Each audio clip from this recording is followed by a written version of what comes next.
Chapter 1208. The old man revealed a painful expression and tried his best to make his tone light. It's true that my family is used to using spears, but before my family fell, I didn't like to get involved with the rich and powerful. I only hope that everyone in my family can practice martial arts in peace and one day bring our family's spear techniques to greater heights.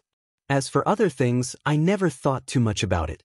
My ancestors said that practicing the spear is to train the heart. If the heart is too messy, you won't be able to practice a good spear. To people like us who use spears, it's tantamount to neglecting the essentials. Su Fengyan calmly said 3 words, Sun Family Spear. The old man, who was originally kind and friendly like a neighbor's elder, suddenly changed. He lowered his hand and grabbed the white candle on the bench.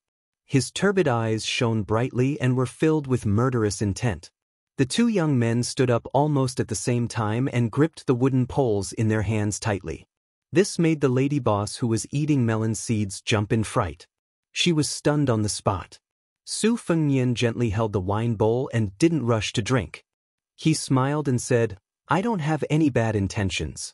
Since I have a friend who is an expert in spear, of course I know about the famous Sun family from the same hometown as spear immortal Wuxia. Old Mr. also told me so much. I'm just guessing. I've also heard a little about the Sun family's misfortune. Back then, a young man called He Wushu came to learn martial arts. The old man of the Sun family saw that he had a good foundation, but his conduct was not good, so he ignored him. After He Wushu was rejected, he had a few fortuitous encounters and soared all the way to success. He became Sun Denyo's bodyguard instructor, who used to be a general in the border army. This person was born to be petty and had always held a grudge against the Sun family. After the old man of the Sun family passed away, he relied on the Sun family's background and the connections he accumulated in the government to accuse the Sun family of betraying the Liang. Of the 40 people, only 6 escaped, including 2 infants. In the past 10 years, 3 of the Sun family members died under He Wushu's spear. 2 of them were not as skilled as others, and one of them secretly betrayed the Sun family. However, after the old man of the Sun family passed away, he relied on the Sun family's background and the connections he accumulated in the government to accuse the Sun family of betraying the Liang. Of the 40 people, only 6 escaped, including 2 infants. In these 10 years, 3 of the Sun family members died under He Wushu's spear. 2 of them were not as skilled as others, and one of them secretly betrayed the Sun family. But after the old man of the Liang, he didn't get a chance. Sun Xianxia, old master Sun, am I right? The old man's face was as cold as water. He sneered and said in a desolate tone, Good. What a tiger head spear proclamation. Sure enough, after joining the fish dragon gang, you're like a tiger that has grown wings. You actually chased me all the way here. When the old man agreed, he threw a glance at the 2 youths. He wanted the 2 children to run for their lives without caring about him, so he couldn't refuse. However, how could the young man escape at this moment? His feet were rooted to the ground, and he did not retreat an inch. This made the old man not know whether to feel happy or sad.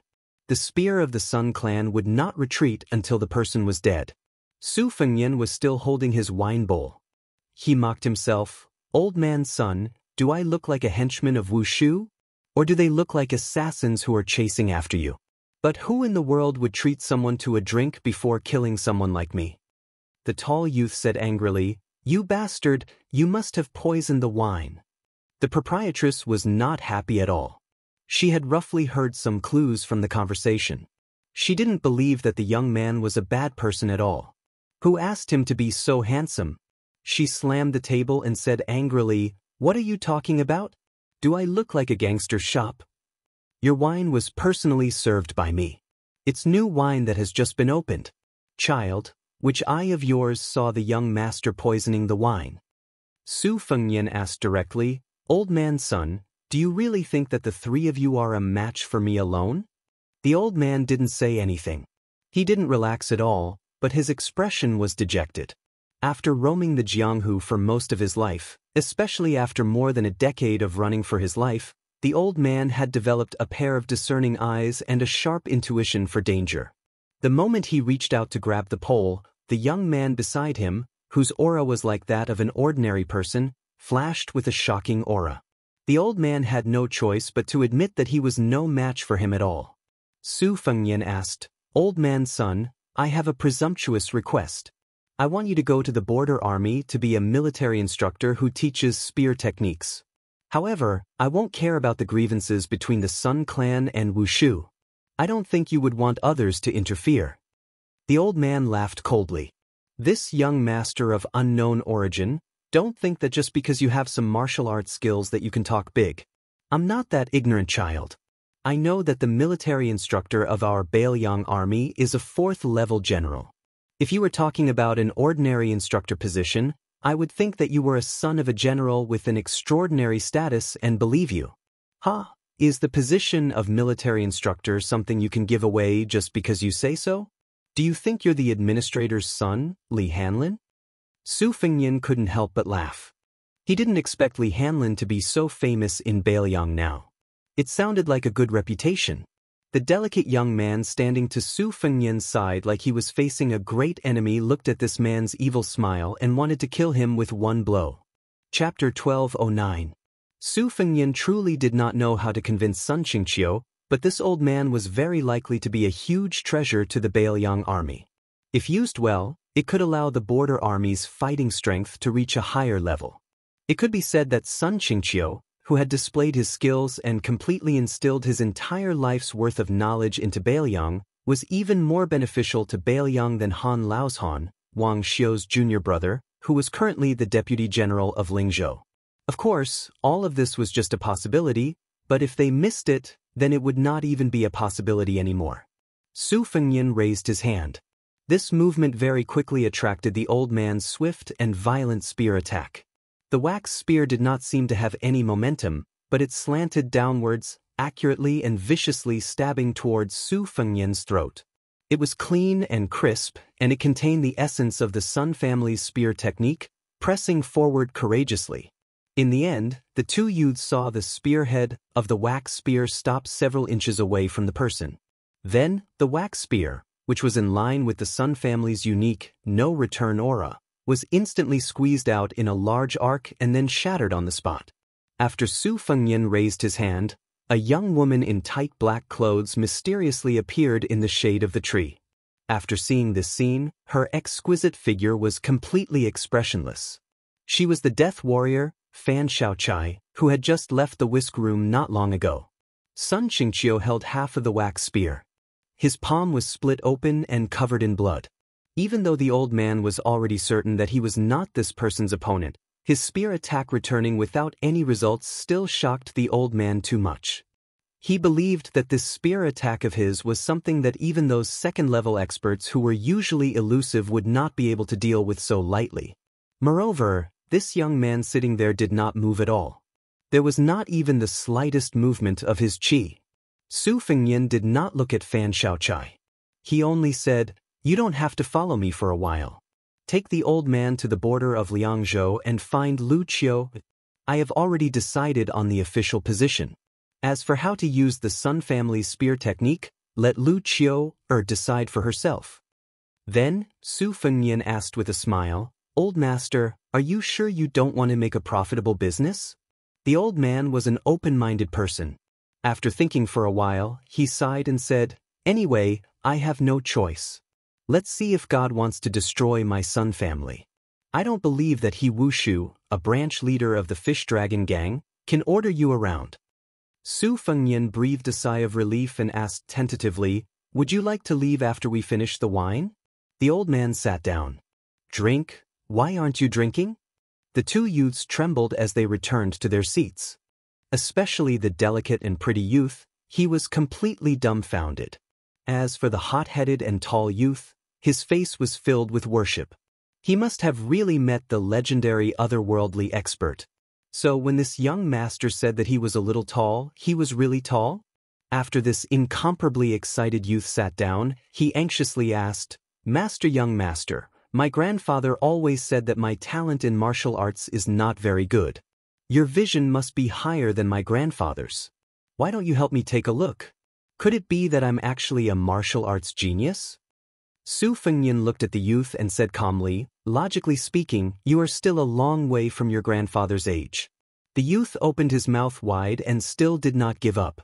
With a sad face he asked, "What? Master, young master, don't make a mistake. Can you take a closer look?" Su Fengnian smiled and shook his head. "It's harder to make a mistake than not to make a mistake." The youth sighed and drooped his head, not saying anything. The delicate and pretty youth covered his mouth and snickered. But when the master, who was not as repulsive as before, looked in his direction, he subconsciously glared at him. Su Fengnian smiled and said, "Practice your spear well. You will have a great future." No one said that a woman can't practice a fierce and invincible first-rate spear art. The youth blushed. The proprietress, who had been startled many times, looked at this youth. No wonder he looked like a little girl. The woman was really stupid and bold. She joked, "Master, young master, you can't not pay for the wine just because you are a master." Su Fengnian took out a small piece of silver and put it on the table. The proprietress smiled and said, "Oh, you really didn't pay a cent more. Master, young master, you are a master. Can't you be a little more generous? Aren't you afraid that it will damage your master's demeanor?" Fan Xiaochai, a loyalist not far away, recalled all the things that had happened to her. She began to admire the courage of this village woman. Su Fengnian smiled and said, "Only the master knows that oil and salt are expensive. Nowadays, I don't have the capital to puff myself up at my own cost." Su Fengnian suddenly saw the blue and white falcon circling overhead. He slowly got up and said, "Grandfather, I have something to do. I will go first. We will come back to the border of Liangzhou to drink with you. I believe there will be a chance." Sun Qingqiu also stood up and nodded, not saying anything.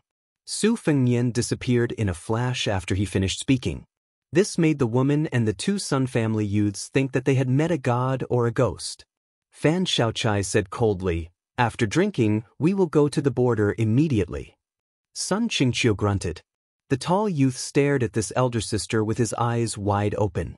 He couldn't take his eyes off her. The girl dressed as a man was a little envious. She was really a beautiful elder sister, but she gave people the impression that she was too cold. The proprietress sitting at the next table patted her chest hard and said, "Today was really an eye-opener." The old man took a sip of wine, narrowed his eyes and said softly, "Who said it wasn't?" Fan Xiaochai stood in the shade with her eyes closed. Her intuition told her that Bei Mang should have sent out troops. She had no interest in the ups and downs of the three Sun family members. As for that Fu Wushu of the Fish Dragon gang, perhaps for the three of them, he was an enemy that they wanted to kill for the rest of their lives but couldn't. But the gap between her and her enemy was like the distance between heaven and earth. She knew that she would never be able to kill this man with her own hands in this lifetime. After all, even Wang Xianji couldn't kill him. But this didn't mean that he wouldn't die, because he had to face the whole of Bei Mang. Chapter 12:10. Su Fengnian quietly returned to Mount Qingliang. Just as Fan Xiaochai had predicted, Bei Mang had indeed begun to move their troops southward. Moreover, they had divided their troops into 3 groups, each attacking the 3 provinces separately. This was very different from what Bailiang had expected, because the position of King of the South had been vacant after Su Huainan's death. The position of King of the North had been vacant since then, and King of the North, who was not even a feudal official, had become the second most powerful man in the world. Even Su Fengnian was not sure if it was the meticulous plan of Taiping Commandery, or if it was Dongzhuo's deliberate pestering. Most of the time, it was said that the smart people were good at dealing with changes by sticking to the status quo. However, this kind of military affair that involved the final trend of the 2 dynasties was like a fight between 2 masters.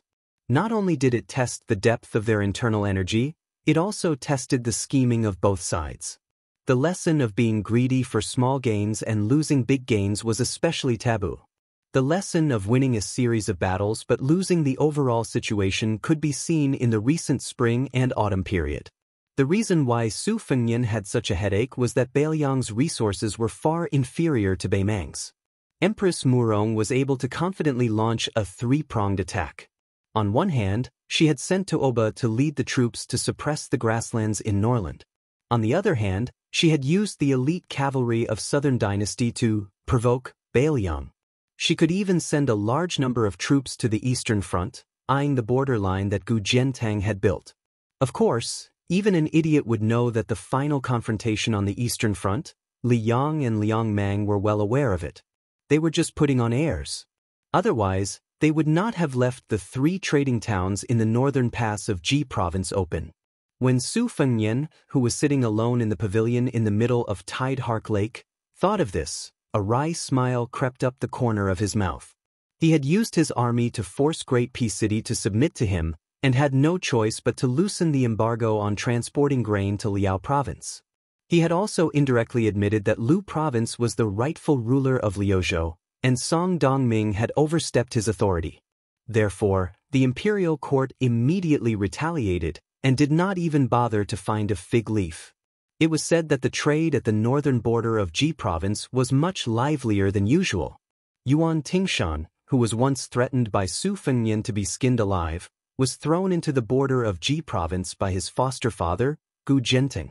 Now, he had become the commandant of horse tampering with 4,000 old soldiers of Ji province, and had more than 20 forts of various sizes under his command. At the same time, he was also in charge of 3 counties, and his territory was getting closer and closer to Bailiang. The power he had in his hands was almost equal to half a provincial governor and a general with real power. No doubt, this was a silent mockery of Su Fengnian, the vassal king of Bailiang. Especially after Li Huoli, the eldest son of Wild Goose Castle in Ji province, died suddenly in Quick Snow Mountain Villa, Yuan Tingshan, who was very popular in the border area of Liang dynasty, was about to become the son-in-law of Wild Goose Castle, marrying the famous woman who was known as Li Jiaxuan. In addition, Yuan Tingshan had a very close relationship with the first prince, Zhao Wu, of Liao province. It could be said that Yuan Tingshan's wings were fully grown, and even the nobles in Great Peace City no longer treated him as the foster son of Gu Jiantang. Yuan Tingshan, as a stray dog, had become a shining star in the dynasty in just 2 years. There were even some people who were secretly adding fuel to the fire, and had raised Yuan Tingshan to the position of Su Fengnian's mortal enemy. Su Fengnian sat on a bench in the pavilion with 2 boxes of chess pieces on his knees.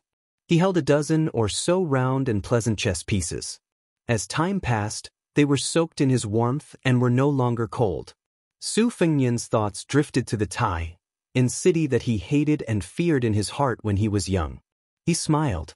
Just like when he was young, he always felt that Mount Qingliang was the highest mountain in the world. Only after he left Liangzhou did he know that Mount Wudong had 81 peaks. After he left Bailiang, he saw many magnificent mountains and rivers with his own eyes. With the increase of experience, many of the deep-rooted thoughts of the past involuntarily faded away. After Qi Yanglong, the Grand Chancellor of Shangyin Academy, entered Tai'an City, even the slow-witted officials sensed a storm brewing. Although Grand Chancellor Qi only held an idle job in the Imperial College for the time being and his official rank was far inferior to the Right Chancellor Jean Lanting, what was even more incomprehensible was that the Imperial College had 7 schools under its jurisdiction. It was only after Gu Jiantang stepped down as the Minister of War that he was allowed to add martial arts. However, Grand Chancellor Qi, who was as knowledgeable as the sky, chose to be the supervisor of the least popular martial arts. In terms of quality, he was barely on par with the Imperial College.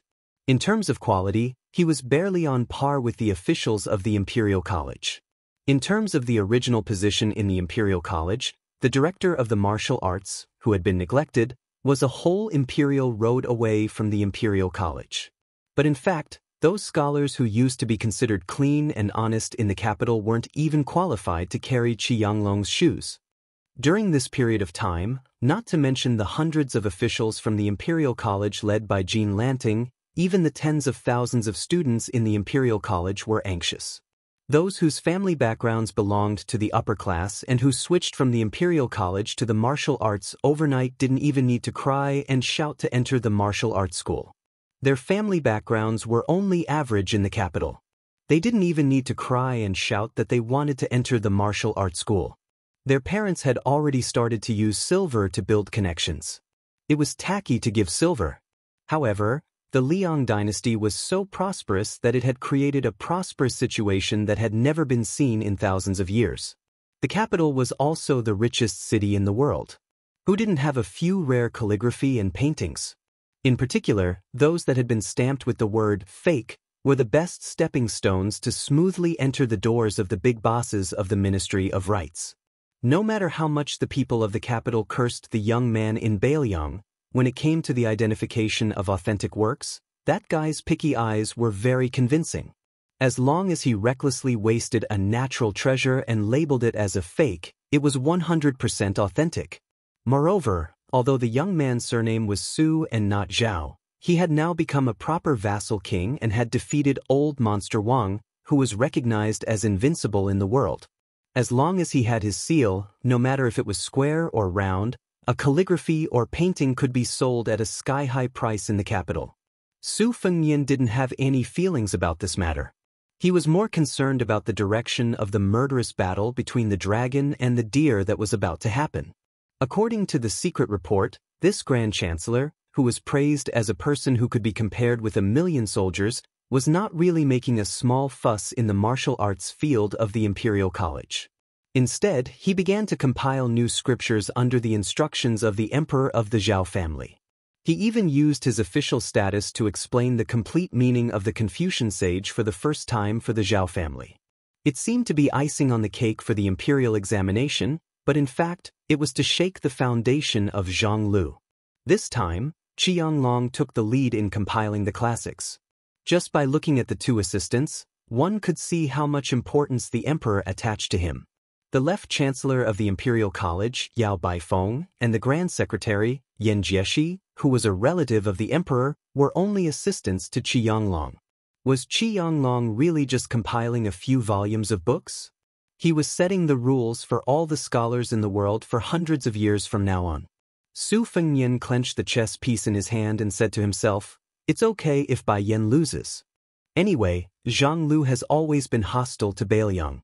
If Qianglong can still suppress Bai Yan, Bailiang's situation will only get worse and worse in the future, won't it? Do I have the extravagant hope that Sage Qi, who is destined to accompany the sacrificial ceremony in the Imperial Ancestral Temple, will treat Bailiang differently?" Mr. Wang, who lost the debate between heaven and man, said that Qianglong had always had a deep hatred for all the vassals including Bailiang. He once said, "You can be crowned as a king, but you can't split the land." At first glance, you can tell that he is an imperial tutor who works for the emperor. However, compared with his student Sun Ping, Qianglong is undoubtedly much more experienced and tactful. He knows when he should not go out of the mountain and when he should.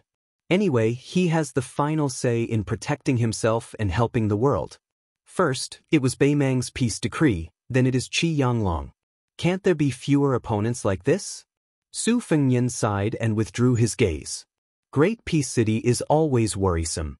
The Bailiang Palace under my feet is also not a small courtyard with a gentle breeze. Chapter 12:11. Everyone in Mount Qingliang knew that a powerful figure had arrived. He was a scholar from Gangnam-do's Deer County. No one had heard of him before, but he had mysteriously become the deputy administrator of Bailiang. This was an unprecedented high-ranking official position in the Liang dynasty. Logically speaking, he should be one of the primary third rank and secondary second rank.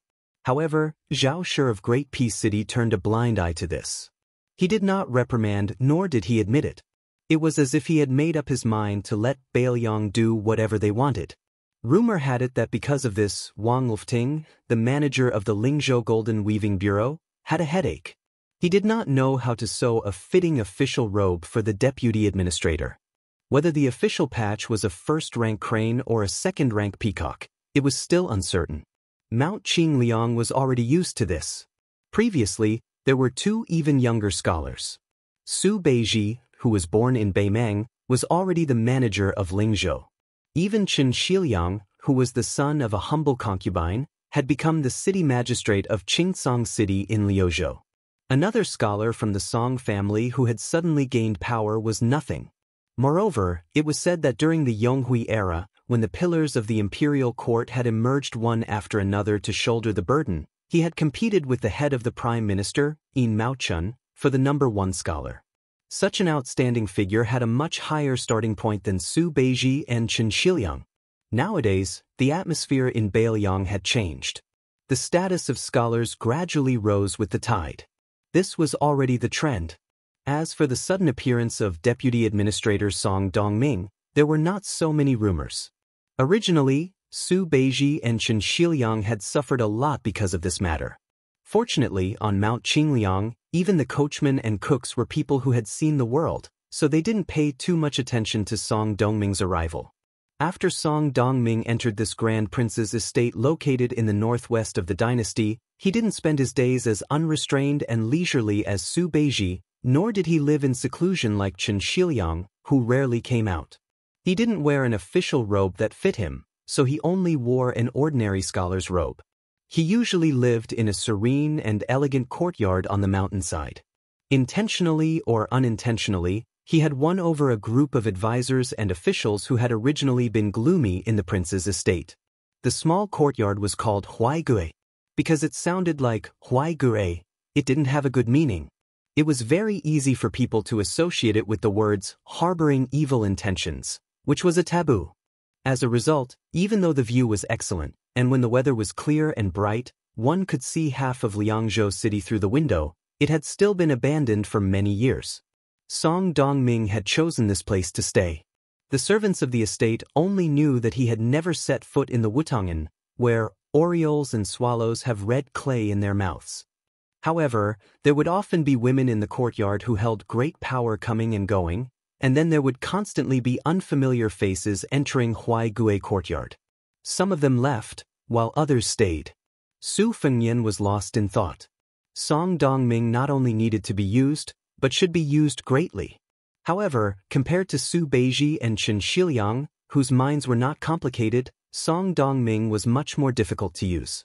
Liang Mang's war was imminent. Just as he had a large number of high-quality chess pieces, Beiliang also had a large number of good chess pieces. Among the generals, there were bright stars. Yan Wenluan, Jean Partridge, Zhou Kong, Ancestor Gu, He Zhonghu, Chen Yunxue, Chu Lushan, Yuan Zhuozong, Ning Amei, Wang Lingbao, Li Mofen, and so on. There were simply inexhaustible talents. But what about the civil officials? In particular, the officials who could make Liang drool could be counted on one's fingers, not to mention the large number of loyal court officials who had sprung up like bamboo shoots after the rain during Yonghui's reign. It was no wonder that the Liyang imperial court liked to ridicule Beiliang for following his example. If Su Shao was crippled, the entire Beiliang officialdom would be crippled as well. The civil and military officials would be unbalanced, and it would be difficult for them to make a difference. In war, it was not enough to say that the martial artists could fight well and not be afraid of death. Especially in the upcoming war, where tens of thousands or even hundreds of thousands of soldiers would be involved in a local campaign. The civil officials first had to be able to not be a burden. If they could also complement the martial artists, many fewer people would die. Su Fengnian raised his head and furrowed his brows. Starting from the foot of Mount Qingliang, the fish-duck crossbows continuously shot into the air. The closer they got to Tidehark Lake, where he, the king of Beiliang, was resting, the denser the crossbow bolts became. After Su Fengnian returned from Beimang with the two heads of Su Huainan and Diwu Raccoon of Mount Tibing, the Jianghu heroes who dared to assassinate Beiliang Palace completely disappeared.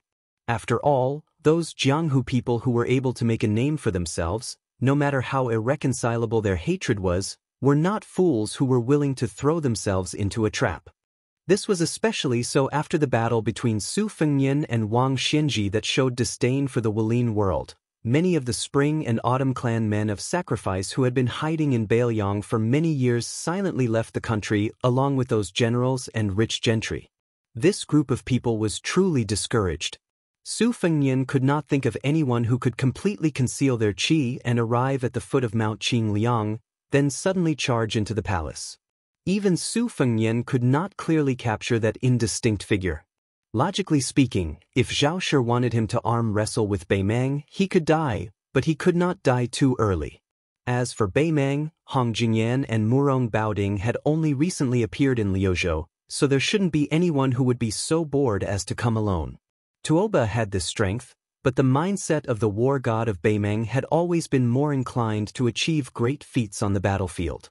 Just as Su Fengnian was feeling puzzled, he saw a figure dash out of the nearby Tide Hark Pavilion. Su Fengnian was absent-minded for a moment. Before Su Fengnian went up the mountain to practice his swordsmanship, Su Fengnian brought back the white fox face. It was a snowy winter and the white fox face was swordsmanship on the lake. At that time, Su Fengnian really thought that it was the most powerful swordsmanship in the world. Now that he looked back, White Fox's bladesmanship and bladesmanship were still superior, but there was still a gap between it and Gu Jiantang's and Chao Changqing's thunder of mind and heart of mind that he had seen in Tainan City. However, White Fox's face was the first Jianghu expert he had confirmed in his 3 years of travel. Of course, after that, Old Huang, the old man with the blade who came out from the bottom of the lake, the old hierarch Wang Zhongluo, and the old man with the sheepskin fur coat gradually appeared in his vision. Each of them had their own charm, and all of them were admirable. His reverence for Jianghu arose spontaneously. Chapter 12:12. Bai Hu Er's face passed by the tall figure 1,000 feet away from the pavilion in the middle of the lake. Su Fengnian stood up. After the assassin paused for a moment, which was difficult to detect, Su Fengnian immediately recognized the newcomer's identity. It was a completely unexpected senior. A nameless swordsman who loved to eat swords. Xia Valley. It was the old man who lent his sword to Su Fengnian and saved his life from Han Diaoxi. Su Fengnian stood and walked out of the pavilion. Before he could walk down the stairs, the old ancestor eater's sword came to the pavilion. The one-armed old man who exchanged his arm with Li Chungang lifted the sleeve of his broken arm. More than half of the sleeve was cut off. He said, Gu Jiantang doesn't have such a sharp blade technique at his age. One blade is roughly equivalent to Gu Jiantang from 8 years ago. What about 2 blades? Su Fengnian stepped down the stairs and smiled. Junior greets old ancestor Sui. The old man went straight to the point. I won't haggle over your hospitality. Kid, you owe this old man your life. Give him 7 or 8 good swords first as an appetizer. How you repay your kindness later on will be calculated slowly. Kid, you robbed Wang Xinji's belongings from Martial Emperor City. I think this old man is in for a treat this time. Su Fengnian smiled and said, Unfortunately, the family head of the sword tomb blocked the way at River Prefecture. Most of the famous swords were destroyed. But since old ancestor is here, there are still some good swords in the treasury. Senior, you will be full for every day you stay here. The old man glanced at the young man who he used to look down on and laughed. Kid, this is what makes you hard to hate. Although you are not a good person, you are not stingy at all. The old man stepped into the pavilion in the middle of the lake. Su Fengnian followed behind him and asked softly, Dong Tai didn't enter Baoyang with senior? Xia Valley rolled his eyes and said, he doesn't want to get involved in the court disputes. This old man is the same. It's just that Tantai Pingjing is the only demon in this old man's heart. This old man has been thinking about her for 80 years. Since she came to Baoyang, this old man naturally has to keep an eye on her. If she cheats, this old man can kill her immediately. Su Fengnian did not know whether to laugh or cry. Naturally, he could only stand aside and watch obediently. Su Fengnian received the news very quickly. Not only did White Fox Face leave the building, she also left the city. She only carried a single blade, the Spring Thunder. Without any hesitation, she brought Wang Sheng, who was helping to carry the winter-embroidered blade and the 7 swords to Beimeng. She did not even bid farewell to Su Fengnian before she left. This made Su Fengnian feel a little sad. After Xia Valley sat down, he said something shocking. With Xie Feiyu's help to capture the flood dragons of all sizes in Shu, Chen Zhibao will soon catch up with Wang Xianji. The old man gloated, Su Fengnian, don't tell me you have a feud with everyone with Xi in their name? Su Fengnian smiled bitterly and shook his head. However, he was shocked and nodded slowly. He remembered the most hidden shadow of the Qin dynasty 800 years ago. His name did not have the word Ji in it, but was called Chao Ji. The old man was just speaking casually. He did not care about this messy and confusing theory of numerology. Su Fengnian, who had a gloomy expression, leaned against the pillar of the pavilion and closed his eyes. Then, his expression turned for the better. He stood up and looked into the distance again. Xianxia Valley, who had 2 snow-white eyebrows, stretched out 2 fingers and twirled one of his long eyebrows. He stared at the young man whose state of mind had changed and slowly fell into deep thought. From the southeast where there were streams and drizzles to the northwest where there were yellow sands and strong winds, a pair of master and disciple walked for thousands of miles. They were finally about to enter Baoyang. They were about to approach the Wudong mountain that was full of incense. Finally, at the end of this auspicious year, they would climb the mountain amidst the heavy snow. At this moment, the young master was carrying his exhausted disciple and was walking slowly. "Master, after becoming a Taoist, will I have to memorize a lot of books?" "Not necessarily. Master, Mr. Su said that you are the best Taoist on the mountain.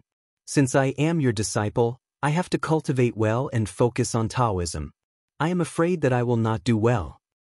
In life, one should be at ease with one's circumstances. This is cultivation and it is also a blessing." "Master, I don't understand. What does it mean to be at ease with one's circumstances?" "It means to stop when you are tired. When you are not tired, you can continue. We Taoists seek Taoism. Actually, it is not in the sky but under our feet." "Master, then let me walk on my own. I'm not tired anymore." "It's okay. I will carry you again." "But Master, won't this not be at ease with one's circumstances?" "You fool, remember. There are some things in this world that are more important than cultivation. Just like when you are walking on the road and you see someone. Even if you are not tired, you are not willing to walk anymore. Then you can stop and look at her. It seems to go against the heavenly Tao. But in the eyes of Master's martial uncle, it does not go against the great Tao. Whether I am Taoist or not, why should I need someone else to tell me?"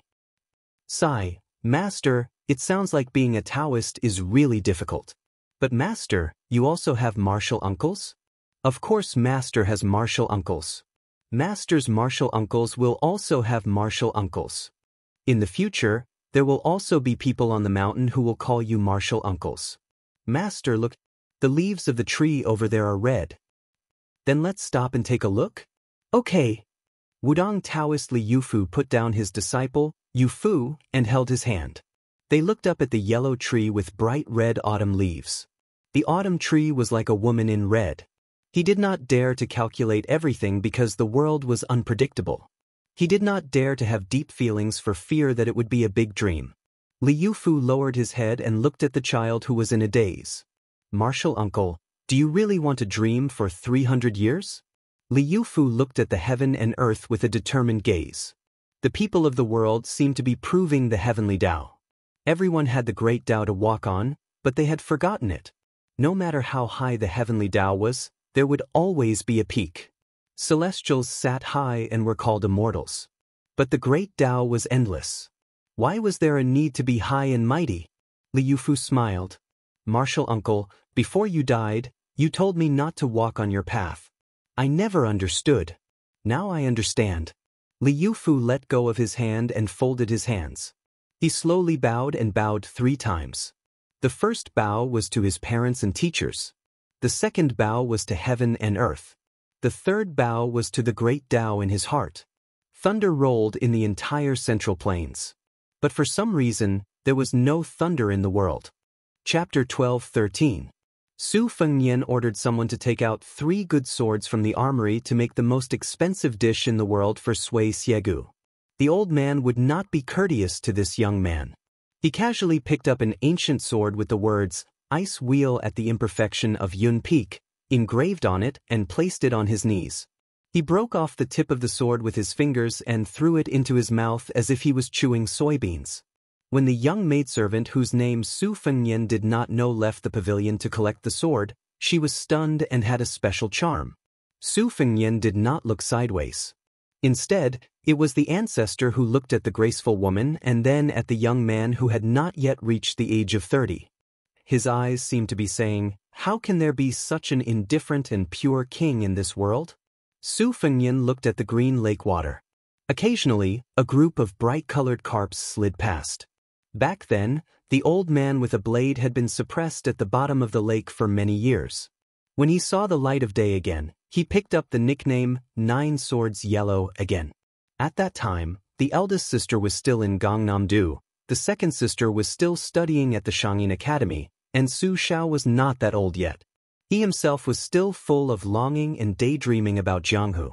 Sui Xiegu ate quickly, drank quickly, and ate even faster. Soon, he was eating the second thunder of Thousand Gullies. Looking at the absent-minded Su Fengnian, he sneered, "When we first met, all 3 of your legs were trembling. Now that you've defeated Wang Xianji, you're really like a beggar who has obtained a mountain of gold and silver. You're incomparably extravagant now that you're sitting in the same pavilion as this old man, yet you still dare to daydream." Su Fengnian mentioned the last sword.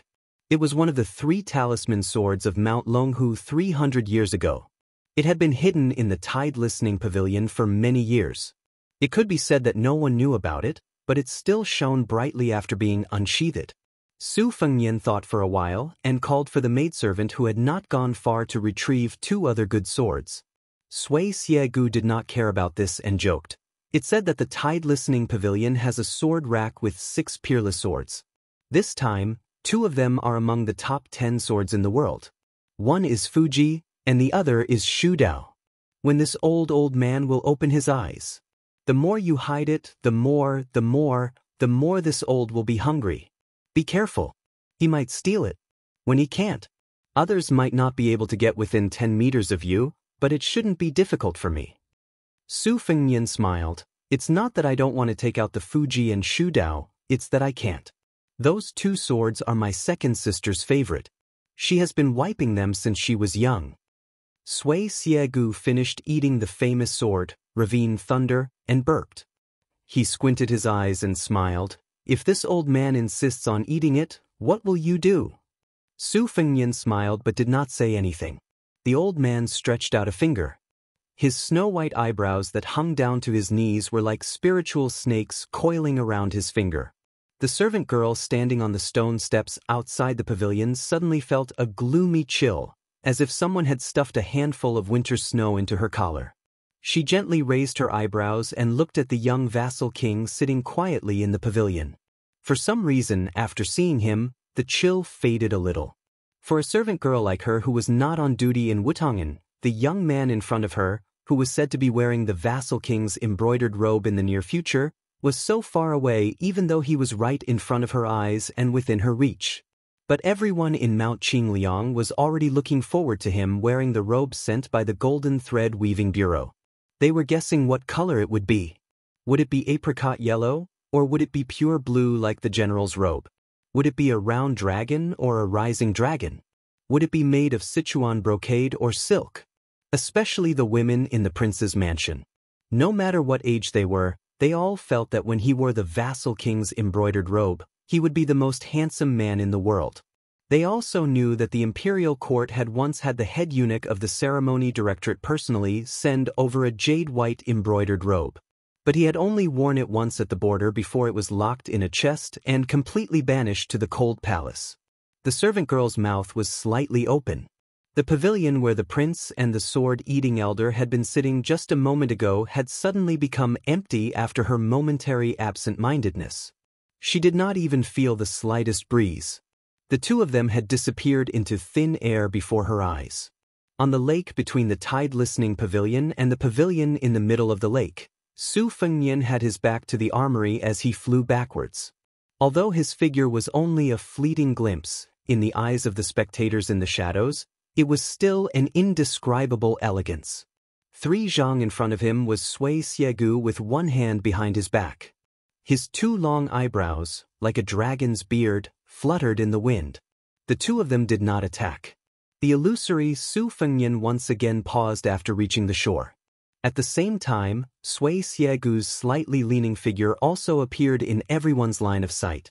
These 2 people, who stood at the peak of Jianghu despite the great difference in age, still did not openly attack each other. However, the distance between the 2 of them had already shrunk to 2 zhang. Nothing can be done more than 3 times. Su Fengnian stopped in front of the Tide Listening Pavilion's 3 layers of signboards and did not retreat any further. Sui Xiegu laughed loudly, but he did not insist on barging into the pavilion through the main door. Instead, he pushed off the ground with the tip of his foot and soared upwards. In the blink of an eye, a strange scene appeared. The servant girl in the pavilion craned her neck to look. She saw that the white-browed immortal who had eaten the sword had returned to the tide-listening pavilion's platform. He even stretched out his single arm to pat his shoulder as if he was dusting off the dust. Chapter 12:14. Su Fengnian floated in the air at the same height as the 6th floor, looking down at the old man on the ground. The robe under his armpit was cut open by a strand of sword aura that reached the godless realm. The sword aura was formless, and the sword was where the heart was. It was already considered a superior technique, but there were still traces to be found when fighting with a top master. However, if the flying sword technique was formless and godless and unpredictable, then it would be a real headache. As for Dong Tai's flying sword technique, it was clearly a sword, but it was superior to the godless sword aura. He already had the bearing of an immortal swordsman. No one would want to provoke this middle-aged swordsman who had borrowed a sword from Li Chungang and then returned from a visit to the East Sea. After Wang Xinji's death, even Tuoba did not dare to say that he had absolute confidence in winning. At most, he had a 50% chance of winning. The current Su Fengnian did not have the strength to do so. Sui Xiegu, who was 100 years old, was without a doubt the second-best swordsman in the world after Deng Tu. Even though the old man mocked himself for having lived 100 years in vain when he went north with Deng Tu, he was still the only swordsman in the hundreds of years of Jianghu. Li Chungang was the only swordsman who could catch up with ancestor Lu in terms of swordsmanship. Deng Tai's swordsmanship was recognized by the world as inferior swordsmanship. Sui Xiegu's swordsmanship was inferior to Li Chuangang's, and his swordsmanship was inferior to Dong Tai's by several generations. However, this was not a reason for Sui Xiegu to be underestimated. Su Fengnian stepped on Sui Xiegu, who was about to fly into the tower. Sui Xiegu responded with courtesy, and his sword aura cut his robe. The atmosphere on the tide-listening pavilion's side was tense to the extreme. Su Weisheng, who was sitting in a wheelchair, appeared outside the steps. He said calmly, "Just give him the 2 worldly possessions." In her opinion, there was no need to anger the old swordsman with long eyebrows, whose name was not on the rankings, but whose strength was enough to enter the rankings, for 2 swords that she would never have the chance to unsheath. Su Fengnian shook his head and said, "If it's mine, I'll give it away." "Second sister, you like him?" "No way." Sui Xiegu, who had been stopped 4 times in a row, could not help but mock. "What arrogance! Do you really think that a crippled local snake like you can kill all the dragons in the world?" Su Fengnian smiled and said, "Senior, you asked for it." The corner of Sui Xiegu's mouth twitched as he said darkly, "Oh, this brat is really panting?" This old man originally treated it as a joke, but since you don't know what's good for you, this old man will take this opportunity to correct the name of all the swordsmen in the world. Without Wang Xinji, the number 1 in the world should belong to a swordsman. Su Fengnian said indifferently, "After the battle with Wang Xinji, I learned a little and comprehended 3 moves. If Senior can withstand them, don't mention handing over Fuji and the way of Shudao, even this armory will be yours." After saying this, Su Fengnian raised his hand and the assassins of the prince's residence who were hiding in secret began to retreat rapidly. The dazed servant girl was taken away on the spot and thrown to the other side of Tide Hark Lake. Sui Xiegu closed his eyes to rest and waited quietly. Su Weisheng did not move. He only supported his chin with one hand and tilted his head. He looked up at his high and mighty younger brother, and the corner of his mouth lifted slightly. It seemed that he really could not beat him up like before. The wind rises at the end of the green duckweed. There was a patch of reeds beside Tide Hark Lake. The autumn reeds had already turned gray, their stems slanted and the clumps of fluffy reeds gradually withered. The wind rose and the catkins flew. If one were to look closely, they would see that the hollow stems of the reeds that grew from the water began to break inch by inch in a disorderly manner. In this patch of reeds at the end of autumn, the catkins flew like flying snow. At the same time, the originally tranquil mirror of Tide Hark Lake at the waist of Mount Qingliang began to shatter into fine fragments. It was as if countless hammers were tirelessly striking this mirror of water. The occasional koi fish that leapt out of the water were instantly pulverized into fine powder. Countless mottled cracks began to appear on the richly colored wooden pavilion at the center of the lake. The 2 rows of scholar willows on the path to the center of the lake began to emit waves of muffled cracking sounds. In the end, the shore at the foot of Tide Hark Pavilion was also affected. From the edge of the water to the empty space beneath Su Fengnian's feet, the entire area was covered with fleeting patterns of air currents. But this undercurrent, intentionally or otherwise, circled around Sui Xiegu and Su Weisheng. However, the 2 were in different situations. Su Weisheng had circled around of his own accord, while the old man was like a rock in the middle of a river, forcefully breaking through the current. Su Fengnian sat cross-legged, looking down at the motionless Sui Xiegu. In terms of their understanding of the sword, whether it was sword moves or sword intent, they were the most outstanding figures in the world. Su Fengnian had also imitated Li Chuangong's sword attack on the peak of the Great Snow Plateau many times, borrowing 100 swords with great momentum. But Su Fengnian was well aware that this kind of large-scale sword attack was both pleasing to the eye and practical when used against ordinary martial artists. This was because each sword and each sword qi, even if distributed to a single person, the power would still be considerable. But when faced against an opponent like Sui Xiegu, who was on par with him, no one had ever squandered their essence, qi and spirit in such a manner. Just like when Li Chungang and Wang Xianji met again on the surface of the Eastern Sea in the martial emperor city after dozens of years, the old man's majestic sword flow seemed to be scattered as it smashed towards Wang Xianji. But in reality, it was one sword after another, and the sword qi was closely intertwined. Su Fengnian was doing the opposite at the Listening Tide Lake. Although he made the first move, he did not make the first move. Instead, he gave the initiative to Sui Xiegu. This was the attitude of a host welcoming a guest. I have brought out a table full of sumptuous food and wine. Whether you want to eat or not depends on whether your appetite is big enough. This move contained not only Li Chuangong's sword intent, but also Xue Songguan's random beat in the rainy alley. It also contained the essence of Deng Tai's thunder pool and some of the zen of the dragon tree monk. As long as Sui Xiegu, who was trapped in a circle, made a move, it would affect everything. He would become the enemy of this small world.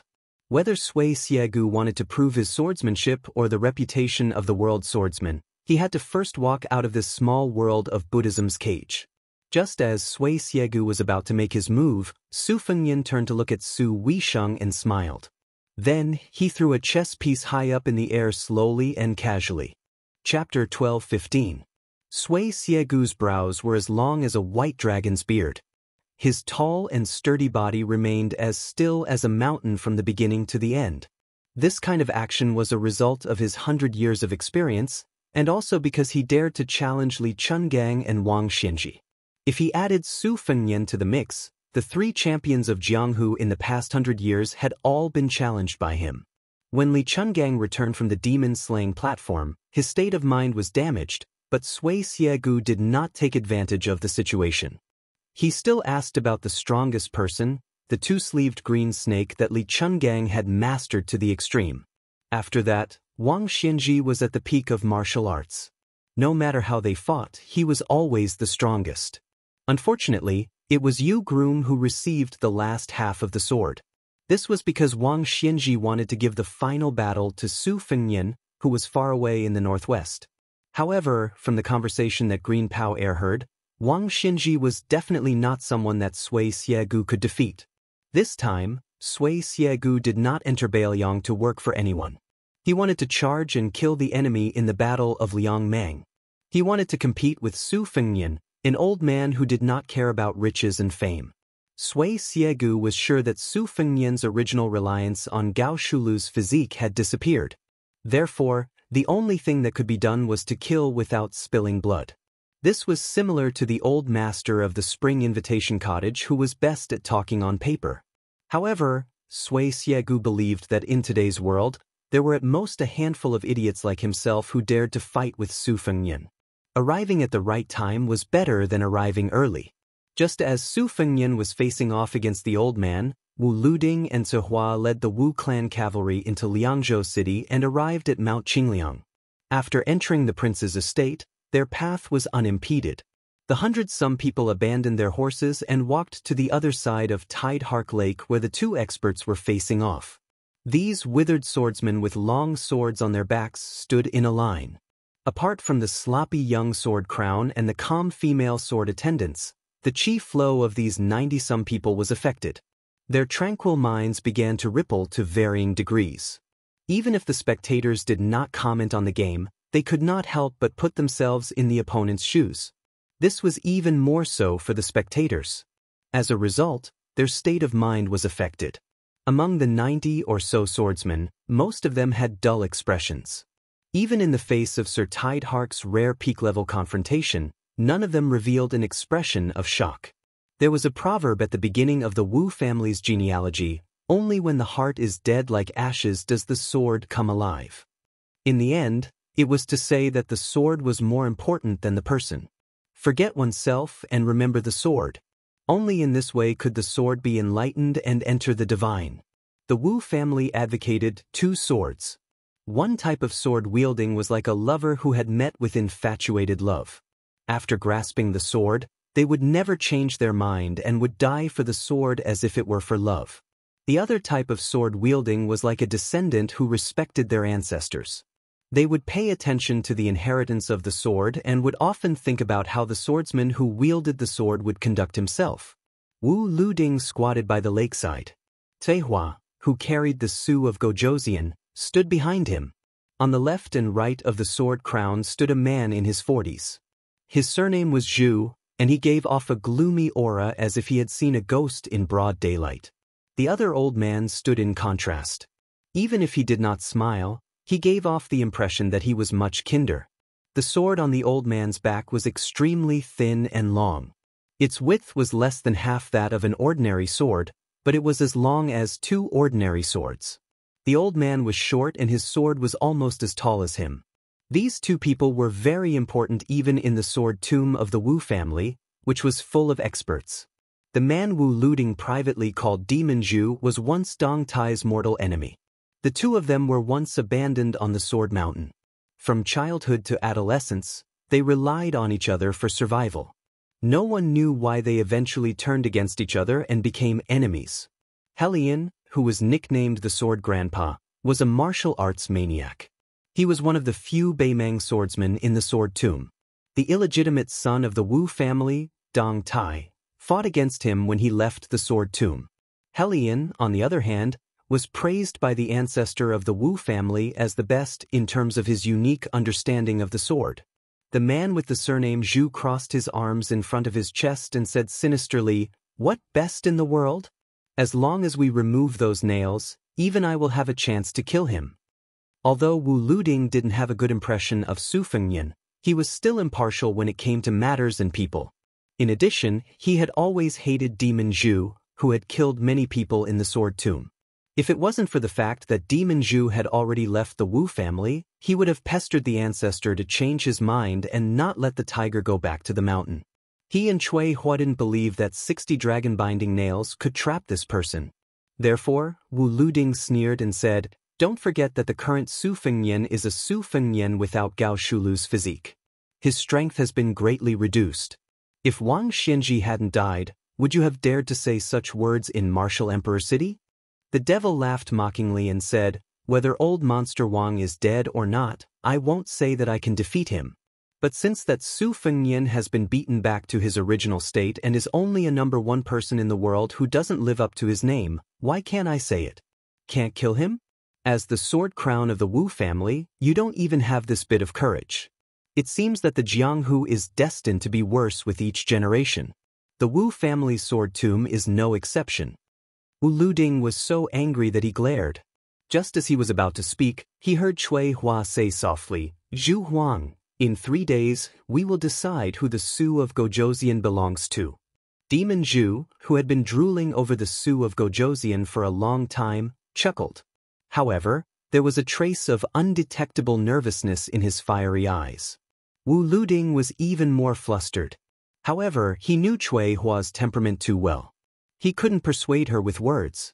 Even if he used a few large vats of saliva, it would still be futile unless his swordsmanship was better than hers.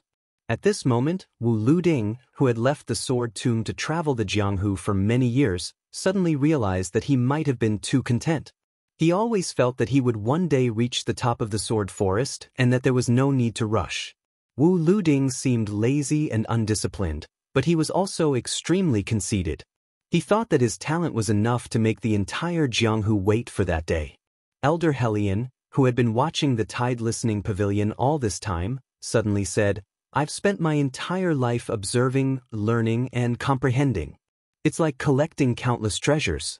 I want to weave 2 flawless curtains, but I'm limited by my mediocre weaving skills.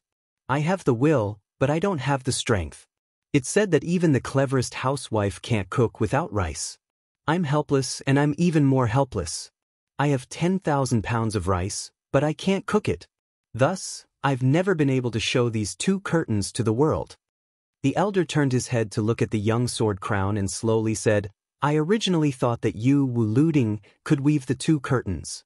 However, time doesn't wait for me. I'm already over 80 years old and don't have many days left to live.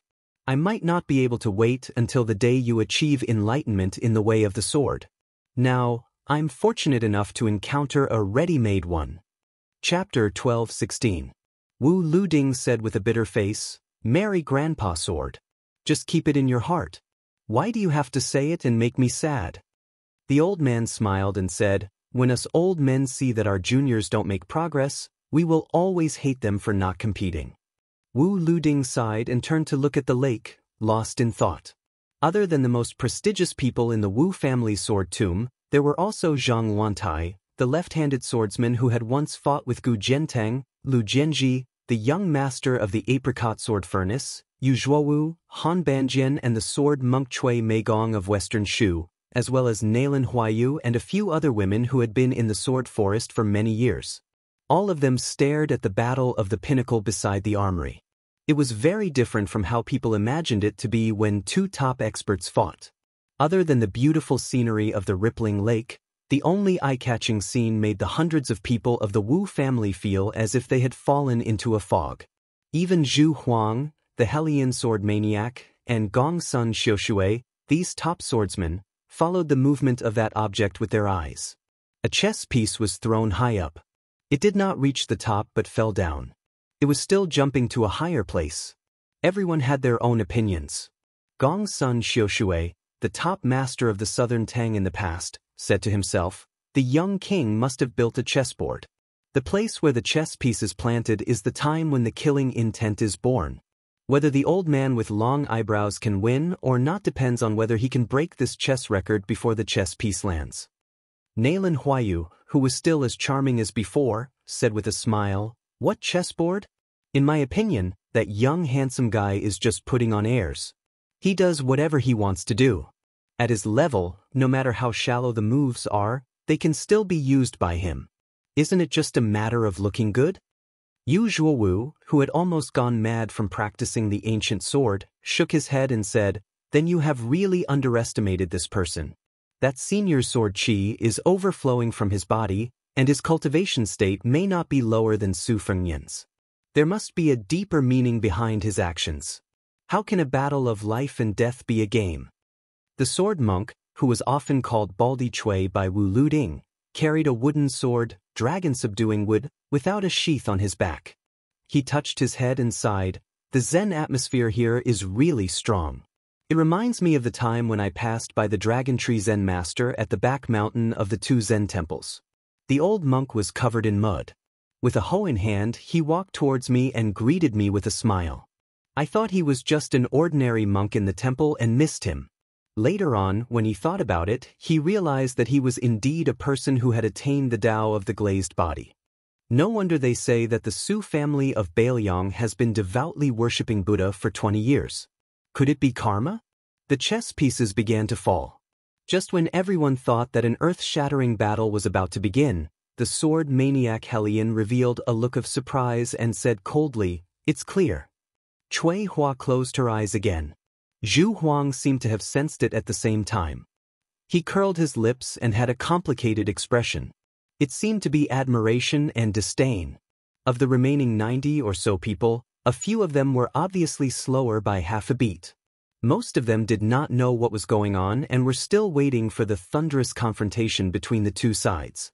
The chess piece gently landed on the white-browed elder's shoulder. The elder's feet began to sink into the ground. It was only when his knees touched the ground that he stopped falling. Sui Xiegu retracted his gaze from Su Weisheng and raised his hand to casually smash the chess piece. Then the elder raised his head. There was a hint of anger in his tone. Whether it's you or Wang Xinji, how come you're not as straightforward as you used to be when you're in the celestial realm? Do you think that this old man is not worthy enough for you to attack with all your might? Su Fengnian floated to the ground and said calmly, "It's hard to say what Wang Xinji thought of the sword that entered the city. If I could avoid fighting with my life on the line, I wouldn't." Sui Xiegu laughed coldly and asked, "If I attacked Su Weisheng's formation just now, would you be willing to fight with your life on the line?" Su Fengnian did not answer the question directly. He smiled and said, "Senior, you didn't attack, did you?" Sui Xiegu did not speak. However, Su Fengnian dashed forward and blocked in front of Su Weisheng. Sui Xiegu did not attack earlier. However, he purposely bore the full weight of this small kiliacosm. Otherwise, how could a chess piece cause his legs to sink into the ground? In Taoist records, there was once an immortal who used a reed to press down on Mount Buzhou. In the end, the entire mountain collapsed. Regardless of whether this was true or not, even if it was true, it was obvious. However, it was easy to see that before the reed landed on Mount Buzhou, the mountain would have already endured an unimaginable amount of pressure. Sui Xiegu knew better than anyone else that this brat had set up a trap. He had two choices. One was to attack Su Weisheng. The other was to bear the weight of this small kiliacosm. Sui Xiegu, regardless of his original intentions, he chose the more difficult option. This caused the old man to lose to Su Fengnian in the eyes of the spectators. However, for some reason, Sui Xiegu was unwilling to give up. He wanted to fight again. A buzzing sound came from the tide-listening pavilion. It sounded like countless mosquitoes and flies were gathered together. Su Fengnian wanted to say something but stopped. In the end, he did not say anything. "I will be injured, but you will die." Sui Xiegu, who knew the meaning of this, smiled. He used his fingers to tie a knot and asked, "How do you know if you don't try?" Elder Hellion sighed heavily. He was a little sad. "Why do you insist on doing this? Is the world sword path really going to decline in this generation?" The tide-listening pavilion instantly fell silent. Only one sword flew out of the tall building. Ming Jianshu said, "Before Chu Lushan's 1,000 cavalry opened Shu, there was already a green-robed swordsman who opened Shu with his sword." Su Fengnian took a step forward and bent his knees slightly. He put two fingers on his right hand together and held his sword with his left hand. He pointed at Sui Xiegu. He pointed at the swordsman who had once exchanged an arm with the old man wearing the sheepskin fur coat. To Li Chungang, no matter how big the world was, he could settle it with one sword. To Su Fengnian, who was drifting further and further away from Jianghu, no matter how good Jianghu was, he could only look at it from the other side as long as he was still the king of Bailiang. Even if the old man wearing the sheepskin fur coat, Elder Huang's sword box, and Wen Hua's wooden sword were still in Jianghu, he could only stay in Bailiang, just like Wang Xinji stayed in Martial Emperor City. He stayed in Bailiang and did not care about the world's affairs. However, this did not mean that anyone could cross the line in Bailiang. At this moment, on the surface of the tide-listening lake, a large patch of purple-gold lotuses suddenly bloomed. They did not seem to belong to the mortal world. They swayed and swayed. They formed a purple-gold body in an instant, just like Gao Shulu back then. Sui Xiegu looked up and laughed. He suddenly exhaled. He exhaled thousands of sword auras that he had swallowed for 100 years. During that extremely slow sword strike that entered the martial the Arch City, Wang Xinji's 4 disciples worked together, and it seemed like Yu Groom had blocked the last half of the sword strike. In fact, that sword strike was only half a sword strike. It had form, but no divine intent. At this moment, Sui Xiegu wanted to challenge the world's #1 sword. Chapter 12:17. The first half and the second half were worlds apart. First, Chen Zhibao entered the capital to take up the post of Minister of War, drawing a clear line with the Su family. This was a joyous matter. Then, the crown prince position that had been left vacant for a long time was revealed. The various kings left the capital to become vassals, which was also a joyous matter. Then, Yin Maochun presided over the evaluation of the officials. It was done methodically, like a butcher dismembering a cow, living up to his reputation as the hidden minister. If not for Su Fengnian becoming the king of Bailiang, the first half of the first year of the auspicious talisman would have been a good thing. Then came the troubled times. Guangling Road was in chaos. Lu Xianxia, assistant minister of the Ministry of War, became the commander. The vassal King Jing was in trouble. Of the two old generals, one died in battle, and the other was still trapped. Hundreds of thousands of elite soldiers were lost just like that. When the frost fell and winter had not truly arrived, it was said that Beimang's million-strong army was going south to the Central Plains. If not for the northwest being their entry point, the Liang court would probably be in deep trouble. However, Lu Xingxiang's position as the commander-in-chief was undoubtedly in jeopardy. The Confucian sage Chao Zhangqing had also appeared on the eastern front of Guangling Road and was confronting the prince of Guangling, Zhao Yi. At this time, on another even more magnificent eastern front, the great pillar state Gu Jiantang, who was in charge of the military and politics of the northern region, was still biding his time. Chen Zhibao, the king of Shu, disappeared without a trace.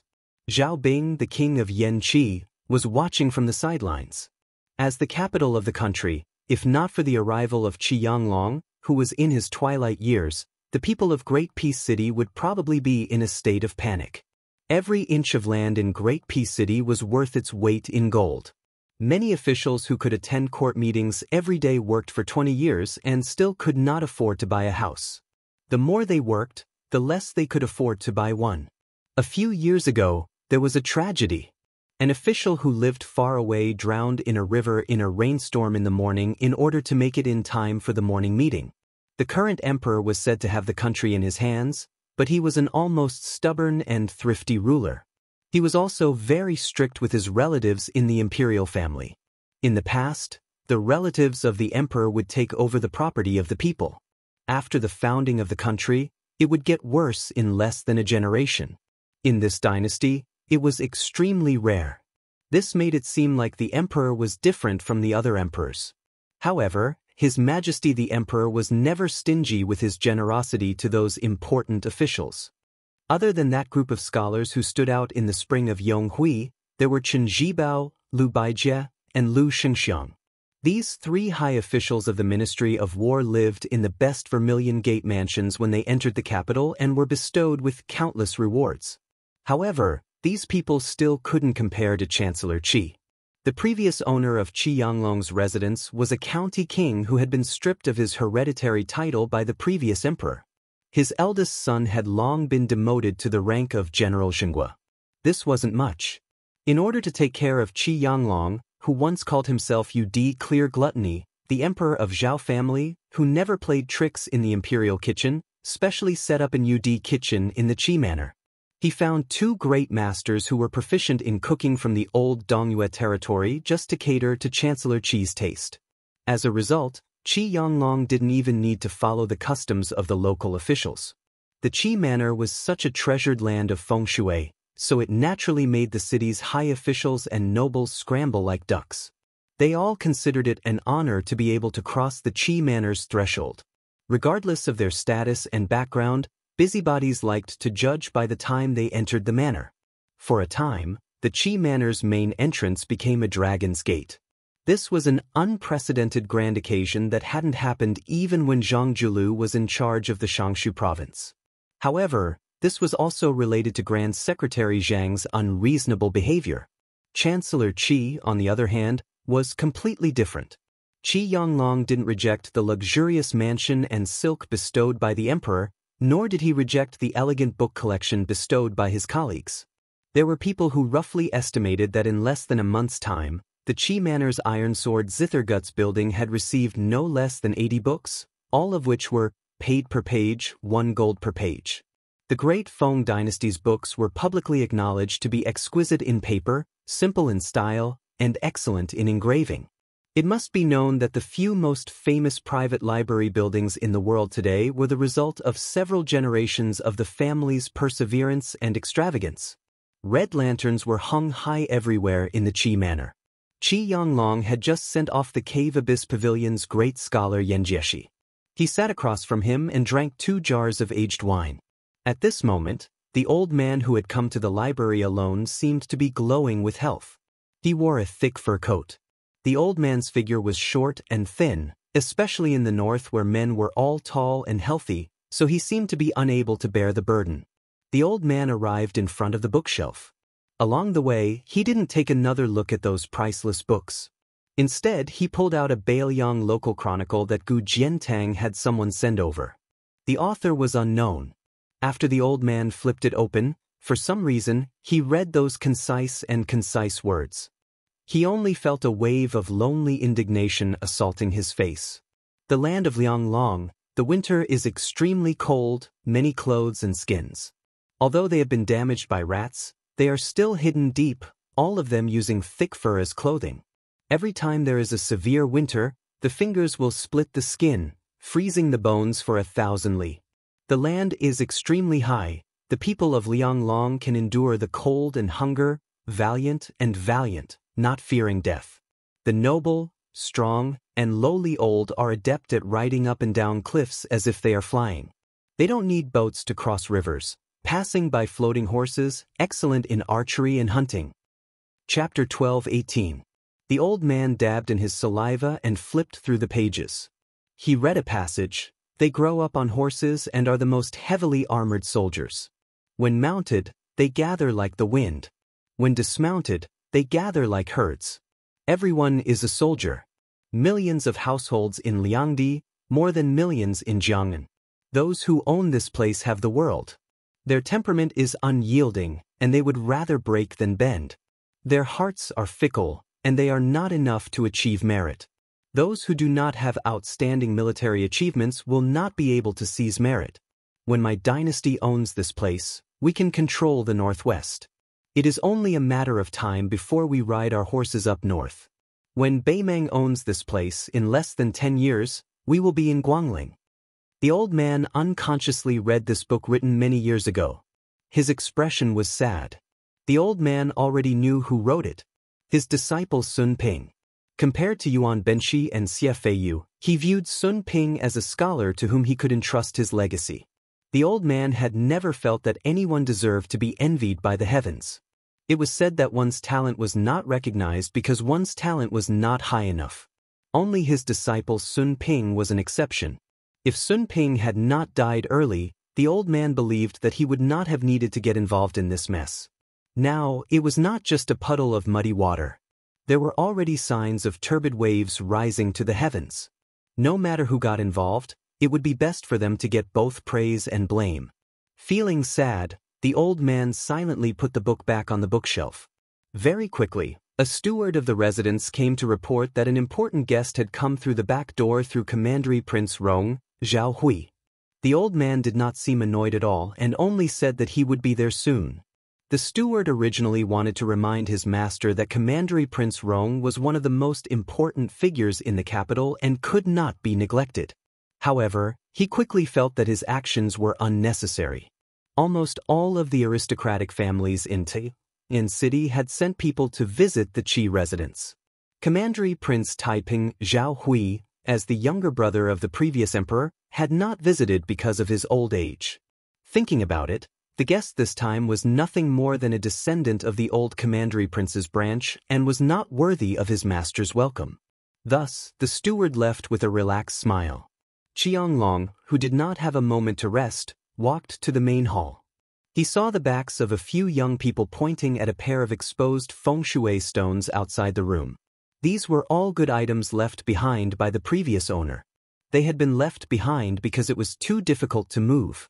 Otherwise, this pair of huge stones from the Spring God Lake that were 2 people high could be sold for 400,000 taels of silver in the capital.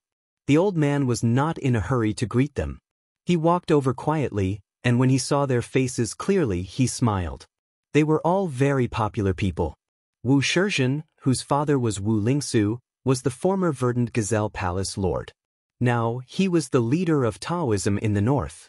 Together with the Taoist master mansion of Longhu Mountain, the two Zen temples were personally sealed by him. When a man achieves the Tao, even his chickens and dogs will ascend to the heavens, let alone Wu Shizhen, the only son of immortal Wu. Wang Yuanran was the youngest son of Wang Xiongui, the minister of the Ministry of Revenue, who was known to have handled the most money in the Liang dynasty. Last time, Wang Yuanran annoyed a large group of descendants of nobles of similar status, and was forced by Minister Wang to kneel in the snow in front of someone's house to beg for forgiveness. After that, he was thrown into the Imperial College and had been quiet for almost half a year.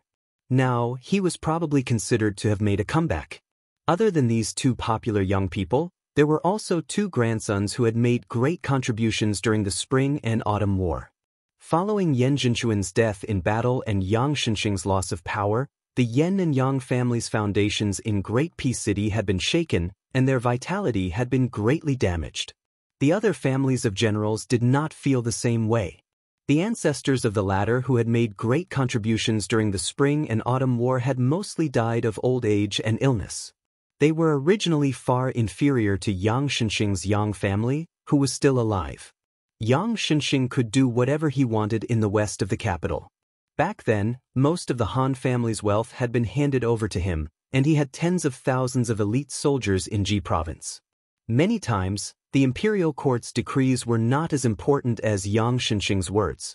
However, as long as Yang Shenxing lost his military power, then he would not just have a general's position, but the entire officialdom of Ji province would be turned upside down, and a large number of 4th and 5th rank local officials with real power would be freed up. When the four saw the old man, who was about a head shorter than them, they all respectfully knelt down and bowed. Qi Yanglong accepted it calmly.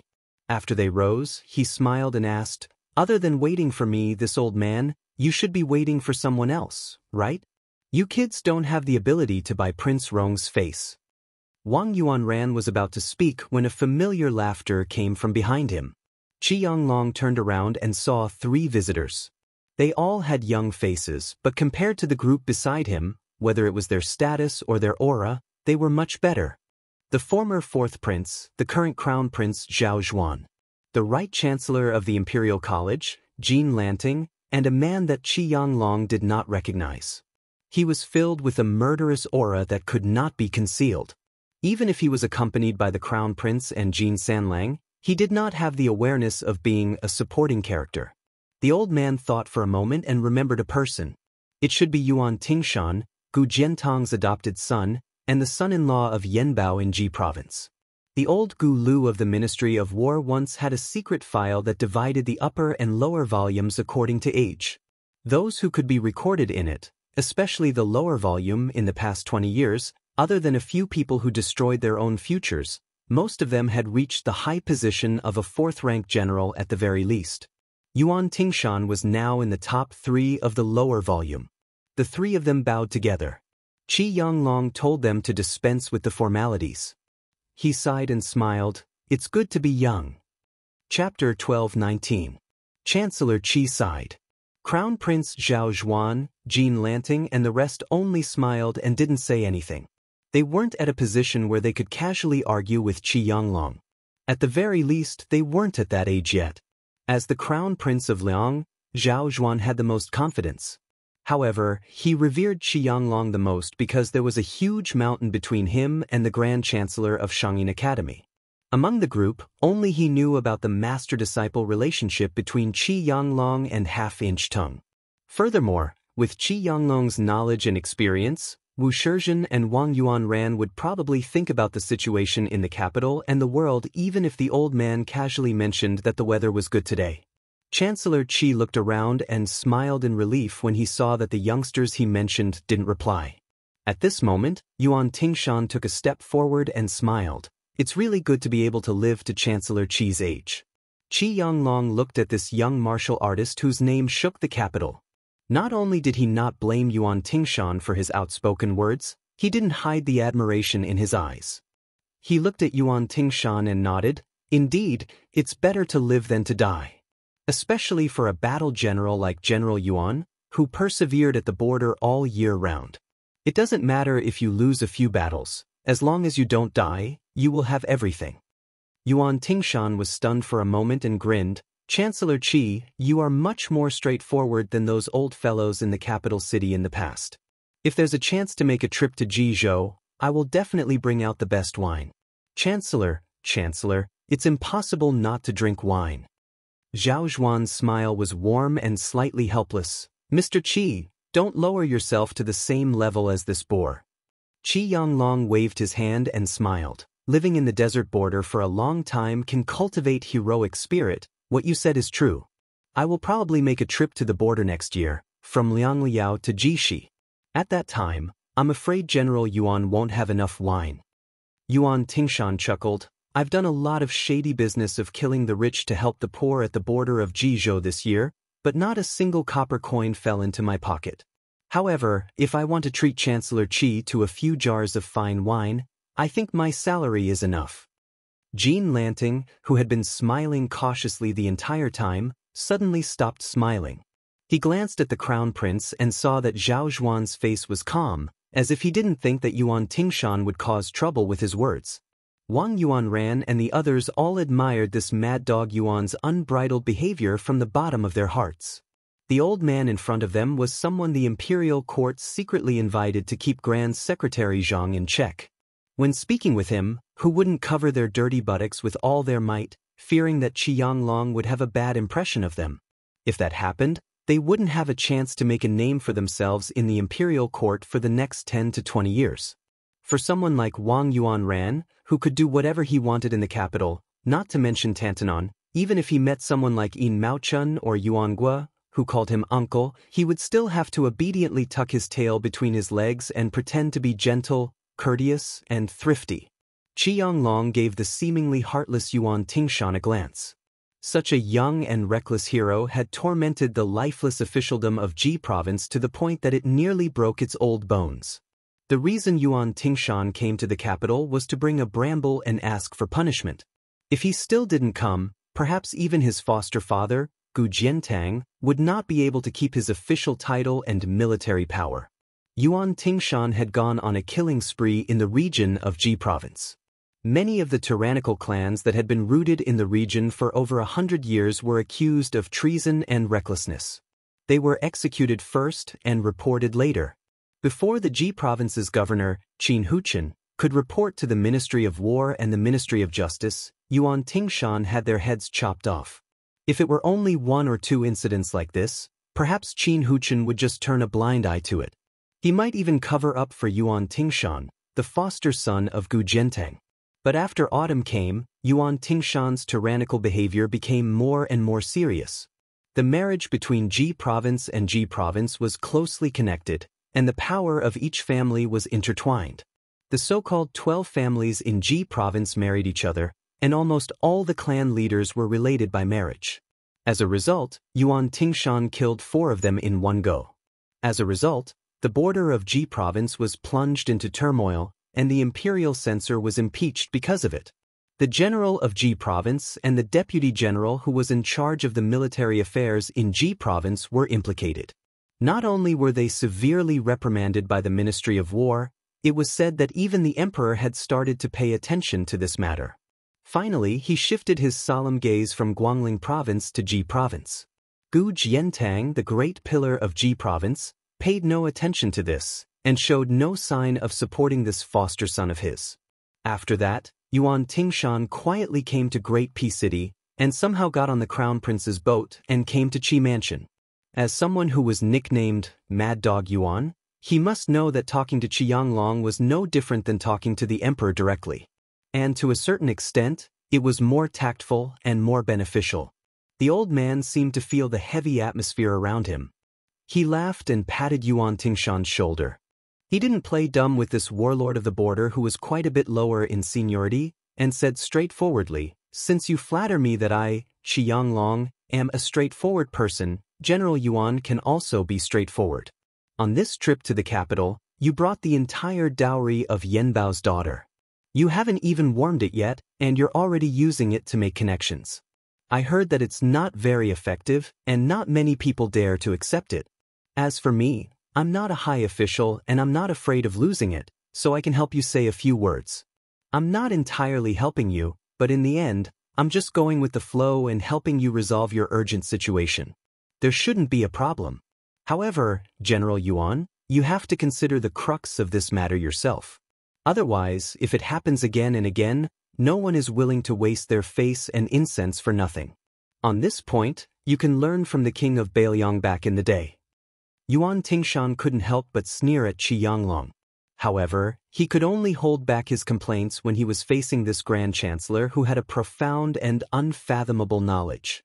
Otherwise, even when he was facing the great General Gu Jiantang, who had contributed to the annihilation of 2 kingdoms, Yuan Tingshan would still be straightforward. Naturally, Qi Yanglong had heard about the grudge between this man and the Su family.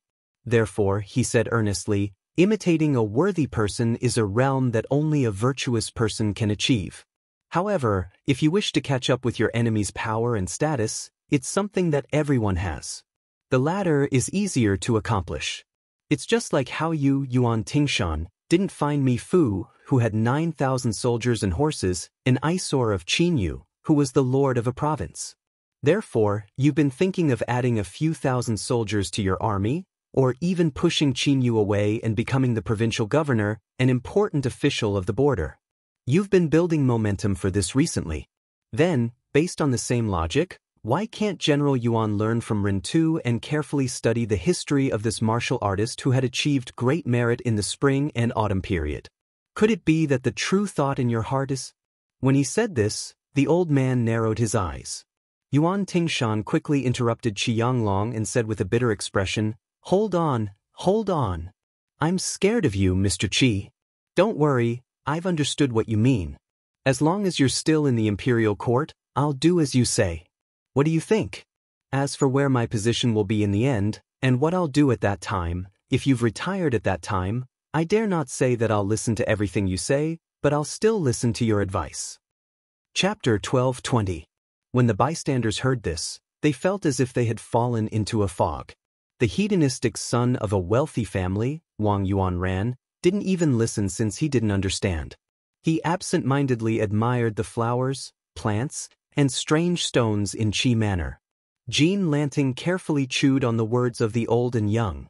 This second-in-command of the Imperial College, who already had 1 foot in the center of the dynasty, already knew too much inside information.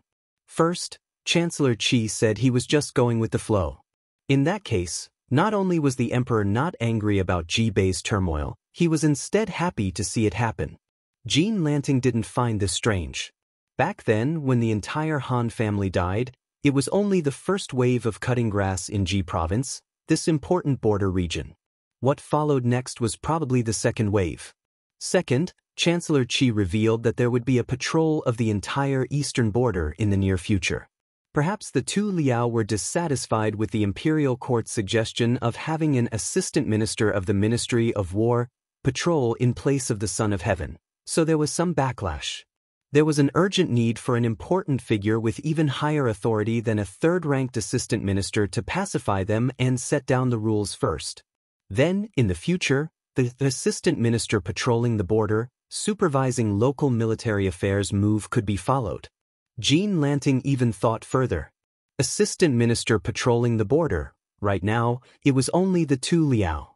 Could he take an even bigger step and expand the border to Bailiang in the western border and southern Tang Path in the southernmost territory? Third, the elder wanted Yuan Tingshan to learn how to kill Su Xiao.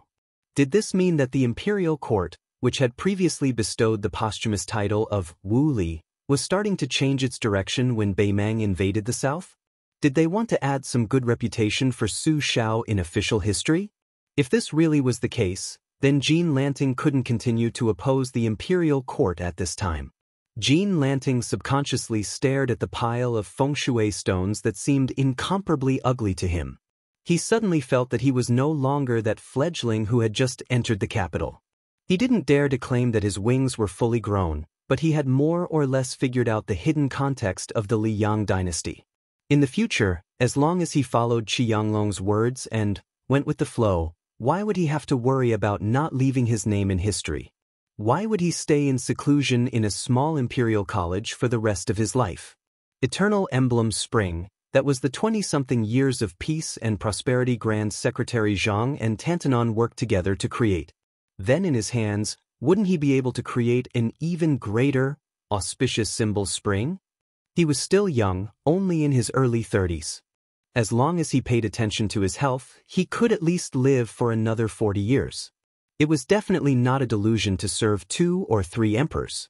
When he reached Xianglong's age, would the same scene repeat itself? A group of young men who had the greatest hope of ascending to the top of the imperial pavilion were standing outside the hall of the mansion and treating him as if he was a god?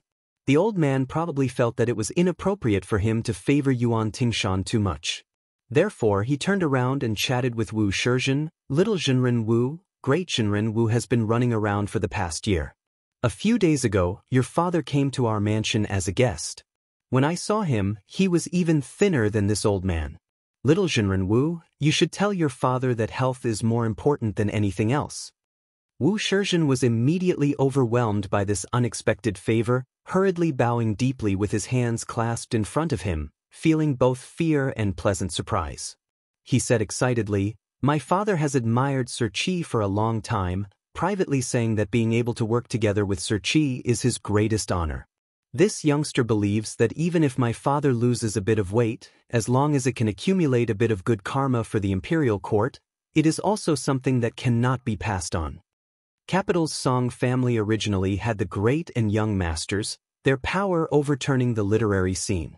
Now, it was replaced with the great and powerful Wu family great and young masters, in charge of Northern Dao sect's affairs, using one surname to face another, standing on equal footing with Dragon Tiger Mountain's heavenly master manor. Great Peace City was just like this. When the elders left, there would always be new people quickly taking their place. Qianglong dismissed this with a laugh, nodding his head. Then he looked towards Wang Yuanran.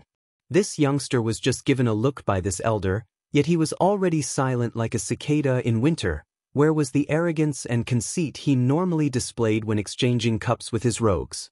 The elder sighed and said, "The newborn calf does not fear the tiger. This is a good thing for people who have nothing to lose.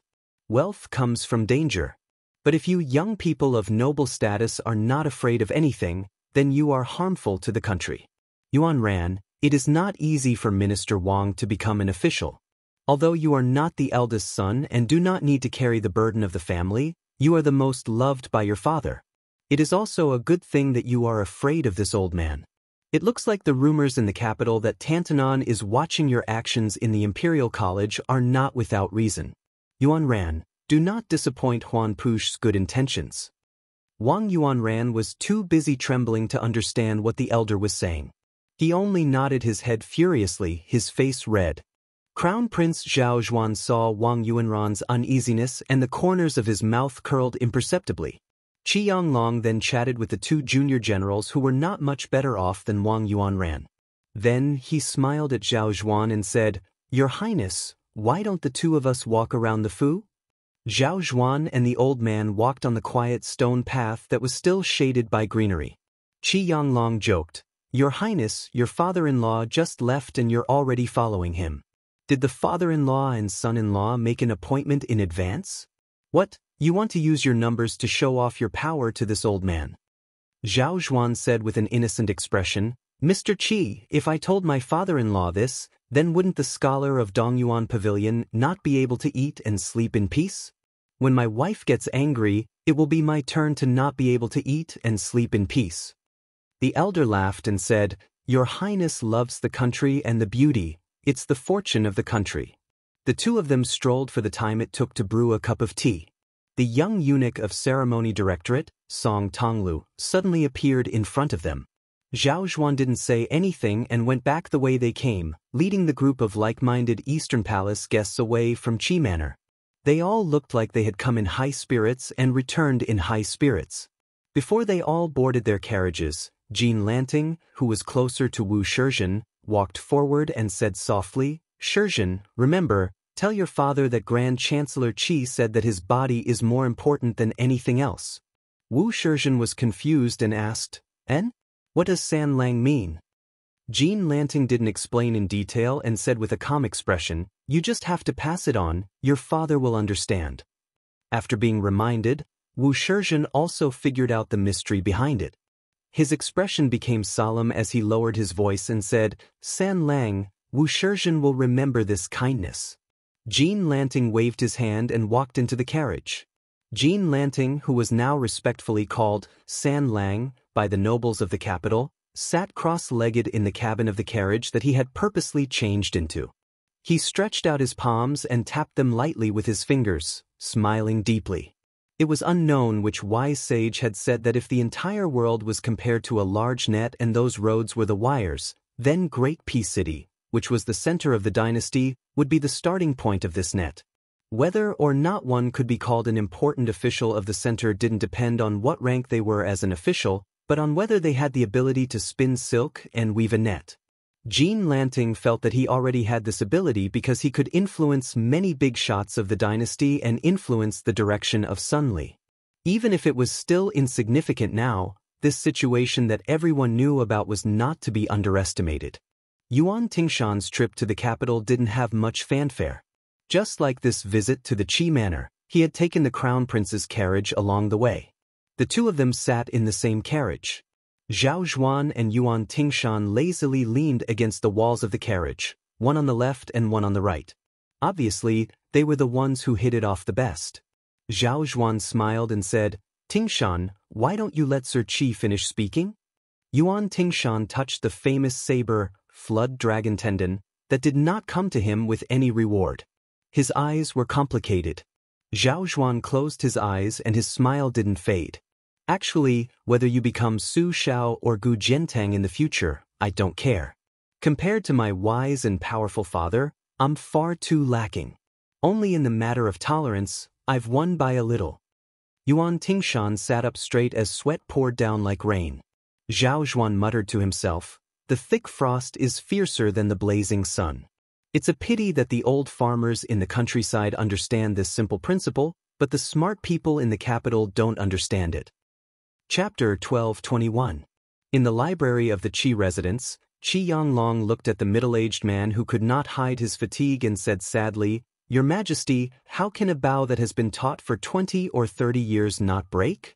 The emperor of the Zhao family smiled and said, "It can't be helped. In the past, I didn't have you by my side to assist me.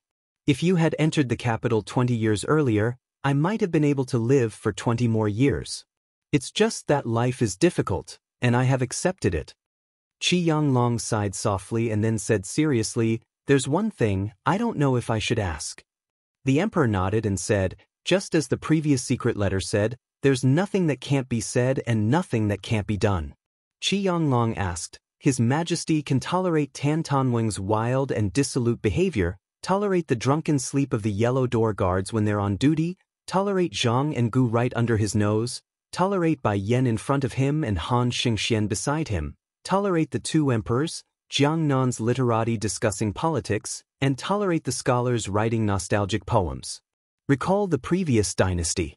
You can never slack off on government affairs. In 20 years, you have accumulated as many as 9 million words. Why can't you tolerate a vassal king who lives in a corner and has no intention of rebelling?" The emperor said bitterly, "Mister, you know the answer. Are you afraid that I will make things difficult for Northern Liang?" Qi Yanglong did not speak. His eyes were bright as he stared at the emperor of the Central Plains who had been ambitious since he was young. He did not have the achievements of the previous emperor who unified the world, but his ambition was greater. The emperor felt the simple and unadorned scholarly atmosphere in the library. He was very familiar with this kind of fragrance when he was young. He often tore apart books and played with his brother, Zhao Heng, who was the closest to him. On the other hand, he did not spend much time with his younger brother, Zhao Yi, who shared the same father and mother. The emperor was slightly absent-minded. Returning to his thoughts, he said calmly, "Don't worry, since the only person I can't tolerate is already dead, then Song Dongming of Deer City is still tolerable. If you want to ban the transport of grain and fully support Bailiang in resisting the Mang, I will listen to your advice. Tell the Ministry of Personnel and the Ministry of Revenue to stop making things difficult for Bailiang. The emperor continued, before Sir entered the capital, you had previously asked me how I would deal with Zhang Julu. In reality, it isn't that I find it hard to tolerate this Grand Secretary Zhang, but rather that the state of Zhao cannot tolerate him, so I must make a choice. To be honest, my reputation is far inferior to that of the late emperor. Before I ascended the throne, my father was ill. Before the crisis, he established a secret family rule for us princes. Regardless of who inherits the throne, we must emphasize culture and suppress military might. This is also the real reason why Zhao Heng lost to this humble one. He was too similar to the previous emperor. His military exploits were the highest among the 9 princes. If he sat in the north and looked to the south, he would be overlooking the world. Even if he exhausted the country's strength, he would still contend with Bei Mang. Back then, this humble one was still able to stop at a precipice, but Zhao Heng is destined to not be able to do so. I remember when he was young, he said that he wanted to use a jade axe in his hand to draw a border north of Bei Mang and south of Nanjiang. The Zhao family son of heaven, who could no longer be considered to be in his prime, had his back to Qianglong. He reached out a finger to touch an ancient text, saying helplessly, when it came to this humble one son's generation, the eldest son Zhao Zhuan lost to the 4th son Zhao Zhuan. This is also the reason.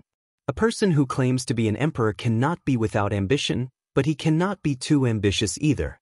It is just that, however, Yuan Er's reputation also lost to this humble one's father. Back then, it was already extremely difficult for me to keep the martial people in check. If Yuan Er wants to tame the civil officials, he will also have a long way to go. With or without Zhang Julu's group of civil officials, it will be completely different. Once this humble one dies, with Zhang Julu alive for a year, regardless of whether he is in court or not, Yuan Er will have his hands and feet tied year after year. Moreover, Er is born with the demeanor of an elegant scholar. His temperament is romantic. Many times, even though he knows that it is wrong, he will still be soft-hearted towards those scholars who hold swords and brushes. Scholars, even if they truly care about the world, once they are asked to do something that benefits the common people, they will often be unable to do anything. Ambitious but incompetent. Such a civil official, the higher his position, the more terrifying he was. Actually, during the debate between Sir and Chancellor Wang in Shangyin Academy, I am leaning towards the defeated Chancellor Wang. However, these words are not easy to say in this humble one's position. The Liang kingdom has already lasted for more than 200 years, but in this humble one's opinion, the birth of this dynasty is in the first year of Yonghui. Compared to the 400 years of Defeng dynasty, how is Liang different from a baby in swaddling clothes? Zhuan is far from being able to sit back and relax as a prodigal emperor. This humble one naturally knows that there has never been a dynasty that has been passed down for thousands of generations. There will be a day when the world will no longer have the surname Zhao, and the top of the genealogy list will also change to another surname. The descendants of the Zhao family will have both good and evil posthumous titles in the future. However, this humble one hopes that both good and evil posthumous titles will do. It is always better to have more than less. When this humble one was young, I heard the Grand Tutor, who had yet to be abolished, telling history. When he mentioned the years of each dynasty, he always had a feeling that it was like a scholar taking part in a long or short imperial examination. However, the people taking the examination could be passed down by father and son. If someone's answer was outstanding, he would be favored by God, the main examiner. If someone's answer was muddled, something would be deducted. Adding and subtracting, when there was nothing left to be deducted, then the imperial family of the world would no longer have the qualifications to take part in the imperial examination, and thus a dynasty would come to an end. If we count from the time when Taizu founded Liang, I believe that compared to those ancestors, this humble one's governance is 80 to 90% better. I only lose to a few people, including Taizu, who had great talent and vision, and the previous emperor, who had a thorough understanding of people. As the emperor rambled on, his face glowed with a kind of morbid expression. For a long time, it was the emperor who bared his heart, while the old man listened attentively, occasionally smiling knowingly. In today's world, only Qianglong could make the emperor of the Zhao family so happy. He suddenly smiled and said, "Sir, your 3 disciples, Sun Ping, Sir Yuan, and Sir Xie, have all wholeheartedly supported Liang. It can be said that the 4 of you, master and disciples, have supported half of our dynasty. You can say that your contributions are truly irreplaceable." From the way the emperor of the Zhao family addressed the 3 of them, it could be seen that he was close to Qianglong and his 3 disciples. The time he spent with the scholar Sun Ping was the shortest, but he felt that they could call each other by their names. He addressed Yuan Benshi as Mr. Yuan out of sincere respect, and directly said Xie Feiyu's name, revealing a sense of casualness. Chapter 12:22. The old man waved his hand and said, "Compared to those legendary figures of the spring and autumn period, I, Qianglong, became famous the latest. I'm also recognized as the most stupid scholar. When I was in my 30s, I was still wandering around Jianghu and accomplished nothing. But Zhang Julu and Huan Wen's mentor was already famous all over the world, and there was also that old guy from Gangnam-do who liked to raise cats. When they were in power, I could only watch from afar. I didn't even have the face to visit them. Speaking of my disciples, on the surface, I seem to be the proudest. However, if you really want to compare them, one is Zhang Julu, who has shown his talent, and the other is Huan Wen, who is clumsy. Of these 2, Huan Wen is on the same path as me. In the end, he can't escape the conventions of the secular world. As for my 3 disciples, although each of them can surpass their master in some way, compared to Zhang Julu, other than Sun Ping, who has lived for 20 more years, the other 2 can't compare to him." Qianglong sighed and said, "Zhang Julu is the only guy who can be called a genius of the world alongside Huang Sanjia. Everyone says that he's just a tinkerer from Liang. Hey, I underestimated Green Eyes. This time I came to the capital, I didn't have the intention to start over. On the contrary, many of Zhang Julu's actions had to be too rigid, so I had to fix it. I'm the tinkerer. If it weren't for Zhang Julu, I wouldn't have been able to do anything. I would have stayed in Shangyin Academy for the rest of my life, doing the bullshit knowledge that no one cares about after a few generations." The old man looked at the emperor of Zhao family, stretched out his hands and laughed softly. "Your Majesty, you're a good emperor. There's no doubt that you're talented and intelligent, but you still insist on making up for it with hard work. I dare say that in today's world, there's only an evaluation of generals. If there's an evaluation of emperors in the past 1,000 years, starting from the great Emperor Qin's reign and counting the next 1,000 years, you can be ranked in the top 10. The emperor was stunned for a moment, then laughed and said, "I can also get a similar evaluation of the top 10 masters in the world?" Qianglong also laughed and then nodded heavily. The emperor walked to the window of the Iron Sword Guqin Library and looked up to see a flock of pigeons flying across the sky of the capital. He vaguely heard the sound of pigeons chirping.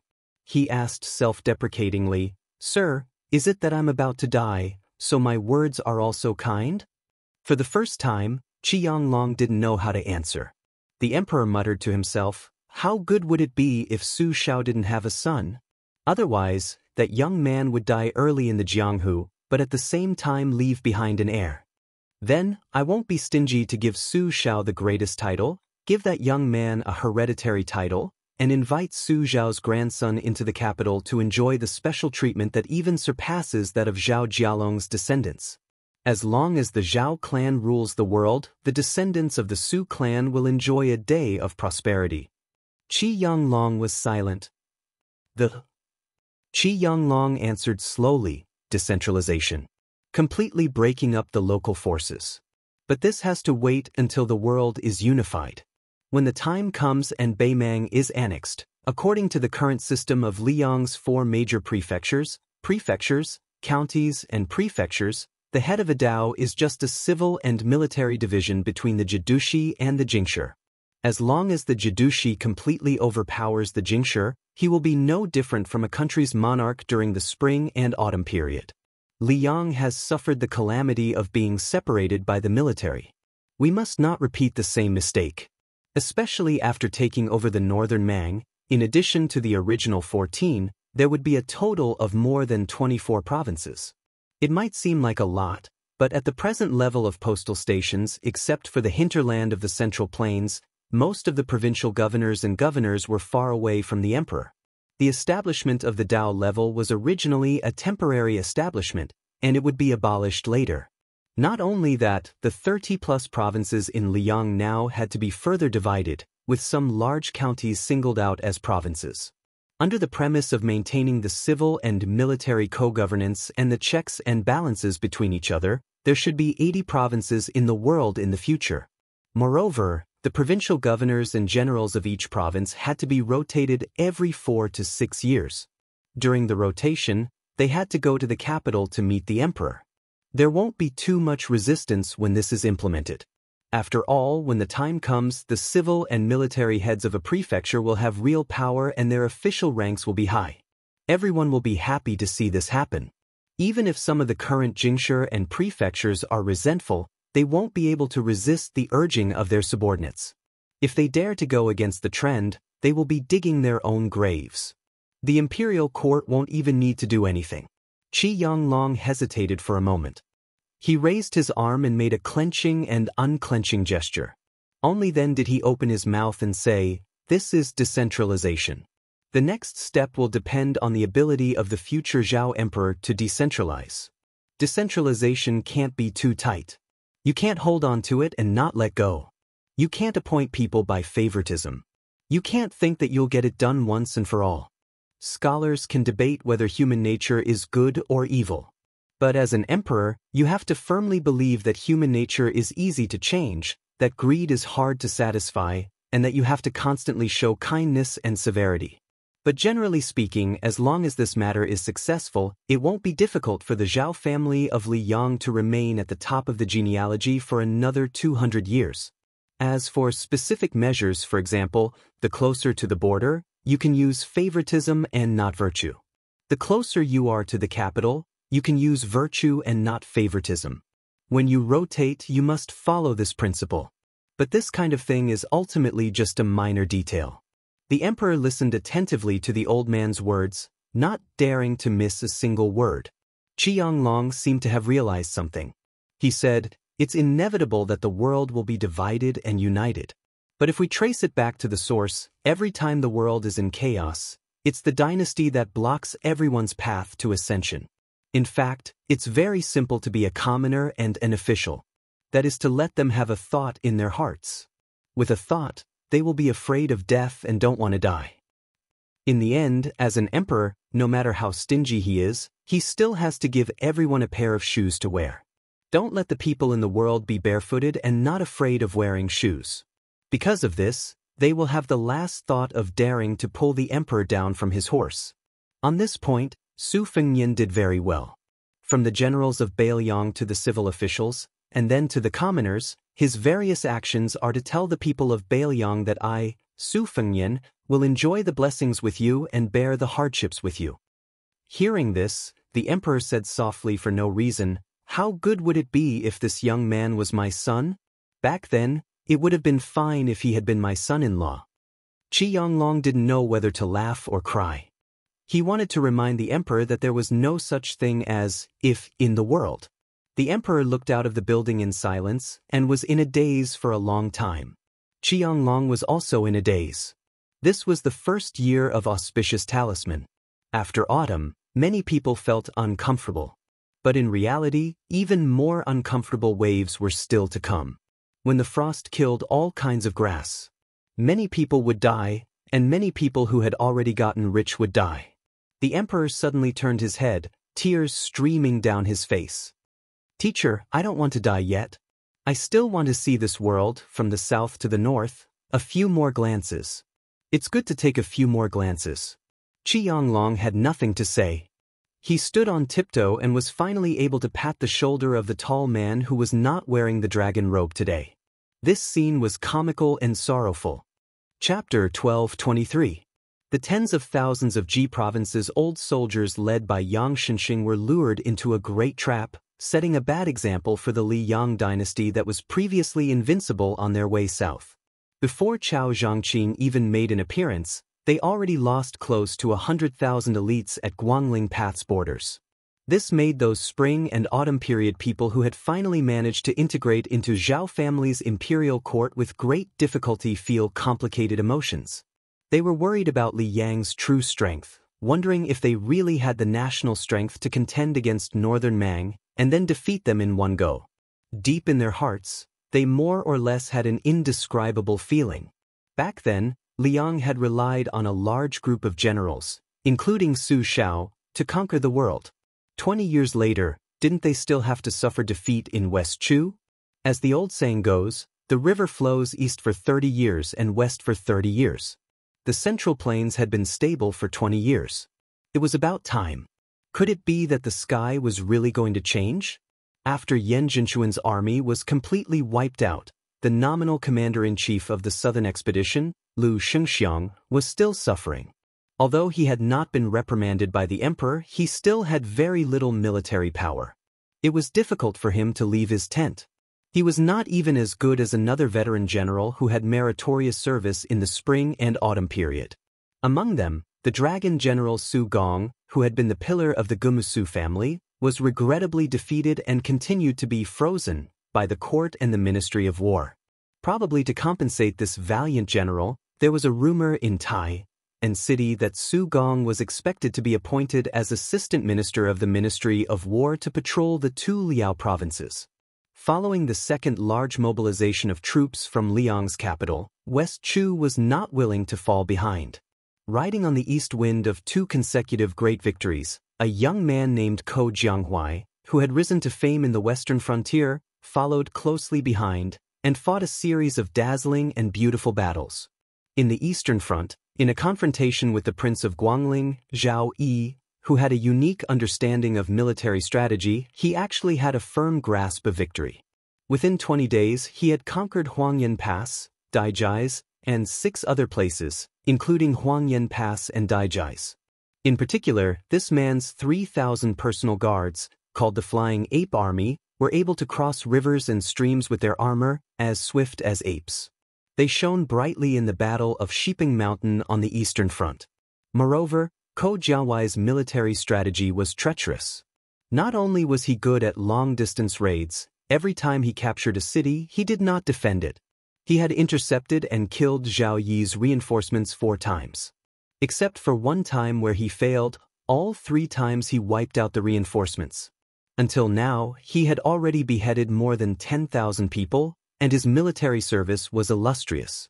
As a result, on the eastern front, a large area of transition zone that originally belonged to Zhao Yi to delay West Chu's eastern advance had been cut into pieces. It had fallen to the point where no one dared to defend it, and no one dared to save it, allowing Ko Jianghuai's troops to come and go like the wind, slowly nibbling away. Unfortunately, Zhao Yi's right-hand man, Lu Xianxia, had already been promoted to assistant minister of the Ministry of War and could be considered a member of the imperial court. Moreover, he was the main general of the southern expedition, so he definitely could not contribute to the spring snow building. The infantry general, Zhang Erbao, stayed in the southern border. Zhao Yi did not feel that a fledgling Ko Jianghuai was really worthy of Zhang Erbao's crusade. Chao Changqing was more suitable. In the end, Zhao Yi used the 500 Li Express to order his trusted subordinate, General Heng Jiang, Song Li, to immediately return to the spring snow building from the northern gate of Guangling. The famous general of Guangling, who took advantage of the rich merchants and profited without restraint, seemed to be in no hurry. It was said that General Heng Jiang, who had a hobby of collecting beauties, had also taken in 2 beautiful women who had met with misfortune on his way south. That was not all. In order to urge this person to quickly head south to defend against the enemy, the Guangling prince even sent his eldest son, Zhao Yuang, out of the city to receive him grandly. It was obvious how much he relied on this general of fortune. If this was only the internal problem of Liang, then the external threat was like a black cloud pressing down on the city, threatening to destroy it. Beimang's million-strong army had begun to head south. Not only were they eyeing Beiliang covetously, but they were also eyeing the fertile land south of Beiliang, the Central Plains. In the first year of Xiangfu, this eventful period, it seemed like there really couldn't be any more trouble. Great Peace City was bustling with noise and excitement. A white-clothed monk who had previously traveled 10,000 li to the west alone left, and then came Qianglong, whose knowledge was as high as the heavens. During this period of time, there was another nameless small figure who occasionally popped his head out, but he quickly returned to silence. Meanwhile, the reason why he was remembered and chatted with for a bit was all thanks to Grand Secretary Zhang's comment: the Bureau of Weapons is not enough to accommodate talent. Regardless of how high or low the Grand Secretary's comment was, this youngster who caught a glimpse of the imperial court was called Sun Yin, a Bailiang person who Great Peace City loathed the most. Now, he held a post in Minxia province, and could barely be considered a low-ranking person. However, the reclusive Sun Yin was quickly forgotten by the capital, to the extent where he couldn't even compare to the little Taoist master Wu Shizhen who came down from Green City's mountains to the capital. After Tantanon kicked up a ruckus in the Ministry of War's Lu Baijia, not only was Huan Wen not blamed by the imperial court, there were instead rumors that Tantanon might very well become the first great figure who completely grasped control of the entire Minxia province in Liang dynasty. His official rank would also begin to truly be on equal footing with Zhang Julu, rising up into the top few first rank in the dynasty. Not only that, there were also people who said that Tantanon's exceptional promotion this time was the emperor's move to kill two birds with one stone. Not only was it to pave the way for Qianglong to become the head of the Hall of Secretaries, but if the rumors were true, then the two departments of the Hall of Secretaries, which were only nominally divided between the two departments of the Hall of Secretaries, would completely break away from the control of the Grand Secretary. At that time, the situation where the blue-eyed girl could cover the sky with one hand in the spring of eternal Hui would obviously be gone forever.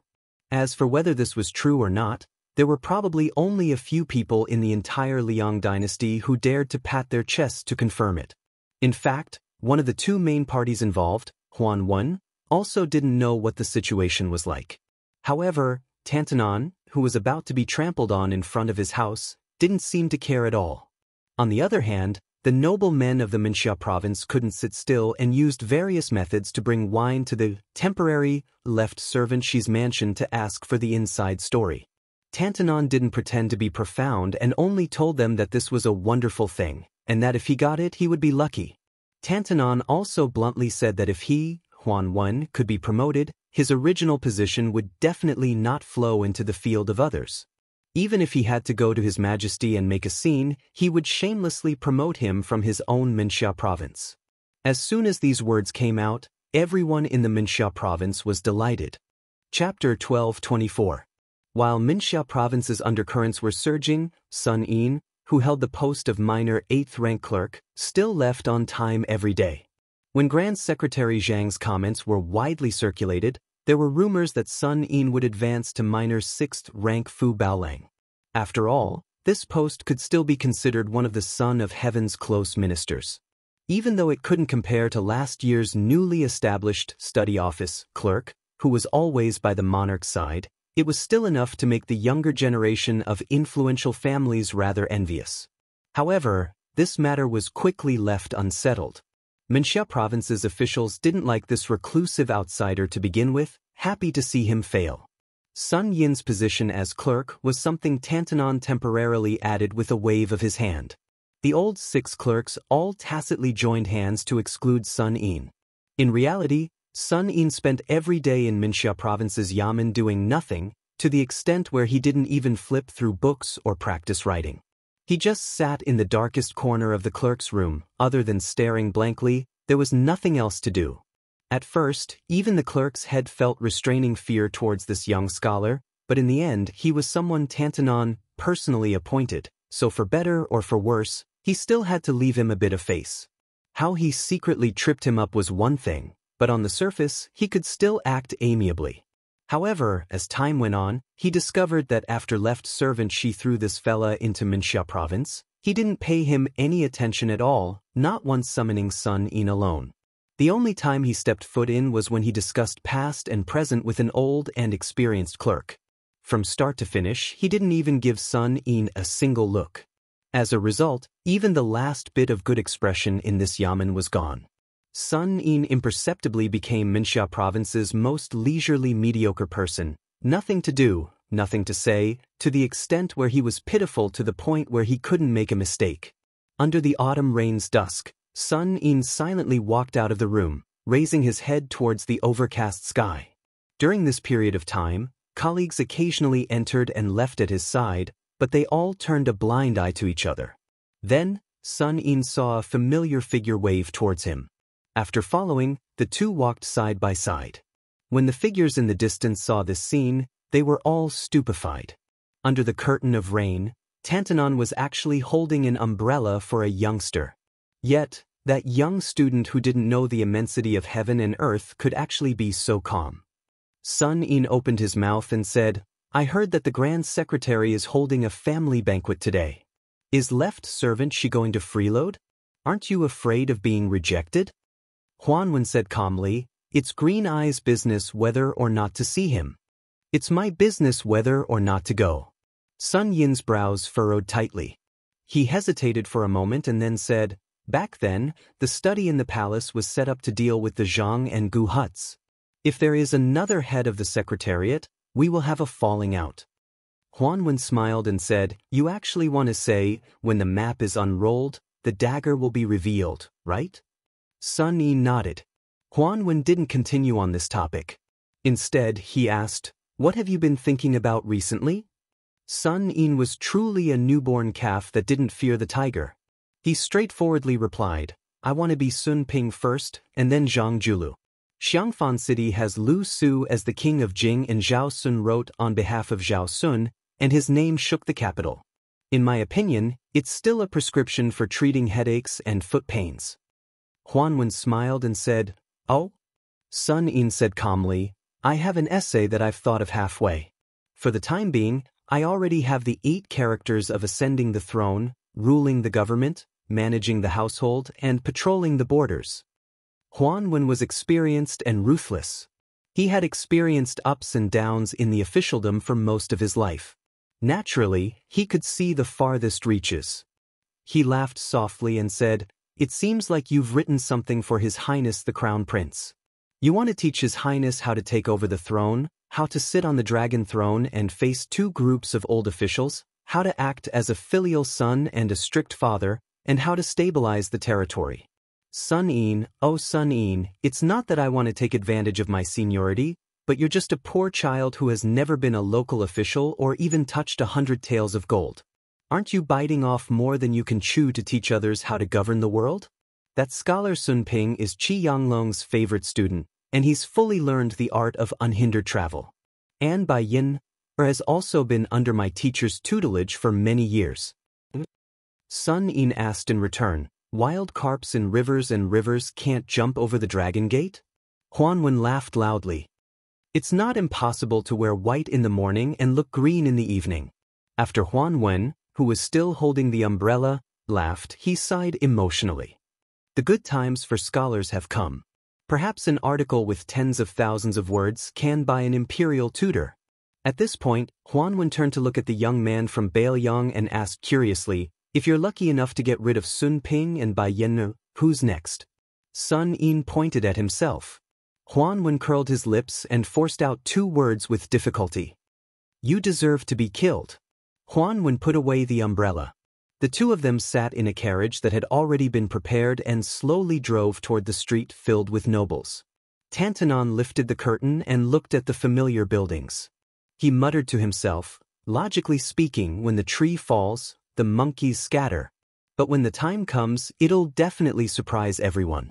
Let's see if the everlasting Hui spring bamboo that Yin Maochun and Wang Xiongui personally promoted by the 2 of us will immediately change." As they approached the Grand Secretary's residence, Huanwen said softly, "The scholarly sage once said that those who look at the sea find it difficult to see the water, and those who swim in the door of the sage find it difficult to speak. But in the future, there will be more and more people like you outside the door of the sage in the imperial court. I'm afraid that once you have the power of the imperial court in your hands, you'll be responsible for all the people of the world." Sun Yin was silent. When they arrived outside Zhang Julu's residence, Tantanon opened the umbrella and got off the carriage. As Sun Yin expected, The embarrassed Zhang clan gatekeeper told Tantanon that today was the Zhang clan's private banquet and that outsiders were not allowed to enter. It was clear that Tantanon had now become an outsider. Huanwen didn't make things difficult for the gatekeeper, who couldn't be more familiar with him. He nodded lightly and turned to walk down the steps. Sun Yin didn't immediately follow. He looked at the old man's back and then at the dark sky. For some reason, there was no setting sun or afterglow above his head, but Sun Yin still felt that a certain someone had single-handedly propped up an empire and walked into the twilight. With Zhang Julu's death, the empire's last ray of afterglow would also dissipate. Huanwen had probably finally realized that the young man wasn't keeping up with his footsteps. He stopped 100 steps away from the carriage and turned his head to look. He saw that young man with steady steps. He could see from his body a kind of vitality that he himself had once possessed in the past. Turning the tide, who else could it be but me? He still remembered that a long time ago, within his benefactor's sect, from top to bottom, it was publicly acknowledged that only two blue-eyed people could be one Huanwen. But Huanwen had never thought this way. Even though his benefactor and Emperor Xian had decided that he, Huanwen, would be the head of the Minister of Affairs. He had also been willing to serve as a foil for his best friend, Zhang Julu, for several decades. Huanwen suddenly laughed and handed the umbrella in his hand to Sun Yin. In the future, it's up to you to hold it up. Chapter 12:25. There were many barbarian creek between Shu Zhao. The late emperor of Liang had once patrolled this area. There was actually someone who dared to assassinate him. What was even more inconceivable was that no matter how hard the spy agency, Zhao Go, searched, they still could not find the assassin. The previous head of the ceremony directorate, Han Xianxia, had also once stayed here alone for several months, but still returned without any results. Now, because of the Imperial Wood case, the territory of the old Nanzhao was in turmoil. Rebels swarmed in, and the chaos caused a sudden increase in refugees. The refugees all joined in, and the situation became more and more intense. What was worse was that the barbarians, who had been peaceful for many years, were also ready to make trouble. Even the brother of the late emperor, Prince Rui Zhaozi, who had been in charge of Nanzhao for many years, was implicated. The prince's mansion was burned beyond recognition by the volunteer army. It was not until a troop of no more than 60 people quietly infiltrated the miasma that the chaos of gunpowder settled down. As the troop of soldiers continued to advance south, the truth came to light. This was another troop of soldiers with a different surname after Su Shao, under the command of Qin Jibao.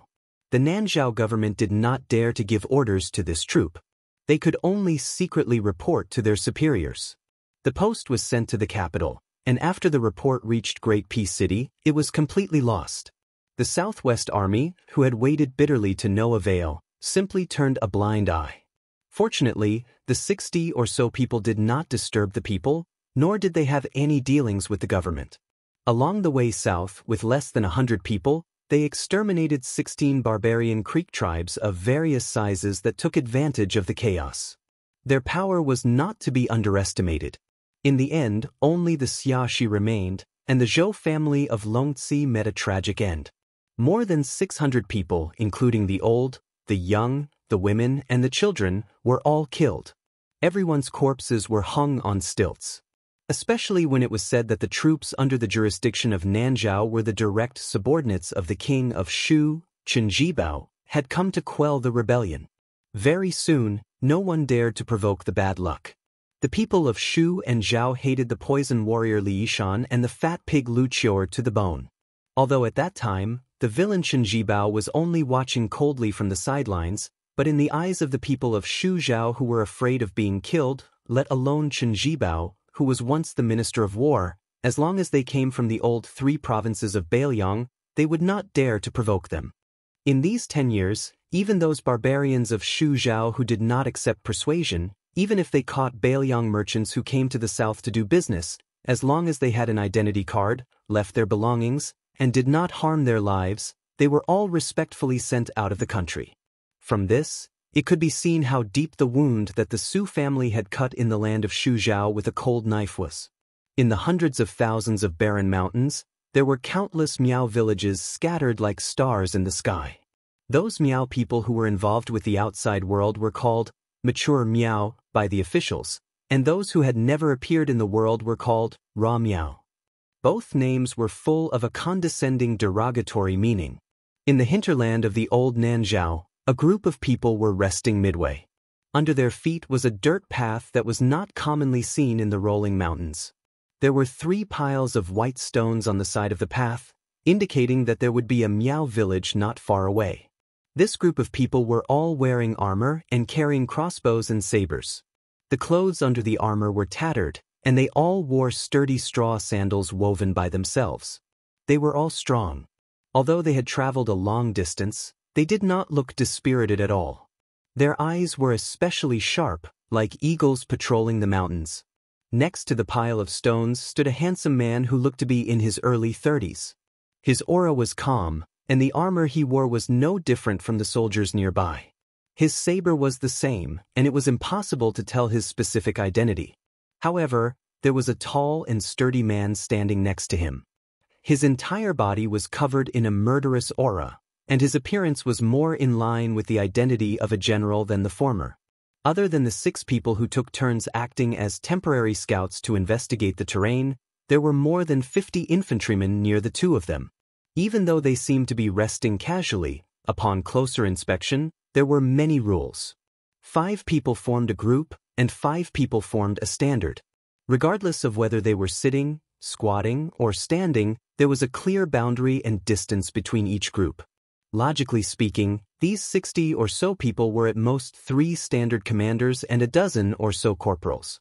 However, even the commoner who had not seen the world could feel that none of the people here were people who would submit to the position of standard commander. In reality, when they first entered Nanzhao from Western Shu, there were a total of 70 people. The lowest official position was a commandant with real power in Shu. There were as many as 20 lieutenants and as many as 4 generals. These people had different backgrounds and circumstances, but they all had one obvious thing in common. That was, they were all young. The oldest was no older than 40 years old. In this way, the Western Shu Dao, which had become a vassal after that villain slaughtered his way out of the capital, could be said to have sent out all the young military officials. Among them, the person with the highest official position was the general of Bazhou, Dian Xiongzhu, who had been the confidant of the new king of Shu for many years. Before he entered Shu, he was a 3rd-ranked general in Bailiang. He held the military power of 6,000 iron-footed cavalry. Together with Wei Fuqing, he was the confidant of the then protector general of Bailiang, Chen Zhibao.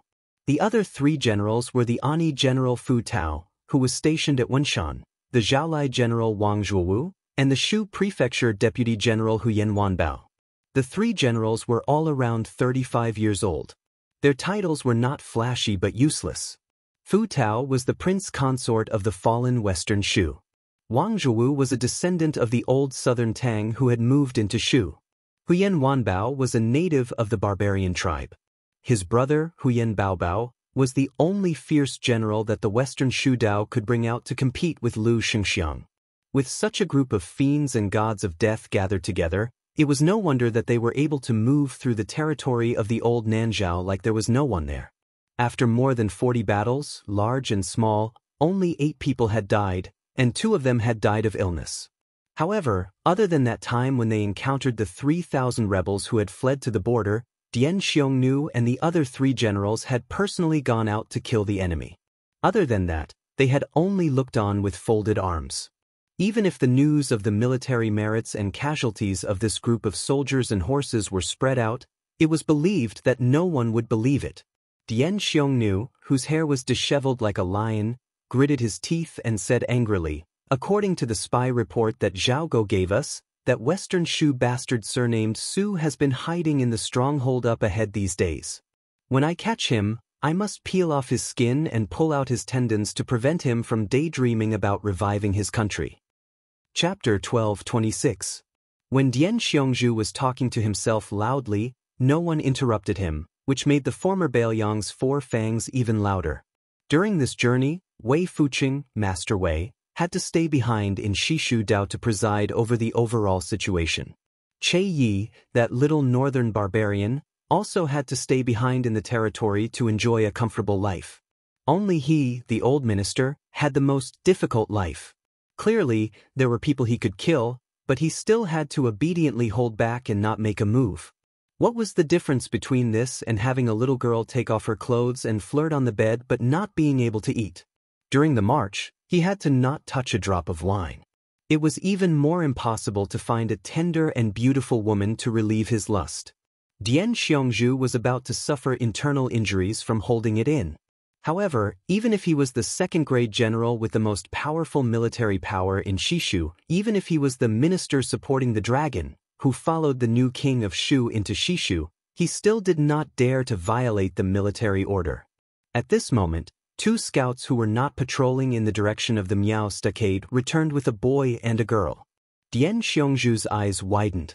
Damn it, where did this pair of children come from? They are too reckless. How could ordinary people wander freely in the land of the barbarian seedlings? However, although Dian Xiongzhu had always been teased by Wei Fuqing that his head was kicked by a horse when he was young, he was not really stupid. After a few more glances, he could see that the two children were not ordinary. The boy was bald and wore a kasaya. Obviously, he should be a monk from the Central Plains.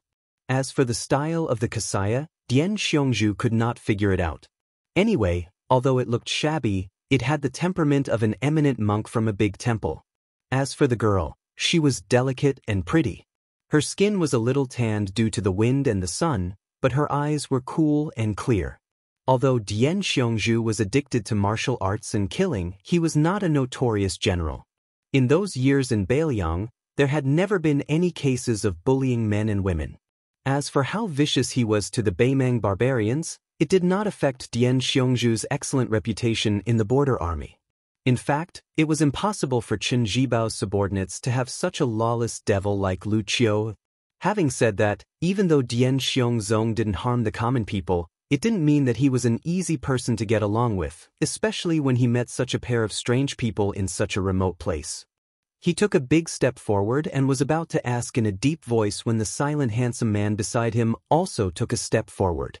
Dian Xiongzong immediately shut his mouth. The man looked at the boy and girl who he had never met before but knew very well. He was expressionless. The little monk's common name was Wu Nanbei. He was the youngest monk in the two Zen temples but had the highest seniority. His master was the white-robed monk who was rumored to be immortal by eating his flesh. His master's master was the world-famous dragon tree monk, the abbot of the two Zen temples. As for the little girl, she was called Li East and West. She was the daughter of Li Xiaoxin. There were many daughters of emperors in the world, but it was impossible to find two daughters of monks who lived in temples. The little monk Nanbei stood in front of the girls and put his palms together to salute. The man nodded and said calmly, "You two can continue forward, but remember to go around the Miao stockade village in front." The little monk hesitated for a moment and could not help but say, "Since you have the bone of Buddha, I hope you won't kill too many people." The man just smiled and did not say anything. When he raised his arm, the foot soldiers and small squad leaders, who were ready to draw their swords to kill at any time, let go of the hilts and took the initiative to make a path. Wu Nanbei and Li East and West passed through the formation. The latter turned to look at the man out of curiosity. The little monk quickly pulled her sleeve and quickened his pace. After walking for half a mile, Li East and West blinked and asked, "Who is that guy? Is he the leader of the Nanzhao army? Although his armor is ordinary, he looks quite formidable. His subordinates are much stronger than the previous batches of Nanzhao Dao soldiers we encountered before." The little monk shook his head and said, "I don't know, but that man is really powerful." She suddenly smiled brightly and her eyes narrowed into crescents. "How powerful? Is he more powerful than my father? Is he more powerful than Su Fengnian?" The little monk thought for a moment and still shook his head. "I don't know." The little girl rolled her eyes and said, "Stupid Nanbei, if you were in Jianghu, you would definitely be laughed at and called ignorant monk." The little monk laughed mischievously. "Stupid Nanbei, we have an agreement. I will only accompany you to Bailiang to see Su Fengnian. We will leave after seeing him. But actually, it doesn't matter if you take a few more glances. Sai, My mother used to point at a woman who went up the mountain to burn incense just to peek at my father. She said that woman had high cheekbones and could kill her husband without using a knife. Stupid Nanbei, do you think my cheekbones are high? I have never seriously looked at other women. Do you have high cheekbones? You shouldn't have high cheekbones, right? Tisk tsk, that's right. Last time on the streets of Wupiang County, your eyes were about to fall into that woman's chest. How could you care about her face? Amitba. Thing, you've said this more than 80 times. Actually, I just happened to glance at that benefactress, but I really forgot about her after just one glance. It's absolutely true. A monk doesn't lie. The most annoying thing is that you baldies keep repeating Amitba, all day long. Stupid Nanbei, let me ask you, before I heard the disciple of the abbot's disciple from our neighbor, the little baldi's disciple of the big baldi's disciple of the old baldi's master, he said that reciting Ksitigarbha Bodhisattva in an instant is better than reciting Ksitigarbha Bodhisattva in 100 tribulations, and reciting Ksitigarbha Bodhisattva in one great tribulation is not as good as reciting Amitba. Hey, I have not become a Buddha yet. I don't know. Then tell me, if someone asks you about this Dharma, what do you think? If that's the case, I will only say what is in my heart. I will say that Amitba is already full of fruit and transcends all positions. However, Bodhisattva does not belong to the land of Buddha and is not full of fruit. However, this does not mean that there will be a great difference in merit if you recite the two separately. Master said that Buddhism is not the same as officialdom. It does not pay attention to the size of one's backing. It is about being free. Tathagata Buddha, Tathagata Buddha, Tathagata Buddha, Tathagata Buddha. Doesn't that mean you did not say anything? Ah! The two Zen temples had two Zen. The little monks of the north and south only had one Zen. Buddhism emphasized 3 conversions: conversion to Buddha, conversion to Dharma, and conversion to monks. However, Wu Nanbei felt that he had one more conversion. North and south converted to east and west. Wherever she was, that was his land of Buddhism. Then he felt a little guilty. It had been a long time since he bought rouge. The little monk touched his bald head and frowned. He sighed softly. He probably could not become a Buddha in the eyes of the world. Chapter 12:27. Dian Xiongzong looked at the beautiful scenery of the Miao Stockade village. The terraced fields spread up the mountain, the green water at the foot of the mountain like a ribbon, and the stilted buildings were clustered together. It was hard to imagine that this was the scenery that the Central Plains scholars talked about. However, Dian Xiongzong was a rough man. Moreover, he did not come all the way south to enjoy the scenery. He had seen dozens of such isolated stockades, and many of them had been turned into ruins by the knives of his subordinates. Dian Xiongzong looked back at the silent army behind him and grinned, revealing his yellow teeth that spoiled the scenery. He withdrew his gaze and carefully looked at the generals standing beside him. In today's world, there were countless meritorious generals, and there were even more in the Baoyang army. However, in Dian Xiongzong's mind, there were only 2 people who deserved the title of general. The great general Su Shao had passed away, and the only one alive was the one beside him. As for Gu Jiantang, Lu Shengxiang, and the others, they were just passable. The old men like Yan Zhenchuan and Yang Shenxing were even worse. Dian Xiongzong withdrew his thoughts and did not give orders. Since leaving Shu, more than 60 people had developed enough tacit understanding and should have known what they were doing. Moreover, not to mention King Fu Tao, Wu Huyan, and Bai, and who were real high-ranking generals, none of them were really ordinary soldiers. Any one of them was a person who could not be underestimated in the officialdom of Shishu. Before leaving Shu, there were also some fearless troublemakers who were unruly and difficult to tame. Weren't they also convinced that they were more obedient than his wife? Along the way, from the initial mutual suspicion and contempt, to the end, everyone took the lead, everyone was wounded, and everyone regarded each other as fellow soldiers who could exchange their lives. It seemed unimaginable, but Dian Xiongzong was not surprised at all because this was the invincibility of the person he followed. That person's military strategy had always been very simple. It was nothing more than 2 kinds of generals and soldiers. He had not been in Shu for long, so he did not go around buying people's hearts and building relationships. He just pulled this group of young and strong generals, who he privately said were not yet terminally ill, to the chaotic territory of the old Nanzhao to harvest people's heads and teach them how to kill people with their own hands. Finally, when they were free, they could figure out how to lead troops to kill people in the future. Dian Xiongzong had followed him for many years. Logically speaking, he understood all the principles. Even if it was a military book that he had personally written, he could still brace himself and recite a few thousand words. However, he was exactly the same as all the direct subordinates under his command. He knew what to do, but he could not do it well. Dian Xiongzong sometimes drank and chatted with Wei Fuzi, who liked to babble on and on about profound and unfathomable words. Over time, Dian Xiongzong was too lazy to think about it. In any case, he only believed in one point: following the general to break through enemy lines and kill the enemy. His side would only win the battle without any suspense.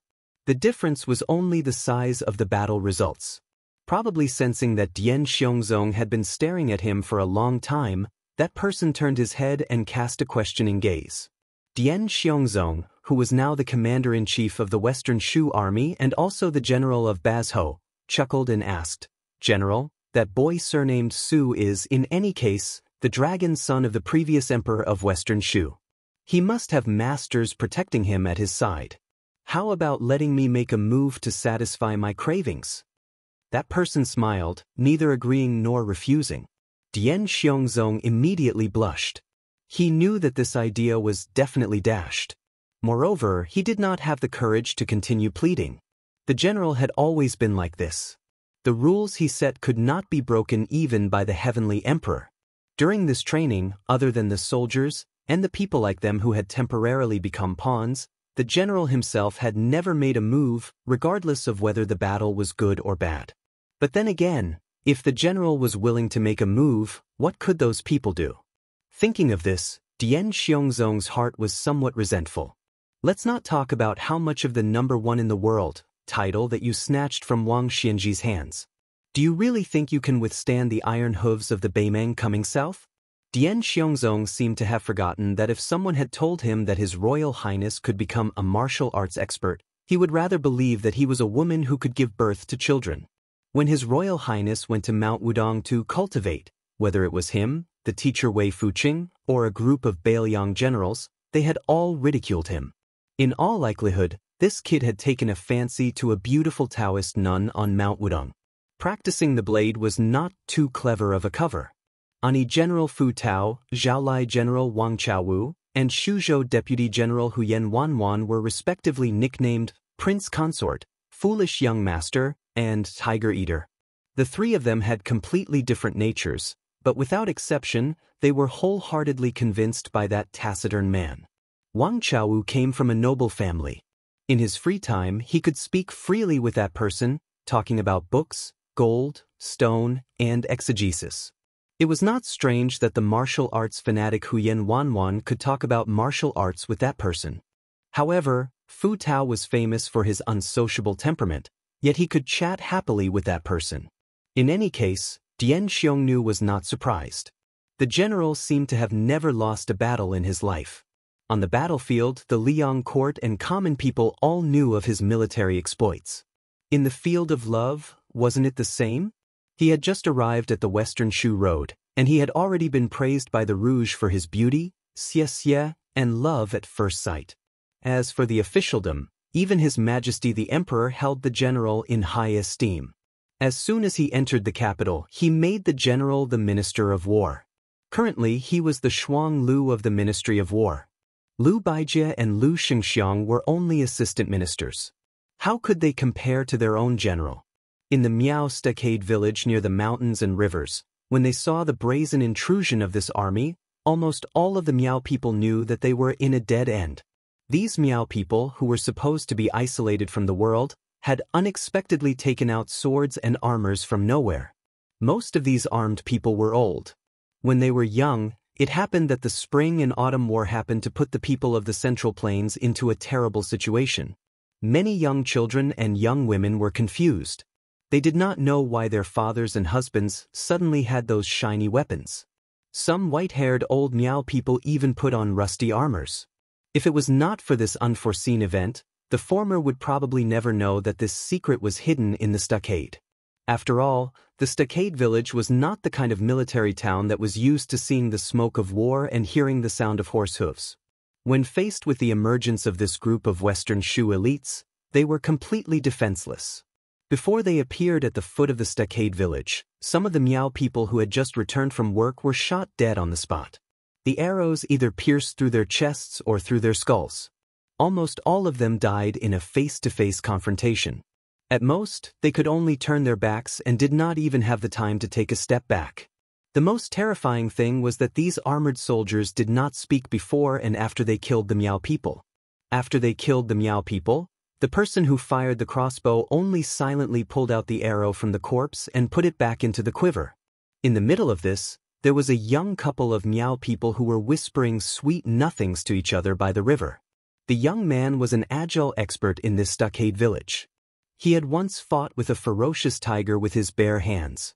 However, when one of the tall armored soldiers raised his crossbow, even though he had a sharp sense of smell and was about to pounce on the Miao woman to avoid the arrow seemed to have been expected. It killed 2 birds with 1 stone. It directly pierced through the foreheads of the man and woman, causing them to die together with their love. This group of devils who killed without batting an eyelid began to climb the mountain and enter the stockade village unhurriedly. Chapter 1228. What made the Miao people feel even more chilled was the way these armored soldiers killed. It was a coldness that they had never imagined before. These armored soldiers were like an old farmer who was skilled in farming and harvesting rice. They knew how to use the most effortless method to harvest the rice, not a bit more and not a bit less. In the face of the first batch of Miao people who seemed to have the advantage in terms of numbers, they first used light crossbows to kill. If they were to get close to them, they would draw their swords and kill them cleanly with 1 stab. There was absolutely nothing fancy about it. If someone was lucky enough to escape the first stab and both parties brushed past each other, the armored soldiers holding swords would not break the advancing formation and fight with them. Instead, they would boldly and confidently let the armored soldiers beside them or behind them deliver the second stab. When more than 40 Miao people were dead, no one could escape the second stab. This scene was not too bloody and could even be said to be very clean. However, it made the second batch of more than 60 Miao people feel as if their guts were about to burst. They stopped at the edge of the lushing field in the stronghold. Behind them were more than 30 Miao people who were relatively weak. After these 2 batches of Miao men went out to fight the enemy, there were only the elderly, women and children who were destined to wait for death. The armored soldiers holding crossbows and swords slowly entered the lushing field that was paved with cobblestones. The 2 batches of Miao people were already crowded together. One of them was a white-haired old Miao man who was holding an iron spear. He took a few steps forward. The old man might have traveled the Central Plains when he was young and knew a little of the official language. However, when the old man opened his mouth to speak, a crossbow arrow was directly nailed into his mouth. His entire body was hit by the huge penetrating force and fell backward. After the old man with the crossbow arrow in his mouth fell to the ground, the tip of the well-made crossbow hit the ground. It was like a rice seedling in a paddy field being pulled up by someone. The Miao people were pale. It was not only Dian Xiongzong and the 3 generals who were indifferent to this. In fact, all of the Shishu military officers, including the armored soldier who shot the crossbow, felt that this kind of killing without hesitation was right and proper. If it was said that each of them had their own conceited arrogance and leadership style before that person was conferred the title of king, but under that person's tepid training, they all understood one thing. Following him in battle, whether it was a battle with a high chance of winning or a low chance of winning, in the end, it was all about killing people. Killing people was not written by literati. There was no need to talk about beautiful words or colorful brocade. It had to be concise and practical. Conciseness was under the premise of ensuring practicality and effectiveness. In order to save the physical strength of each soldier, the entire military force would be raised to the extreme bit by bit. In this way, the situation would be as stable as a rock. In a battle where they might lose, they could slowly recover from the disadvantage. In a battle where they were sure to win, they would be in an invincible position from the beginning. In this trip to the south, that person could not be said to have spoken, let alone have any actions of teaching. There were only a few words at the beginning of the Shu War, but it was more and more memorable. I will let you all understand what a general and a military officer should do and should not do. In the future, you all will let your subordinates know what to do and what not to do in a battle. In less than 5 years, give me 200,000 soldiers in Shishu, and I will give all of you a name that will go down in history. Now, the proud and arrogant prince consort Fu Tao believed, the scholarly general Wang Chaowu believed, the valiant general Huyen Shuai believed, and all of the military officers who accompanied him believed. Because at this time, the person who was looking up at a stilted building high up in the sky was that person. In the place where he was looking, behind the railing of the stilted building in the Miao village, which was nicknamed Beauty's Leaning, there was clearly no one there. But behind the door and window, there was a young man wearing clothes different from the Miao people's through a gap in the window, staring at the man who, coincidentally, looked up. The young man was not that old. Sweat seeped out of his forehead, his lips trembled, and he muttered to himself, "Even if Mount Tai collapses in front of me, my expression will not change." For him, it was too much to hope for. After he passed through Beimang and Shishu all the way from Beiliang and Shishu to Nanzhao, he often had the feeling that it was a lifetime ago. Occasionally, when he opened his eyes in the morning and was half awake, he would still feel that he was lying on the hard little bed in his home in Beimang. Even though he had confirmed that he was the crown prince of Shishu who was in a foreign land, the son of the emperor who was shakily kneeled and choked with sobs when they met, it was difficult for him to treat the so-called Shu kingdom as his own country and as his home. This unremarkable young man's real name was Su Ying. His father was the emperor of Shu. His uncle was the famous Shishu sword emperor who guarded the gates of the country to his death. However, in the end, he only felt that calling himself Su Su was a bit easier to say, and also a bit more relaxed and comfortable. He was just a small figure who spent his days wandering around that small city in northern Mang, daydreaming that even he himself felt was comical. So after he came to Nanzhao with her, other than reluctantly socializing with those old nobles who were unreachable a decade ago, he liked to take her outside to relax and breathe. She, who was blind, never refused. She carried the Guqin and walked the Jianghu with him, the Jianghu in his heart. He said that he wanted to be a hero the most in his life. Then she personally helped him buy a peerless sword that a hero should have. She helped him dress up like a son of an aristocratic family. She taught him how to speak when he was doing justice and how to pretend to be an expert. She would be the demoness who killed people like Scything Flax, and he would be the hero who defeated the demon. The two of them carefully acted out 4 or 5 plays in Nanzhao. She killed a total of more than 200 people who should have died, and he made a grand appearance under the gazes of many. He either appeared floating on stage while reciting an ancient poem or stood under a tall building and under the moon. The final result, without exception, was the blind demoness who carried the Guqin and made the Yamen and the legendary demons of Jianghu feel their scalps tingle.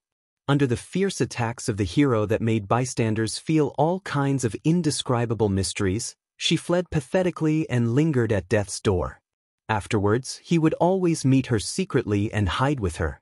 He would tell her, who could not see anything in the world, which famous Jianghu master among the bystanders had been struck dumb, and which young heroines had been struck dumb by the sight of it. She always had a tranquil smile and did not speak. Su Su looked at the man who seemed to have sensed where she was standing and said in a trembling voice, "I know, even if you are about to enter the realm of celestial phenomenon, you can't beat him." The blind Guqin player who had almost taken Su Fengyan's life in the rainy alley grunted, his expression calm. Su Su turned her head and looked at him. She smiled bitterly and said, "They are definitely coming for me. My life is worth it anyway, it's not a loss. No matter how they find me, there is no meaning in talking about this. You can go." Xue Songguan still grunted. Then she moved away, pushed open the door and walked out. At this moment, Su Su felt a little sad. Husband and wife were birds in the same forest, but when disaster came, they flew separately. But she was still not his wife. If she was, how good would that be? Then even if she left alone, he would be willing. Suddenly, Su Su woke up and madly rushed out of the room. Then he saw her float away and land in the lushing field, standing in front of the armored soldiers. Su Su suddenly cried and laughed. This young man who had been as timid as a mouse in a foreign country for more than 20 years, this young hero who had stupidly sprained his ankle in their play not long ago, was full of heroism for the first time. He leaned against the railing and yelled at the top of his lungs, "Wife, wait for me." But Xue Songguan did not allow his heroism to reach the clouds for too long. She pulled off the cotton cloth wrapped around the guqin and lightly plucked a string. Su Su, who was leaning behind the beauty, immediately fainted. Then she, who was blind, turned her head and looked back. She only felt some regret. Everyone said that the Chu Sanren had died. She could not see, he could not hear. Chapter 12:29. Huyan Swan, who loved to cook the brains of tigers, frowned. The Yuzhou deputy general, whose stature was the shortest among the many Shu armored soldiers, did not look at the blind zither player who had walked right into the trap. Instead, he pointed at the railing of the stilted building. Then, Dian Xiongzhao saw a thin, short and childlike shadow suddenly dash out, carrying away the Western Shu crown prince who had fainted. It ran along the railing of the railing, and just as it was about to leap out of the stilted building, Huyan Swan's Shu knife nailed into a pillar. The handle of the knife instantly sank into the pillar. The black shadow carrying Su Su twisted its body into a deformed position as it charged forward, barely dodging Huyan Swan's throwing knife. Carrying Su Su, it directly broke through the railing and charged into the sky outside the building. In an instant, a torrent of crossbow bolts unfolded on the lushing field. The blind zither player, Xue Songguan, tilted her head slightly. She plucked a string, as if adjusting the tone. The dozens of powerful crossbow bolts shattered in the air. Then, the female zither player bent her pinky finger, hooking the first string with a powerful and respected sound. The string drew a beautiful arc, but it never fell. At the same time, her left thumb fiercely drew the remaining 6 strings. The prince consort, Fu Tao, and the southern Tang's old young master, Wang Daowu, stepped out at the same time, each chopping out a knife. Countless fine cracks appeared on the knife's edge. Xue Songguan still had her head lowered. Her bent finger suddenly straightened, and the taut string arc immediately bounced back. The female zither player's right hand retracted and shook her sleeve. She slapped down on all the surface of the string. The entire cobblestoned lushing field, with her as the center, began to rapidly crack outwards. Of the Shu armored soldiers, Huyan Swan was the vanguard, the only one who did not retreat but instead advanced. This short and small general, who no longer had a knife in his hand, lowered his head and bent his waist, directly pulling out Dian Xiongzhao's knife. With a sinister smile on his face, he strode 3 zhang away with a single step. When his foot landed, the tip of his foot tapped against the ground, and he moved horizontally. The cobblestone he landed on completely exploded. Afterwards, Huyan Swan tilted his head, a flower of blood immediately blossoming from his ear. Huyan Swan, who had a piece of his ear sliced off by the formless zither sound, was not angry. Instead, he laughed and continued to charge forward. After charging for several steps, his body flipped sideways in the air. Behind him, about 50 zhang away, Dian Xiongzhao extended his palm. It was as if he had snapped a zither string. The disorderly broken string still left several marks on his armor. Dian Xiongzhao did not pay attention to the bloodstains on his palm. His eyes stared at the young and blind zither player, clicking his tongue in wonder. It was impossible for every general to be a match for tens of thousands of people, nor did it need to be so. Just like Dian Xiongnu, who was recognized as having outstanding martial arts strength, was actually just a level 2 expert. Even if his ability to command an army was not taken into account, in terms of breaking through enemy lines, perhaps all the level 2 experts in Jianghu were not as lethal as Dian Xiongnu. After all, in Jianghu, there were few absurd scenes of people ganging up on each other. However, breaking through enemy lines and killing enemies was different. It required a warrior's ability to listen carefully and observe all directions. However, there were also outliers among the generals in the army. Su Longxiang, who had made a name for himself in the Battle of Beimeng, was one of them. Qin Zhibao, Yuan Zhuozong, and other famous generals from the spring and autumn period were one of them. Huyen Mon and the temporarily unknown young man Che Yi were also one of them. Especially the last two. Everything was ready except for the east wind. What they lacked was a huge battlefield enough for them to perform on the stage. In the Liang imperial court, in terms of seniority, it was as difficult as ascending to the sky to stand out. One could only rely on one's endurance. The woman whose appearance could only be considered delicate and pretty did indeed have the style of a grandmaster who could hold back 10,000 men. Even when facing these arrogant and valiant generals who had the advantage in numbers, from beginning to end, she had a calm and indifferent expression. Even when Huyen Mon's blade was less than 3 zhang away from her, she still did not show the slightest bit of impatience. She did not even raise her head to look at Huyen Mon. She held the zither in one hand and opened her other hand, palm facing upwards, reaching under the zither strings.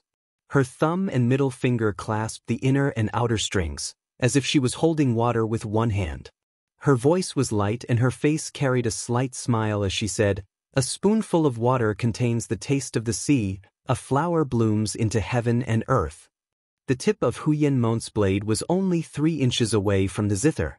When the blind zither player gently released 2 fingers, as if he did not dare to be greedy and continue fighting, his body suddenly stopped. However, it was still too late. Huyen Mon's refined armor instantly turned into fine powder. This valiant general was bathed in blood. At this moment, from the corner of his eye, he glimpsed the scene of the stilted building in the distance. Gritting his teeth, he gripped his blade with both hands. With an angry shout, he rushed towards the blind woman. Xue Songguan turned around. For the first time, her entire person radiated with the decisive demeanor of someone who was willing to risk their life for another. However, her target was not Huyen Mon, who was similarly staking everything on a single throw, but the man who was floating and blocking Su Su's path. From the beginning to the end, this man did not pay any attention to her. In a flash, he stood on the roof of a slightly lower stilted building, coincidentally blocking the black shadow and Su Su's path of retreat. Xue Songguan allowed Huyen Mon's blade to strike her shoulder.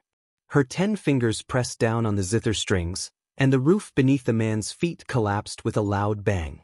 The sound of the zither was silent, but the man did not move at all. Xue Songguan quietly sighed. She extended a finger and broke a zither string. She gently flicked it towards the man.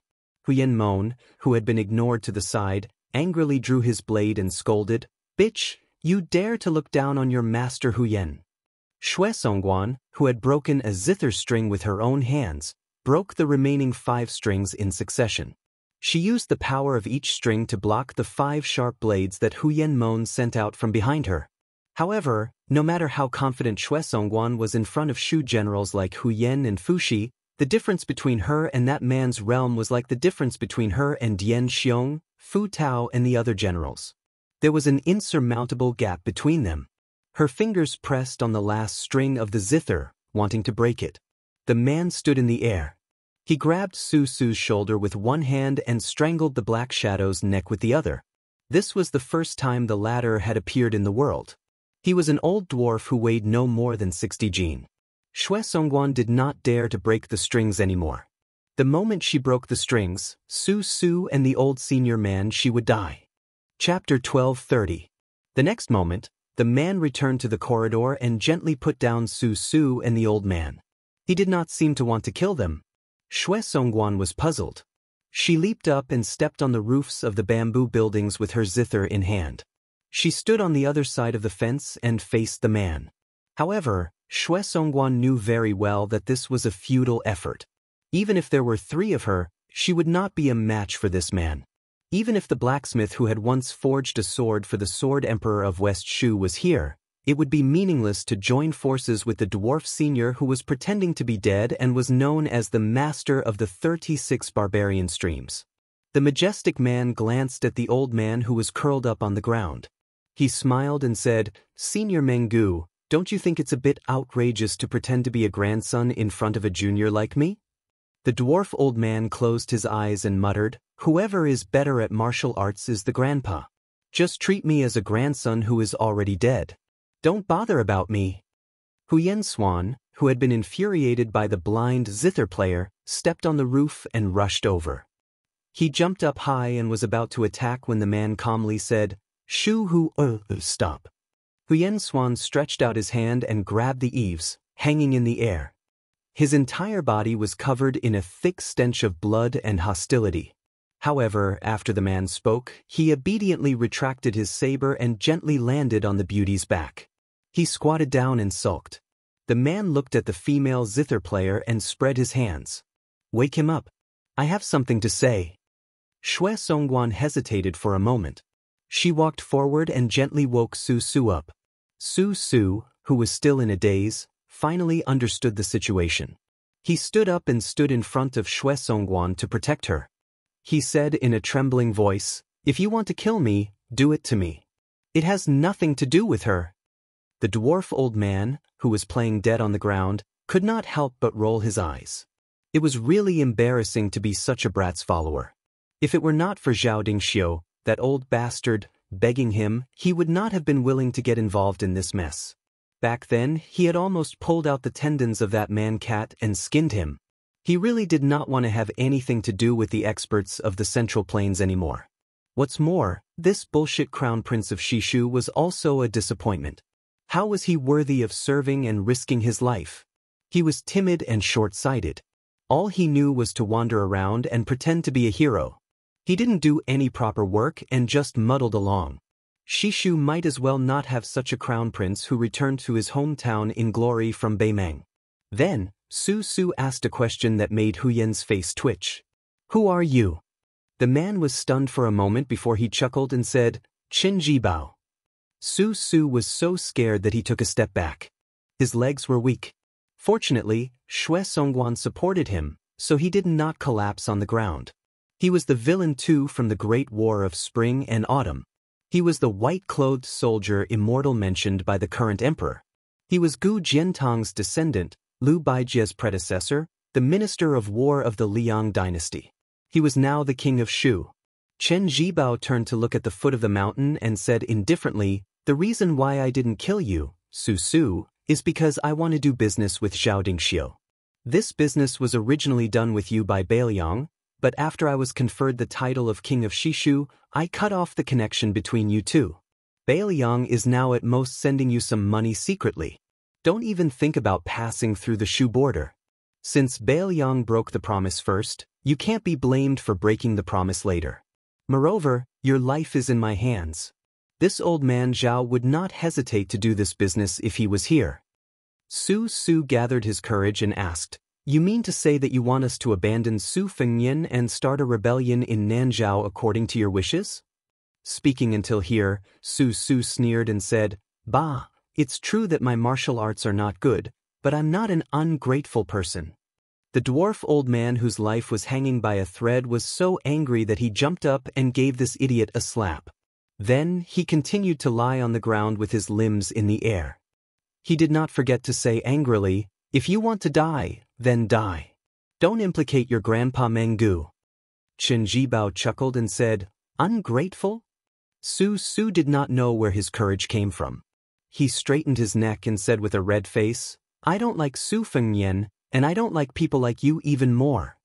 Qin Jibao did not argue with him. He said to himself, "In this world, there are differences between public and private affairs.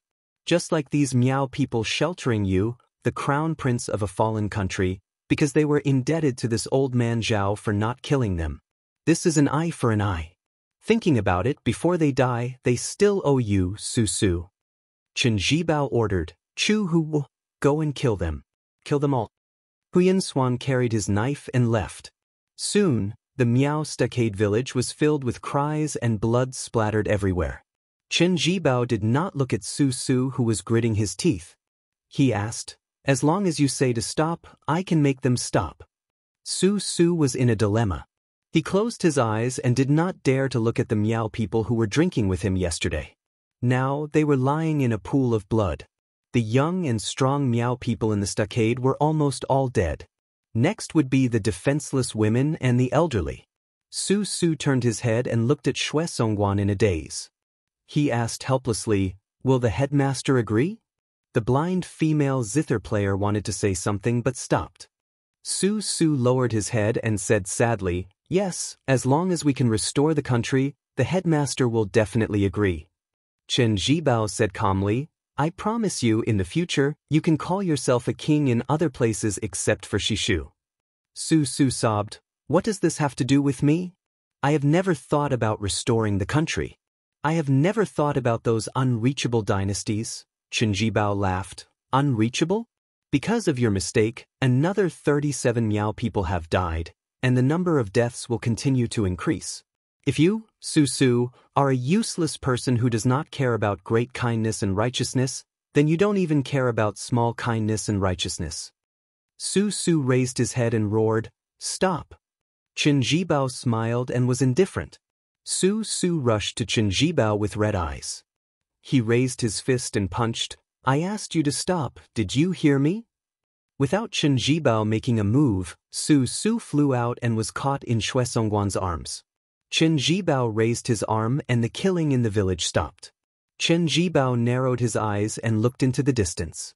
He said sarcastically, "If I said that Zhao Dingxiu found me a month ago and wanted to abandon Bailiang and form an alliance with me, would you believe me?" Su Su, with blood seeping out of the corner of his mouth, said in a daze, "Impossible, impossible." Chen Zhibao did not look at Su Su. He looked at Xue Songguan. "Go and tell Zhao Dingxiu that I agree. Shishu will give you 30,000 soldiers and horses in half a year. Within a year, you can either eat up Nanzhao and then sit down to talk, or be eaten by me." Xue Songguan was expressionless and nodded. She helped Su Su away from the beauty seat. The dwarf old man who had escaped death chuckled and stood up. He patted his butt and was about to leave. But a voice came from behind him. "Menggu, when someone accompanied the late emperor on a tour of Shu Zhao, you seem to have called him Lame Su when you tried to assassinate him?" The old man stopped and did not dare to move. He laughed dryly. "I've long forgotten about the past. King of Shu, you are a magnanimous person. Just let me go like a fart, okay?" The next moment, Chen Zhibao held Menggu's head in one hand. The old man's headless body collapsed in the corridor. Chen Zhibao threw the head in his hand into the distance and laughed. "Chen Zhibao, real name Chen Zhibao. What a good way to repay kindness." Chapter 12:31. The northern Liang of the northwest border had always had the world's fastest saber, the strongest crossbow, the best horse, and the strongest wine. Unfortunately, a few years ago, there had never been a top master here. Hong Shixiang of Wudong had only appeared briefly, and Li Chungang, who had made a comeback, was not a native of the northern Liang. At that time, Chen Zhibao and Su Yanbing had not even entered the martial arts role. It was not until the new prince of Liang, Su Fengnian, appeared out of nowhere. He first entered the martial arts role, and then killed Wang Xinji in the territory of the northern Liang that the people of Liang Jianghu believed that the rise of the Fish Dragon Gang was just an impromptu stroke by Su Fengnian. As Su Fengnian showed his outstanding strength in Liang, the Bailiang Frontier Army and the Liang Temple changed the most. It was not the Bailiang Frontier Army or the Liang Temple, but the people in Liangzhou who had personally experienced His Royal Highness's debauchery. For example, the brothels where he had drunk wine, the shops where he had rewarded money, and even the fortune-tellers who dared to call themselves eminent monks when they shaved their heads and called themselves Taoist masters when they put on Taoist robes. They all swore that they had seen the new prince of Liang's talent, especially the brothels where they had received Su Fengnian and Li Hanlin. They couldn't wait to worship the chairs in the rooms where His Royal Highness had slept in. The women who had been lucky enough to accompany these young masters to drink were even more valuable.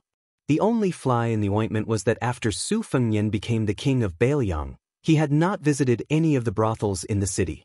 As for the large group of playboys in Liangzhou City who had been beaten by the king of Bailiang, they were all arrogant when they went out. They all thought that they had fought with the most powerful person in the world. Who dared to say that they were from Jianghu in front of them?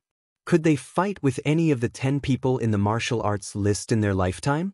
Although the world had heard that the king of Bailiang had killed old monster Wang, who had dominated Jianghu for 60 years, those were all rumors.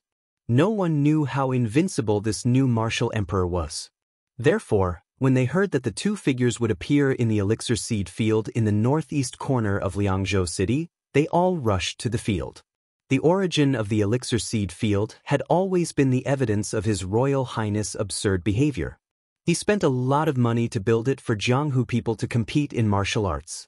In Liangzhou City, where every inch of land was expensive, the elixir seed field was 500 feet long and wide.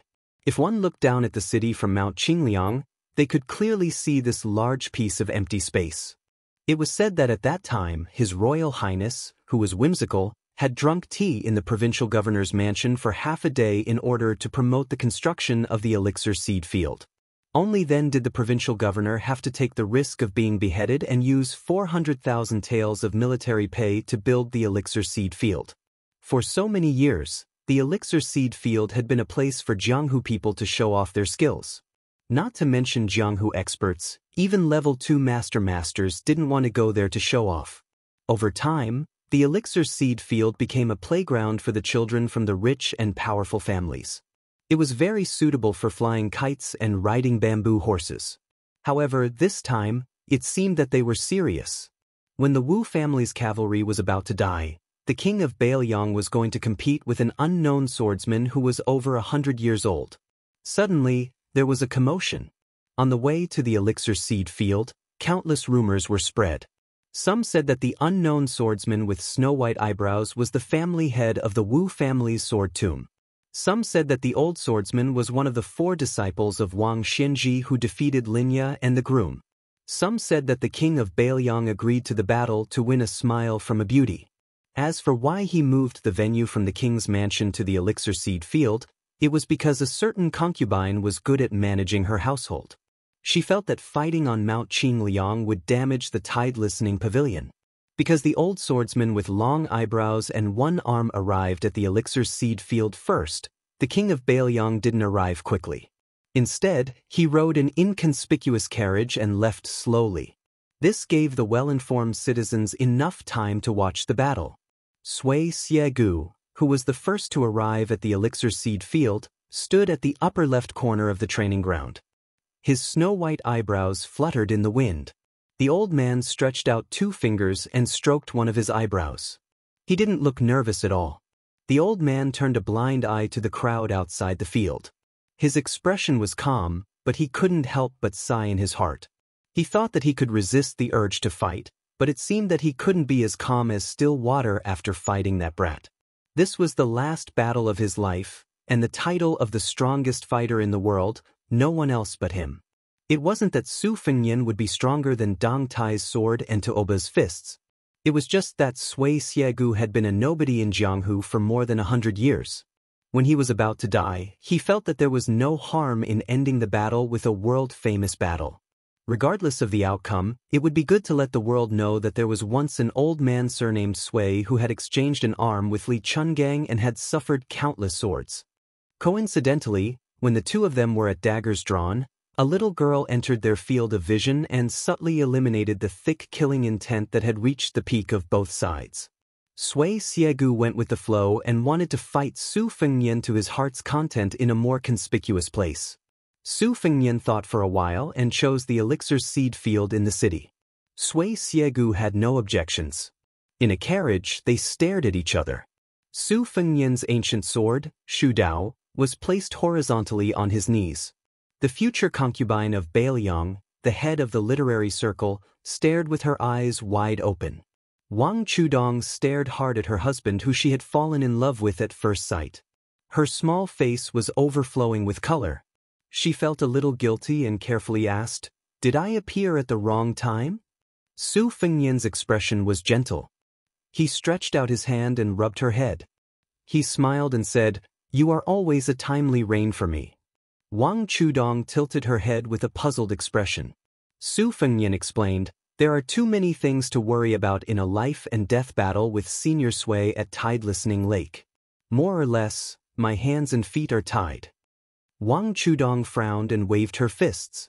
She said angrily, "Why do these old Jianghu seniors always like to find you to fight and kill? They don't have any respect for their elders." Su Fengnian couldn't help but laugh. It can't be helped. Even after a few decades, There's still that much of a difference in seniority between us. It's not a year more, not a year less. Su Fengnian reached out his hand to touch the ancient scabbard of the Shudao sword and lamented, in the Jianghu, in the final analysis, it is nothing more than seeking freedom. In addition to that, there is no second place in martial arts, so it is inevitable that there will be fighting and killing. I am considered to be in a good situation. Wang Xinji was even more helpless in those 60 years. There was a scholar with the surname Xie in the capital city who wanted to trap him in the Eastern Sea martial emperor city. Wang Xinji himself did not want to leave and could only wait there to be challenged. In more than 60 years, there were close to 1,400 big and small fights. Wang Chudong hesitated for a moment and finally couldn't help but ask softly, "Why didn't you bring Sister Lu out with you?" Su Fengnian was stunned and speechless.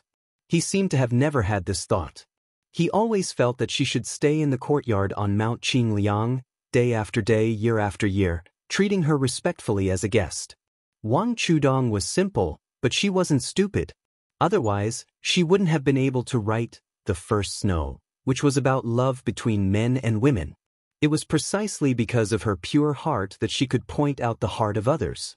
She lowered her head and said, "Does this count as a crying child getting candy? Sister Lu is more sensible than me, so it's easy for you to forget her. I don't think this is good." Su Fengnian was silent. After Wang Chudong mentioned it, he remembered many trivial things. He seemed to remember that he seemed to have promised to take her around Bailiang. If there was a chance, he would play a few rounds of chess with her. He would take her to the mountain to knock 108 bells. Most of these promises were unintentional at the time. After she married Bailiang, she became famous in Wutangan. She was decisive in dealing with family matters. Su Fengnian unconsciously regarded Lu Qingyan as a woman who could work with him to achieve great things. He had already quietly regarded her as a virtuous wife who would never complain. As for Lu Qingyan, after she died, she was indeed smooth and slick in dealing with people. It was probably just as Wang Chudong said, Lu Qingyan was a woman who didn't cry. Su Fengnian was a bit absent-minded. For some reason, he thought of the first time he met Lu Qingyan at the Spring God Lake. She was very warm, slightly utilitarian and worldly. Perhaps because of this, Su Fengnian didn't care much about her. What he cared about was even less than the cat-holding woman who chose to stay in Shangyin Academy. Su Fengnian chuckled and said, "If I can withstand the northern Mang cavalry's advance south, then the things I promised her, I will do them all." In the Bailiang Palace on Mount Qingliang, there was a private courtyard. The inner hall was dark. A young woman who was prophesied by a fortune-teller before she married Su Fengnian, a match made in heaven, quietly lit a green lamp. This was the second time she lit the lamp wick. The first time, it was Wang Xinji who died. This time, it was Xianxia Valley who started the fight. The name of the lamp in exchange for a life. My life in exchange for his. Chapter 1232. Autumn had arrived in the north and south of the Great River. Cicadas in autumn were hanging on the trees, making their final screeches. Their noise was truly annoying. Spring was high on the branches, autumn was low on the branches. The word worry rose and fell, and filled one's heart. In the late autumn of the first year of Xiangfu, the smoke of war once again rose in the central plains, causing many old people who had experienced the war of the spring and autumn period to tremble with fear. Especially the Guangling Road, whose territory was second only to the southern border, the flames of war continued without any signs of extinguishing. In the history of Liang officials, Dechu became West Chu, Divine Phoenix City was renamed Dingding City, and now those historians had even thought of a new wording, West Chu was changed to later Chu. Even if the Liyang imperial court, which had become the rightful ruler of the world, did not start the war unsuccessfully, they still did not think that this group of ghosts, who should have gone with the wind along with the spring and autumn period, could really achieve great things. In fact, as long as the second pillar after Su Shao, Gu Jiantang did not change his position and did not withdraw from the northern border to the south, it meant that the situation was still in the hands of the imperial court. The woman whose real name was Xianxia did not leave the city with her uncle. She was currently sitting quietly in this enormous home. Across the stone table was the grand preceptor, Sun Shiji, who was reporting the situation of the Eastern Front to her. She was not absent-minded like when she first entered White Deer Cave. Instead, she seriously listened to every word, but she did not make a sound. She did not even think of using her status to criticize the military affairs of the country. Chao Changqing personally came to the Guangling River and oversaw the Navy flagship. Together with the young General Ko Jianghuai, one on the water and one on the land, the spearhead was directed at the spring snow building of the Prince of Guangling, Zhao Yi. Xianxia was already used to listening to reports of victory. First, it was the fledgling Pei Sui who joined hands with Xieshi. Not only did they defend the important town, they also took advantage of the situation and nailed the 40,000 old soldiers of Jinan, led by Yang Shenxing, who had underestimated the enemy, firmly in Qingyang Basin. This was only the first round of the strategy to lure the enemy. Xieshi very quickly fought a tough battle. Yan Zhenchuan's 30,000 elite cavalry of the Yan family were completely annihilated. At the same time, Ko Jianghuai took advantage of the situation and headed east. His military achievements were only slightly inferior to Xieshi's. He led Zhao Yi's troops by the nose as if he was taking a stroll on the street. One was moving, one was still. The changes in movement and stillness, the combination of strange and normal, were completely out of Li Yang's expectations. According to what the old Grand Tutor had just said, Ko Jianghuai's method of dividing the troops was like an extension of his arm. He had already beaten Zhao Yi's western defensive line like a sieve. The three armies had a total of 60,000 soldiers, and they were separately holed up in Zhaozhuang County, Starport City, and Fire Date Mountain. In addition, the Dechu Navy had greatly intimidated the main force of Zhao Yi's rear, so they did not dare to rashly enter the Western Front to fill in the holes. The initiative was completely grasped in the hands of Ko Jianghuai. What was left was to see which place this young general would attack first. In the eyes of outsiders, Ko Jianghuai was rather self-respecting with his troops. He had never reported his intentions to the imperial palace and rarely even consulted with Chao Changqing, who was close by. Regarding this matter, Dechu's 3 provinces and 6 ministries were not without criticism. There were already people who suggested that Xia Shibian, who was more steady in using troops, should be transferred to the Eastern Front, and then the unruly and difficult-to-tame Ko Jianghuai should be transferred to the Western Front. In Dechu's imperial court, the Duke of Huainan Zhao Ying, the King of Jing and Zhao Sun, and the other vassal kings of Liang, added together. Regardless of whether it was numbers or battle prowess, they could not compare to Zhao Yi, who dared to contend with Bailiang for the #1 army in the world. For this reason, the old man of the Ko family, trembling with fear, took the initiative to come to the imperial palace 2 days ago to present a bramble and ask for punishment. Jiang and I had no choice but to placate him with kind words. She clearly remembered that old imperial tutor's son was clearly an old friend of the Ko family, yet he still fiercely beat the nearly 80-year-old old man of the Ko family to the side. At that time, Jiang and I watched the back of the old man kneeling on the ground after he stood up and turned around, soaked in sweat. She then thought of the imperial court, where even she could see that some of the officials of the 3 provinces and 6 ministries were already beginning to struggle for power. Without her uncle by her side to act as her backbone, she immediately felt a strong sense of powerlessness. The old Grand Preceptor, who seemed to be in good spirits, drank a mouthful of tea to quench his thirst. After he put down the cup, he smiled and said, "This old official knows a little about military affairs, so I don't dare to recklessly guess Ko Jianghuai's next move. However, this old official thinks that as long as we can defeat any one of the 3 prefectures in Zhuangzhuang County, Zhao Yi's lucky general, Song Li, will definitely be hard-pressed from the very beginning." Sun Shiji thought for a moment, dipped his finger into the tea, and tapped 3 points on the stone table. At the beginning of summer, old Ko brought Ko Jianghuai to visit us and listen to this young man's opinions. They were all things that had never been mentioned or written in the ancient books. He said that in the future, wars would gradually be inclined to be fought in the wild, and the share of sieges and strongholds would gradually decrease. In short, war is about slowly expanding the overall situation of a country, and nothing more than the essence of the 3 words, point, line, and surface. Ko Jianghuai said that he valued the line more than anyone else, and that his troops and horses would definitely be the best at rapid transfer and long-distance raids. In this way, even if the overall strength of his side was inferior to the enemy's, at certain critical moments, he would be able to bully the enemy with numbers. He would not fight for meaningless victories, but only seek to defeat the enemy's single large number of elite troops and horses. The old Grand Preceptor was in a good mood. He said, at first, this old official thought that Ko Jianghuai, who had made a name for himself in the Shangyin Academy, was bullying this old official and showing off his knowledge on paper. Now that I think about it carefully, I think that Ko Jianghuai is indeed confident. Sun Shiji smiled and said, I heard that the Spring Snow Building has already issued a death order to Lu Luya at the Fire Date Mountain of the Wuxia Fortress. Once the Fire Date is lost, all the generals above the rank of commandant will have to obediently bring their heads to Zhao even if they manage to escape alive. Chapter 1233. At this point, the old man seemed to have thought of something. He sighed. I also remember something Xie Shibian said. Attacking and defending the enemy is actually attacking the heart. It depends on who can grasp the mentality and the general situation. This makes me have no choice but to mention that Chen Jibao.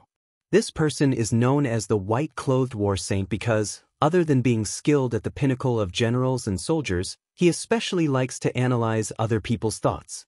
In this way, Xie Shibian and Ko Jianghuai are like Chen Jibao's brilliant disciples, each with their own strengths. Of course, as the war progresses, their potential will be excavated even more. As for how high they can reach, it will largely depend on whether or not the civil officials who participate in the court assembly every day drag them down. A eunuch quickly walked into the courtyard and bent over to hand over a 600-li urgent military intelligence report. Then he bowed and retreated. From beginning to end, he didn't say a word, nor did he show any elaborate etiquette. Sun Shiji, who was used to this, opened the report and saw that it was sent by Chao Changqing. The old man's face was beaming with joy. He looked at the princess and said with a face full of joy, this Ko Jianghuai is determined to show his strength to this old official who has been gossiping. In addition to Changqing's words, I reckon that in the short term, no one will dare to say anything in the court assembly. Your Highness, look, Song Li clearly wants to take a risk and use the red ditch in front of Fire Date Mountain as bait. He wants to catch Ko Jianghuai, this big fish that appears and disappears like a ghost. At the same time, he wants to use his personal army to go around Red Date Mountain. I think this general would never have thought that Ko Jianghuai would take the bait. However, Song Li still didn't have the opportunity to raise his rod. In 3 hours, Ko Jianghuai only used 3 hours to completely wipe out the 4,000 people at Red Ditch. After eating the bait with lightning speed, he quickly retreated 80 li. By the time Song Li, whose marching speed was fast enough, arrived at Red Ditch, it would already be too late. Sun Shiji laughed heartily. It's not that this is a big battle, but it's really satisfying to see Song Li suffer as soon as he takes office. This is no different from adding fuel to the fire for spring snow building. As for Ko Jianghuai, it was killing 3 birds with 1 stone. He suppressed Song Li's arrogance and took down Red Gutter's forces. At the same time, he also made us speechless. It was no wonder that Changqing added a sentence in the spy report. The eastern line belongs to Ko, the northern line belongs to Xie. The two of them can deploy troops and do as they please. Do as you please. Jiang and I asked softly, isn't the commander of the southern expedition, Lu Xianxia, a famous general from the spring and autumn period? There was also the dragon general Su Gong, who was also praised by Uncle for being both intelligent and courageous. Why didn't Li Yang use any of them? Moreover, we have Xie Shibian and Ko Jianghuai on our side. Doesn't the enemy camp have such young generals? The old man restrained his smile and patiently said, this is like the Chinese chess that Huang Sanjia invented. On our side, Dechu's generals and soldiers are clearly spaced apart. They each have their own duties. Those who should break the enemy lines break the enemy lines, and those who should lead the troops lead the troops. However, on the other side of the border, in the Liang imperial court, the Zhao family's wing is known to have all the talents in the world. The Zhao family's son has too many people that he can use, and they are densely packed together. For example, Lu Xianxia is at the border, but in front of him, there are Yang Xinxing and Yan Jinchuan, and then there are the veteran generals from the spring and autumn period. It's not his turn to be the vanguard. As for that Su Gong, his position in the Liang imperial court is even lower than Lu Xingxiang's. He's not an official from the capital, nor is he a veteran general. If he wants to lead an army, he first needs to carve out a path of blood in his own camp. Jiang and I sighed. Listening to the waves of cicadas, she was unable to disguise her annoyance. The old man smiled. He raised his head to look at the evergreen trees that were still green and gloomy in autumn. Then he stood and casually said something before leaving. The sound of cicadas adds to one's worries. Of course, it's worry that one's intestines are broken. Jiang and I was in a daze and muttered to herself. She didn't want to admit that compared to the home she was in, the only home in the world that could compare to the imperial palace in Great and City, she would often think of that small house on the mountain that belonged to her alone. The summer was hot and the winter was cold. The hard little bed, the mended window, and always silently looked at each other with the tattered quilt of her fellow sufferers. During those years there was not a single word of flattery, only cold words from the odd job workers and maidservants. However, that malice was displayed on everyone's face. She could see and recognize it. Although she hated it, she never felt uncertain in her heart. She didn't need to think about the scheming behind those respectful and solemn faces like now. She didn't need to shoulder the burden on her own shoulders. Occasionally, she would return to the thatched cottage on Wudong Mountain in her dreams. She would dream that she was taking care of the small vegetable garden that was always full of green. She would dream that she was squatting in the vegetable garden and carefully counting the harvest with her fingers. After she was able to fly on the sword, she had seen too many spectacular scenes in the world. However, these scenes were forgotten after she saw them. Many years ago, at this time, a sloppy young man was holding a branch and fiercely slapping a mournful tree. He turned his head to a young girl and said with a mischievous smile, I know. What the hell do you know? Little mud man, do you know? At this time, Jiang and I subconsciously blurted out, just like in the past. What the hell do I know? At that time, the young man held his belly with one hand and pointed at her with the other hand with the branch. He smiled and said, Little mud man, you know me. If I can't find a wife in the future, you can make up the number. Attend the Shanghai Book Fair signing in the afternoon of the 18th of this month. Location, Shanghai Exhibition Center, number 1000 Yen, and Middle Road, Shanghai. Chapter 1234. Qi Shens stood by the window and looked at the beautiful woman who was sitting cross-legged and discussing Tao with infatuated eyes. In the chaos of war, the country's misfortune led to the rise of learning. The Shangyin Academy temporarily accepted many scholars who had fled from the Guangling path across the river. The number of Jixia scholars immediately reached close to 10,000, and for the first time, the number of Jishang scholars broke through 600. This number was even more exaggerated than when the academy was at its peak in the Great Qin and Great Feng dynasties. In this time of war, the academy was like a pure land in the human world. There were no sounds of war, and the teachers still taught and the students listened. Right now, teacher Jishang in the room by the window was one of the most popular scholars in the academy in recent years. Every time he taught the study of rhythm, rhyme, and rhythm, the room would be packed with people, regardless of whether it was winter or summer. If there were no seats in the room, they could just stand outside the window. For example, Qi Shens was surrounded by many students who were either listening to the lecture or looking at the person. Qi Shens was the eldest grandson of the Qi family after all, and he was also a famous figure in Shangyin Academy. When he came outside the window, many students who were close to him had no choice but to quietly give up their seats. Qi Shens looked at this plump and beautiful woman who even many of the younger generation had to respectfully address as Master Fish. For some reason, he thought back to last year's midwinter evening, when that white-haired youngster whose name Qi Shens didn't know paid a private visit to the Academy's Buddha's Palm Lake, the two of them having an undercurrent of conflict. Qi Shens didn't have the chance to draw that exquisite sword from his waist, one of the 12 famed swords of Dongyue's sword pool. Afterwards, when he gradually guessed that person's identity, as well as that fellow's various deeds that spread through the academy, Xianxia had a period of time where he felt disheartened. However, he soon pulled himself together. As Northern Mang's army of 1,000,000 pressed into the northwest, as well as the banner with the character, Jiang, raised high above Guangling Road, Xianxia became more and more complacent. In the past, his grades in the academy had always been outstanding, second only to Su Weisheng, second only to Ko Jianghuai, second only to Ko Jianghuai in the study of the sword. Since Ko Jianghuai could make a name for himself, Xianxia's family background and knowledge didn't lose to Ko Jianghuai's, so why would he have to worry about not being able to seize the opportunity to rise up in this chaotic world, becoming the person who revived his family? Inside the room, the woman who was narrating the musical principles of the past dynasties wore a stone-green robe wrapped in a light red brocade and a jade belt tied around her waist.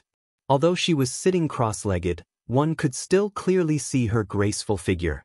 From head to toe, her charm was like flowing spring water, breathtaking and never tiring of looking at her 100 times. Beside her was a small incense burner. It was unique, using goose pear to steam agarwood incense. It was both smokeless and refreshing. The room was filled with mist. As teacher Ji Shang, she was able to sit alone under the wall, as if she had fallen into the clouds and mist. She was absent-minded like a goddess. Hanging from the wall were a dozen or so scrolls that had yet to be opened. Beside her stood a little girl with pigtails. In Shangyin Academy, she was the leader of the children. Her nickname was Little Wooden Fish. Her parents were both teachers of the academy. They had once been illustrious nobles of northern Han. However, during the chaotic times of the spring and autumn period, their family of 3 lived in poverty. Little Wooden Fish's father could be considered half a disciple of Grand Chancellor Wang, who had betrayed the academy. For some unknown reason, he did not follow Grand Chancellor Wang to Beiliang. Instead, he gave up the glory, splendor, and wealth that was at his fingertips. He continued to be an embarrassed teacher in the academy, depressed and unable to achieve his goals. This was probably the so-called contentment of poverty and happiness. Xianxia was different from those students who had ulterior motives. He was truly listening attentively to Master Yu's teachings and explanations. This summer, she had engraved a book, The Rime of the Golden Lotus, which had received praise from Grand Chancellor Qi, who had not yet left the mountain and entered the capital. He personally wrote a preface for the book, which was sold out on the same day. This book was divided into 2 volumes. In total, there were no more than 36 words, yet it was all-encompassing. Many of the sentences had already spread throughout the academy. For example, when explaining the character for East, there was a line, "A woman's slender eyebrows are like a crescent moon. A man's vigor is like a 10,000 zhang long rainbow." When explaining the character for Loyalty, there was a line, "Emperor Qin's great military uniform is bestowed with the 3-foot sword of peace." However, what made Xianxia's grandfather sigh with emotion the most was when explaining the character for Jiang, 8,000 mountains against 10,000 rivers, one's homeland against another. Furthermore, Master Yu's original exegesis, primary school, had sorted out the changes in musical temperament since the Sanskrit of the western regions had entered the Central Plains. His grandfather originally had some objections to his grandson, whom he had high hopes for, being unable to let go of a downtrodden woman. Recently, he had loosened up a bit. He still did not agree, but he also did not object. Inside the room, Master Yu was explaining the military war songs of various dynasties and generations. The goat-horned girl was in charge of opening the scrolls. Each scroll had a vigorous or sorrowful lyric written on it. Only 2 armies in the current era had received this honor. One was the Beimang South Courtyard's Dong Army, led by King Dongzhua. The other was the Beiliang Frontier Army's Beiliang Song. Xianxia could clearly feel Master Yu's joy and depression when she was explaining the Beiliang Song. Xianxia had been traveling among flowers for many years without being attached to a single leaf. How could he not understand the principle that it was easy to pick up when one's love was shallow, but difficult to let go when one's love was deep? However, Xianxia did not think that the woman he loved was really hopelessly in love with the young man who had visited the school. Otherwise, why didn't she follow him back to Beiliang? Why did she stay alone in the Shangyin Academy? As the lesson was coming to an end, A fat white cat appeared out of nowhere. It was as popular as its owner in the Xianxia Academy. Although it was charmingly naive, it was actually very cunning. Many of Mr. Jishang's meals were taken away by it. Lu Zhen, who was teaching Wang Ba at the school, had a big white crane. He loved it so much that he even nicknamed it Crane Wife. However, in the past half a year, the white cat had scratched off many feathers. Lu Zhen had cried to Master Yu many times because of this. In the end, he had no choice but to give up the plum forest and move to the most remote place in the Xianxia Academy. Only then was he able to escape from the claws of the white cat, Wu Mainyang. The white cat pounced into Master Yu's embrace, causing all of the scholars to silently drool. Those who were brave didn't look sideways, their minds swaying, while those who were timid quietly shifted their gazes, afraid that they would blush. Everyone knew that Master Yu's mother was the sword attendant of the late emperor of West Chu. Her sword dance was one of the 4 masters of the Dechu dynasty. It was as famous as Yi Baikui's art of war, Li Qin's chess skills, and Wang Qing's poetry. It was said that Master Yu had inherited her mother's sword dance. Moreover, the scholars were not blind. They all knew that Master Yu was not only knowledgeable, but also that her chest, which she had been deliberately hiding and suppressing, was even more impressive. If they could see her sword dance, it would be worth it even if they lost 10 years of their life.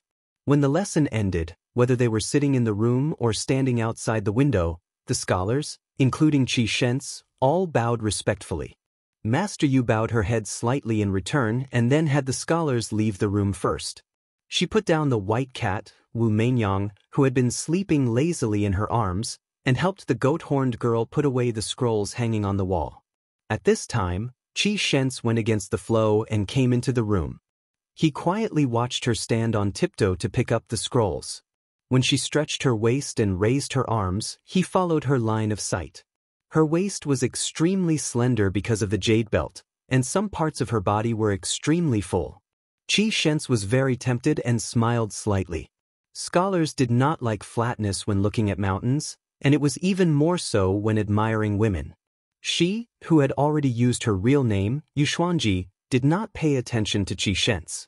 She lowered her head to look at the little wooden fish who had volunteered to carry the large pile of scrolls. She rubbed the little girl's head and smiled gently. "Can you carry it?" This goat-horned girl, who was more competitive than boys among her peers, nodded vigorously. She glanced out of the corner of her eye at Qi Shents, the first young master of the Qi family, who she had always disliked. She pouted at Sister Yu, then rolled her eyes and ran out of the room. She, who had used the name Yu Yuwei in Bailiang, looked at Qi Shents with an indifferent expression and asked, "What is it?" Qi Shents smiled and said, "Just saying goodbye before leaving." Yu Yuwei made an "oh" sound and did not say anything else. Clearly, she meant that their relationship was normal. If he wanted to leave, she would not ask him to stay or send him off. Qi Shents hesitated and did not have the intention to turn and leave. Instead, he sat behind the short yellow rosewood table that could be seen everywhere in Xianxia Academy, like a student asking for guidance from his teacher. It was undeniable that this future patriarch of the Qi family was romantic and elegant. It was rumored that many attractive female teachers in the academy had fallen in love with him, not to mention those young women who were in the prime of their youth. Every time Qi Shents went out, there would be many women who used their connections to get close to him. Qi Shents sat upright and still. He raised his head to look at Master Yu, who was standing, and asked softly, "Master Yu, do you think I should go find my good friend Ko Jianghuai to ask for wine or go study at the capital Imperial College?" Yu Wei frowned and said, "You should ask that grandfather of yours who did not follow the great exodus to West Chu, not me." Qi Shents smiled playfully. "West Chu? Shouldn't it be to Chu?" "All right, I already know the answer. This one will go to Great Peace City now." Yu Wei smiled coldly but did not speak. Qi Shents slowly stood up and looked straight at this woman who rejected all men. He said in a gentle voice, "Xuanji, can you wait for me for 3 years? In 3 years I will definitely be famous. Everyone in the court will know of me, Qi Shents, as well as Ko Jianghuai." Yu Wei actually smiled. This was a scene that Qi Shents had never seen before. Just when Qi Shens thought he had a chance, Yu Yue looked out the window and said calmly, "So what if you are Ko Jianghuai? Even if you are the great official Chao Changqing, so what? Is he very powerful?" Yu Yue smiled strangely and asked again, "Is he really very powerful? Is he the number one in the world?" Qi Shens immediately felt a chill run through his body as if he had fallen into an icy cavern. In terms of family background and fame, Qi Shens really could not match up to that person. The hereditary king of Bailiang who had 300,000 cavalry in the world. The person who had reached the top of the martial evaluation and made Li Yang and Beimang bow to him. Chapter 12:35. Qi Shens quickly recovered from his dejection and shook his head. His eyes were resolute as he said, "It's not the same. I will climb up step by step from an ordinary pawn." Yu Yue seemed to have heard the funniest joke in the world. She wanted nothing more than to burst into laughter. She waved her hand and said mockingly, "Don't say any more. I'll laugh myself to death. Qi Shens, I won't hold you back from making contributions on the battlefield." Qi Shens didn't get angry. He asked, "Before I leave, I want to know what's so funny. It's better to enjoy it together than to enjoy it alone." Yu Yue stretched out her hand. It was clear that she wanted him to leave. Qi Shens lived up to his reputation as the Qi family's pillar. He had a decisive personality and didn't make any loathsome one-sided love. He strode out of the room. Yu Yue waited until he was far away before crouching down and picking up Wu Mainyang. She looked at it with a smile in her eyes. Someone once told a joke. He said that the tortoise and the rabbit ran away one after the other. In reality, the rabbit would never be able to catch up to the tortoise in its entire life. He called this a paradox and even used a wine cup and chopsticks to explain it for a long time. However, I still think it's twisted logic and a joke. Wu Mainyang, don't you think so? She pressed her cheek against the white cat's head. Her eyes were sorrowful as she said softly, "Wu Mainyang, is it because no one bullies you that you feel lonely?" Yu Yue slowly closed her eyes. A person lives here, but their heart dies there. Isn't that a paradox? After putting down the painting scroll, the little wooden fish bounced back to the door. When it saw Yu Yue crouching on the ground with a face full of tears, it immediately flew into a rage. It quickly ran over to Yu Yue and crouched down. It said angrily, Big Sister Yu, did that lecher surnamed Qi bully you? I'll kick him to death right now." Yu Yue opened her eyes. She was a bit helpless. She smiled gently and said, "No." The goat horn girl was a bit doubtful. "Really?" Yu Yue nodded. The little girl waved her fist and said, "Sister Yu, didn't you secretly tell me that guy was the master who defeated old immortal Wang? Humph. Last time he said that my fist technique was invincible and my leg technique was unparalleled." Then, the little girl asked timidly, "Sister Yu, why are you crying?" Yu Yue blushed as a child caught her losing her composure. She prevaricated, "It's just a sad scene." Only then did the sheep-horned girl let out a mischievous laugh. "Hey, big sister fish, I'm going to study medicine right now." Yu Yue was confused and asked, "Why?" The little girl chuckled and said, "Okay, I'll help sister you make a medicine for regret." Yu Yue was stunned. When she came back to her senses, she pinched the little wooden fish's rosy cheeks. "When you grow up, you will know that there are some things that you should regret." The little girl made a face and said, "Then I don't want to grow up. If I regret it every day, my heart will ache." Yu Yue smiled and stood up. Holding the big white cat in one hand and the little wooden fish in the other, she walked out of the house.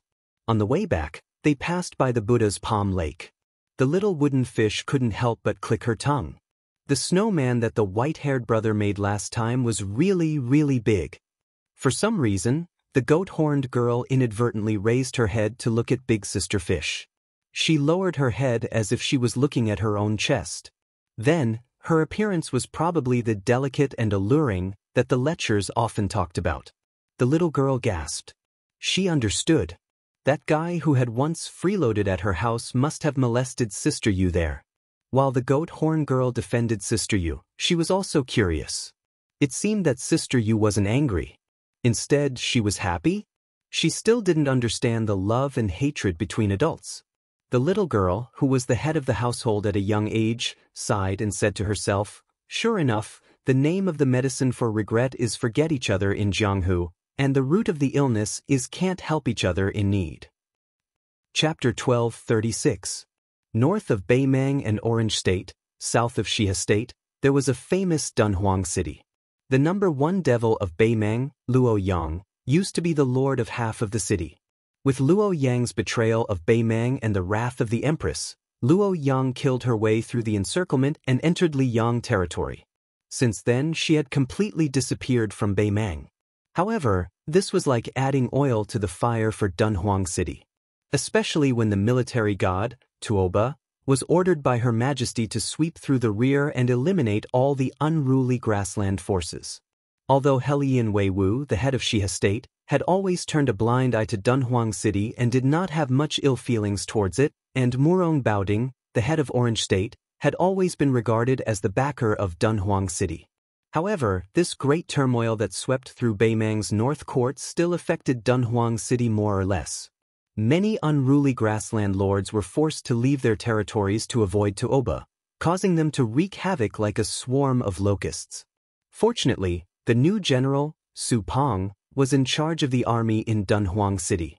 There were also Yuan Duan, Duanmu Chongyang, and the others who held real power in Dunhuang City. The people in the city felt that as long as Dunhuang City did not raise its flag and rebel, Dunhuang City would not be so weak even if some unruly grassland forces wanted to take over the city. However, what made the people in Dunhuang City feel the most uneasy was the beautiful city lord. After quelling the bloody rebellion in the city, she disappeared. She had disappeared for more than half a year. At that time, not only were the ordinary nobles in the city unable to see her, even the old officials of the Yuan family and the Duanmu family could not see her. It was not until this year's summer that she leisurely returned to Dunhuang City. During this period of time, there was a great deal of discussion. The entire city was filled with rumors and slanders, and all sorts of rumors flew about. Some said that this northern Mang's little empress had been lusted over by Murong Baoding's beauty and had been kidnapped. There were also some that said that she had been summoned into the imperial tent by the empress, and that she had been acknowledged as her niece. In any case, there were all sorts of bizarre rumors. Fortunately, the city lord disappeared for more than half a year and took back power from Su Pong, who had become a general overnight. Inside the giant immortal palace, there was an inconspicuous Qingfeng courtyard. It was filled with plantains. For some reason, it had always been a forbidden area. What was even stranger was that this place could not be said to be heavily guarded. On the contrary, the Golden Guards of Dunhuang City had never stepped into this place to patrol. It was like a cold palace. At this moment, General Su Pong, who was rumored to be intolerable with the city lord, was sitting on a stone bench in the courtyard. Other than the mistress of Dunhuang sitting opposite him, there was not even a palace maid. Su Pong, or rather, Su Pu, who had held the power of the cavalry together with the king of Beiliang's brother-in-law, Wuxia, was giving her a detailed report of the latest battle situation on the border of Liangmang. The southern court of Beimang's three elite cavalry armies had separately invaded Liangmang and Luzhou. However, the thunder was big but the rain was small. Apart from the cavalry army that invaded Luzhou, the two armies faced each other for a moment and then retreated without a fight. There was no news of the troops and horses that had rushed to Liangmang and Luzhou. No matter how hard the spies in Dunhuang City tried to dig up secret information, they could not obtain the slightest bit of information. It should be known that the number one spy in Dunhuang City had already contacted an important figure in the southern court who was second only to the imperial edict of peace, but he still returned without any results. Su Pu did not believe that this was some bullshit general who did not obey orders. Either this was a last-minute plot by Fatty Dong, or this was an established policy that the imperial edict of peace had long planned. Regardless of which it was, Su Pu felt a sense of suffocation as if a storm was coming. If he was a general of the Beiliang frontier army, he could remain calm and collected.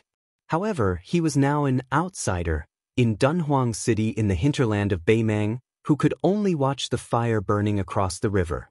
It was inevitable that his chest would be filled with depression. That woman was not only a first-rate maidservant of Bailiang Palace's Wutangan, but also a loyalist of His Royal Highness. She was also the lord of Dunhuang City and a top assassin in Beimeng. When Sweet Potato heard the vanguard cavalry retreat without a fight, he said softly, "Uncle Su, the great general had painstakingly built Liangzhou and Yuzhou for 20 years when he was alive. With the old general Yan Wenwan guarding Yuzhou, Chu Lushan is personally overseeing the northern pass of Liangzhou. Dongzhuo wants to attack Liuzhou first, and Beimeng wants to use Liuzhou as a breakthrough point. Our Bailiang wants to use Liuzhou as bait. Both sides have their own goals. In the end, it seems like it depends on whether the terrain wins or the people win." Su Pu said calmly, "If Beimeng is determined to fight to the death with Liuzhou, which has no city to defend, will definitely not be able to defend. The key is how much meat will be cut off from Liangmeng in this slaughterhouse. In my opinion, even if Beimeng loses 150,000 elites in Liuzhou, as long as Bailiang loses 50,000, as long as we cross this boundary, even if we lose just one more soldier, then Bailiang will have already lost this battle. Defending the northwest of Liangzhou and defending the north of Yuzhou is just to buy time for Liang. Bailiang, Beimeng, and Liang are three pillars. Liang can afford to waste the most time and national strength, Beimeng is close behind, and Bailiang is the most stretched." Sweet Potato said worriedly, "The 30,000 Long Xiang army is all in Liuzhou." Su Pu said sadly, "This is actually His Highness declaring his position to the Bailiang people. If we defend the country and fight to the death at the border, when we lose, there will definitely be someone surnamed Su among the dead." Sweet Potato asked, "Is it worth it?" Su Pu did not answer. Sweet Potato asked and answered his own question, "There are many things that cannot be said whether it is worth it or not." Sweet Potato suddenly asked, "Uncle Su, how is that little eunuch Dong shows martial talent?" Su Pu smiled and said, "His talent is average, but his roots are pure. On the path of martial arts, it is not said that only those with extraordinary talent can achieve good results. Moreover, the secret manual that the city lord selected does not care about innate talent, it only cares about the accumulation of time." Sweet Potato bit his lips and said regretfully, "It is not that there are no shortcuts to martial arts that can achieve instant results, it is just that they are not suitable for this simple and honest youth. However, I will not be at ease with an intelligent martial arts prodigy." Su Pu nodded and also sighed, "It is difficult to be satisfied with people, and it is difficult to do things as you wish." Sweet Potato looked at the sky. Su Pu gently got up and prepared to leave the courtyard. Sweet Potato smiled and asked, "Uncle Su, I still have a few jars of green ant wine here, why don't you take it back and drink it?" Su Pu looked at the tightly shut door with a gratified expression, then laughed and said, "The knot in my heart has been untied, there is no need to drink." Sweet Potato watched Su Pu leave, then turned and walked into the house. He opened the door and quickly closed it. All the tables and chairs in the house were wrapped in cotton cloth, and there was also an exquisite cradle that seemed to be used for sleeping children. She tiptoed towards the cradle, the smile on her face was warmer than ever. She squatted in front of the cradle and called out softly, "My little Sweet Potato, grow up quickly, then go and give your father a big scare."